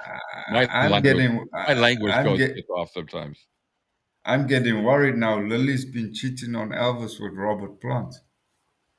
Ooh, I like Robert Plant. Robert Plant's done some country songs or bluegrassy type songs with Alison Krauss, and they did a version of When the Levee Breaks. Oh my God, I love When the Levee Breaks, all transparency, and I will lie. I'll deny this later, but I'm going to say this now. When the levee breaks, the Led Zeppelin version of that song, and John Bonham's playing those songs, is the time I get the best highs ever smoking pot. Oh, look at Lily now trying to douse the fire. Oh no. Elvis is my only hunk. No, I would sit down and it was when I was single, and I would turn all the lights down. I used to have a black light, and I would turn on the black light just to kind of give me some mood. I'd crank on the Led Zeppelin album, and when it got to where the levee breaks, it was just a chill time. I'd have one beer, and a half a doobie, and I'd be happy.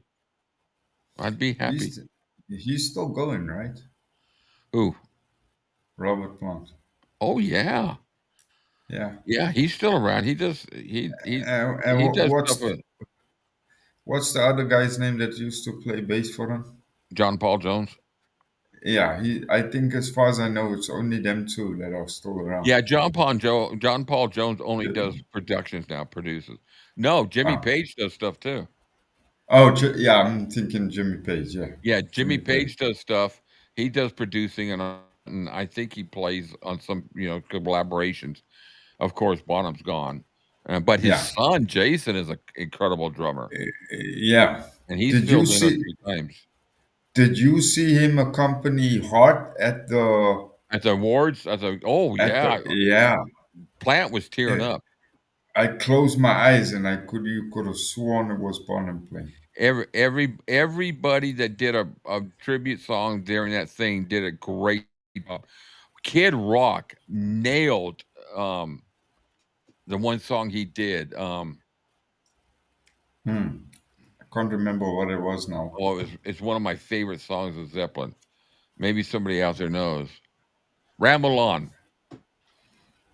Kid Rock did Ramble On. Now the guy that did there was one guy that did one I didn't really I didn't like Lenny Kravitz's version of Whole Lot of Love.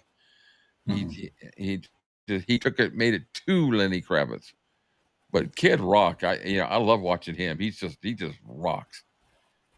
Um, but Hart, I saw them in concert, and I don't know, Jesus, back in 80, somewhere along then. And the opening act was John Cougar, and he just come out with "Hurt So Good." 82. Yeah, and I went to go see Hart, and he was the opening act. But I was there I really was there to see John Cougar because I love that song, and I had just bought the album. But I also was a fan of Hart. But Cougar came out there and he just rocked the place. He did about a 30-minute set. He rocked that place. Cougar, when he was on stage, he was spitting. He would just, got into the music, pure rock and roll. But Hart came out and they just Barracuda, all those they are so good. And I understand that Ann's not well at all. No, is it Nancy? Which one's Ann's the guitar player, Nancy's the singer, right? Yeah, yeah. Nancy, incredible voice. I understand she's not well. I think she has to play in a wheelchair now. She still sings, Wow. but she has to go on stage in a wheelchair now. Shame. But she's what a voice, and she sounded just like Robert Plant, man. When she used to do those, they used to play that in rock and roll in concert, and she said they grew up on Zeppelin, and that was the first songs they ever did when they formed a band. So that Did must have you been special for them. did you see Robert Plant and Jimmy Page collaborate with Foo Fighters when they played Wembley in 2008? They did Who? rock and Robert Plant and Jimmy Oh Page. yeah, They oh yeah, yeah. collaborated with the Foo Fighters on rock and roll, and Hey there was Susan, don't another worry one. about it. I already know we're all nuts on this channel. It's a given. I have it in writing now, but yeah, Yeah, no. no, I'm I love those collaborations. It's just like the one time I know it pissed off a few of the people, but at the Rock and Roll Hall of Fame, when Prince took over the lead break on "While My Guitar Gently Weeps," uh, that was an incredible lead break, and Tom Petty kept trying to break in and sing, and Prince just kept going and going, and then finally, he let him go. But that's the first time I ever realized how good of a guitar player Prince was. And I always liked Prince's songs. He had some good stuff. Very talented guy. Purple Rain, Little Red Corvette. The one song I absolutely love is When Doves Cry. I heard Hard at the Zaz Festival last year. Cool. They're good. I wish I could still go to concerts. The last concert I saw was a dual. It was a dual bill. They were both bill. They didn't do the show together, except for they came out and did two songs of each, but it was John Fogerty from Creedence and John Mellencamp. And so Mellencamp came out on stage when Fogerty was playing, and they did Have You Ever Seen the Rain? And they did another, I think Green River or something like that. And then when Mellencamp was on stage, John joined them in Small Town, and there was something else. But I saw Mellencamp probably close to 7 or 8 times, but I quit going when he started getting more political and more going towards the folk side. And those didn't make for great shows. Great music, but to me they didn't make for good shows. And Mellencamp's starting to lose his voice. Fogerty, I saw about 4 or 5. I got a great picture up here. I've got my scanned on my computer. I was 2 rows of on the stage when he started touring again in whenever it was 80s or something like that. And he came to the Fox Theater, and I got tickets 2 rows from the stage center. And I got 5 great shots of him, and 2 of them he's looking straight at me and winking. One of them he's winking, and one he's smiling. And then I've got one that I blew up. It's just like it looked like it was one for Rolling Stone. So I'll have to post that. It's a great picture. Great show. Great music, man. That's when music was real. It wasn't. There was no auto tune. There was no Not this, computer, no digital. not this plastic shit we hear today. You know, people today. There's a few. I said it the other day. I like Keith Urban. I think he's a straight good rock. I think he's rock and roll more than country, but he does some good. I love that John Deere, John Cougar, John 316. What a great song. And then I like Chris Stapleton. He's more country, but I love his voice. And I don't think I've heard. Whitney did an awesome job on the national anthem, but Chris Stapleton freaking nailed that national anthem when he sang it. You have just him and the guitar. Oh my God. And then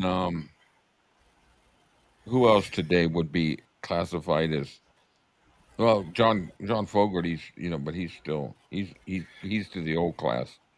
Yeah, but his voice is also going. Yeah, he's having a hard time. But you know what? His band, who his band is now? Most of his band are his kids now. That's cool. His sons play the guitar, both play guitar. His daughter's now starting to join him with guitar and certain stuff. And then Kenny Aronoff is the drummer. You know Kenny Aronoff.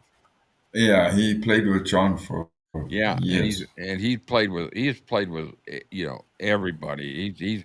He's considered he's the number He one drummer on albums. He played with Foo Fighters for a while, and then he's played with Melissa Etheridge. He's played with Alanis Morissette. Smashing He's Pumpkins.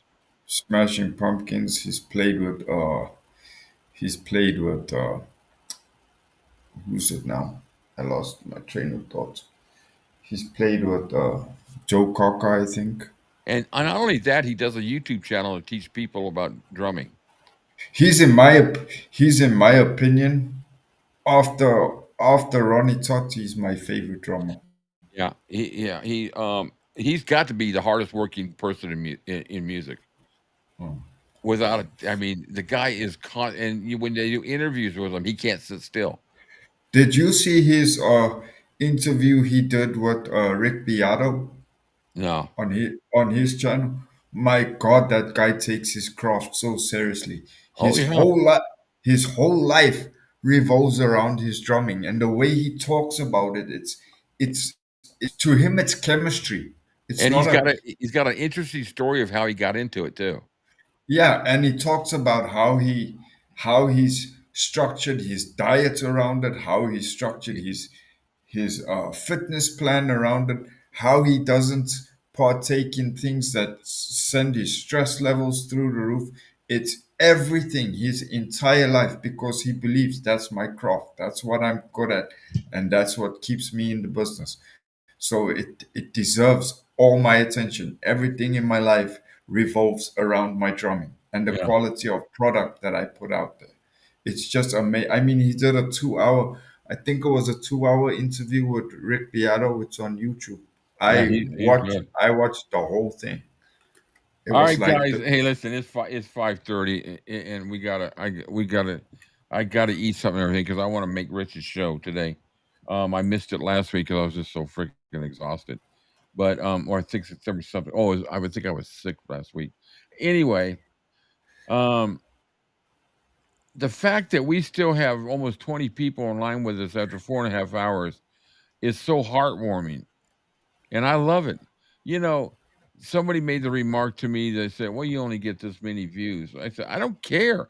I'm not doing it to, do you think we could really have this type of discussion if we had 100 people on here with us at the same time? We can't. no, I can't even keep up with the comments with 20 people. But what's cool is people watch it on replay and they leave me comments. Great show. We enjoyed the conversation, and that's what our focus is.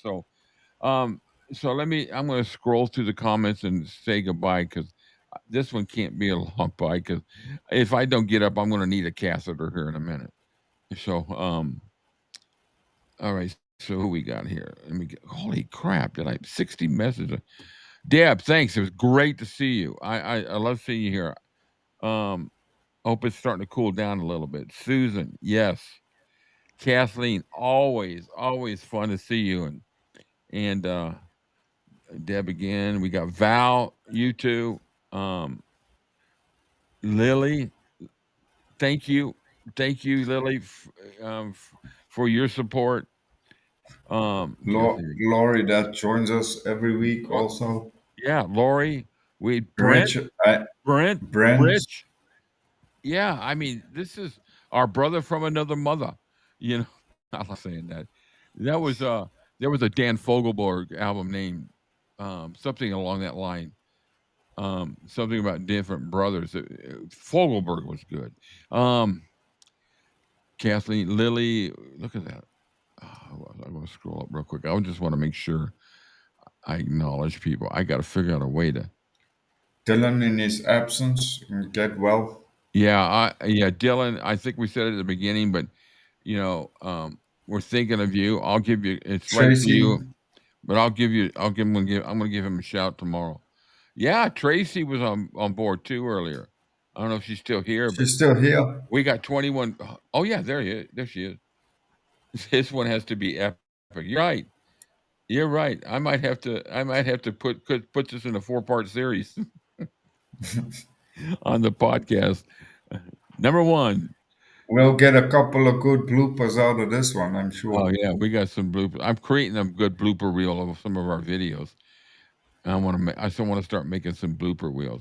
And I'm also making the acapella records, just to let you know. Those of you who enjoy our acapellas, I have decided, and I've been working on them. I already got one of the albums together. I just need to tweak it out. I'm going to release an album at a time, Elvis's albums. I'm going to go ahead and start with the 70s albums after that's the way it is, because I don't know how the live albums are going to do yet. So all the studio albums. So the first one's going to be, I think it's Elvis Country. I've already got it broke down to all a cappella. And what I'm going to do is I'm going to release one video of the whole album, and it's going to be Elvis Country a cappella, and it'll have the picture of the album, and it's just going to be a audio on YouTube, and I'll also do it as a audio on the radio channel so people can listen to it. To that So too, yeah. so it's going to be cool because some of those. I mean, have I told you, lady, I love you in acapella was really cool. All right, guys, epic show, Cat, epic Susan, people, thank you everyone, guys. all the All way of down. y'all. Yep, we love you all, and we will see you Tuesday night if you guys are able to make it for the watch party. I'm going to pick a really good one. Maybe we'll pick the birth and schooling of Joe Esposito. All right, My guys, you God. guys are Kathleen, thank you. Good night, TCB. Adios. It's going to be hard to hit this end button.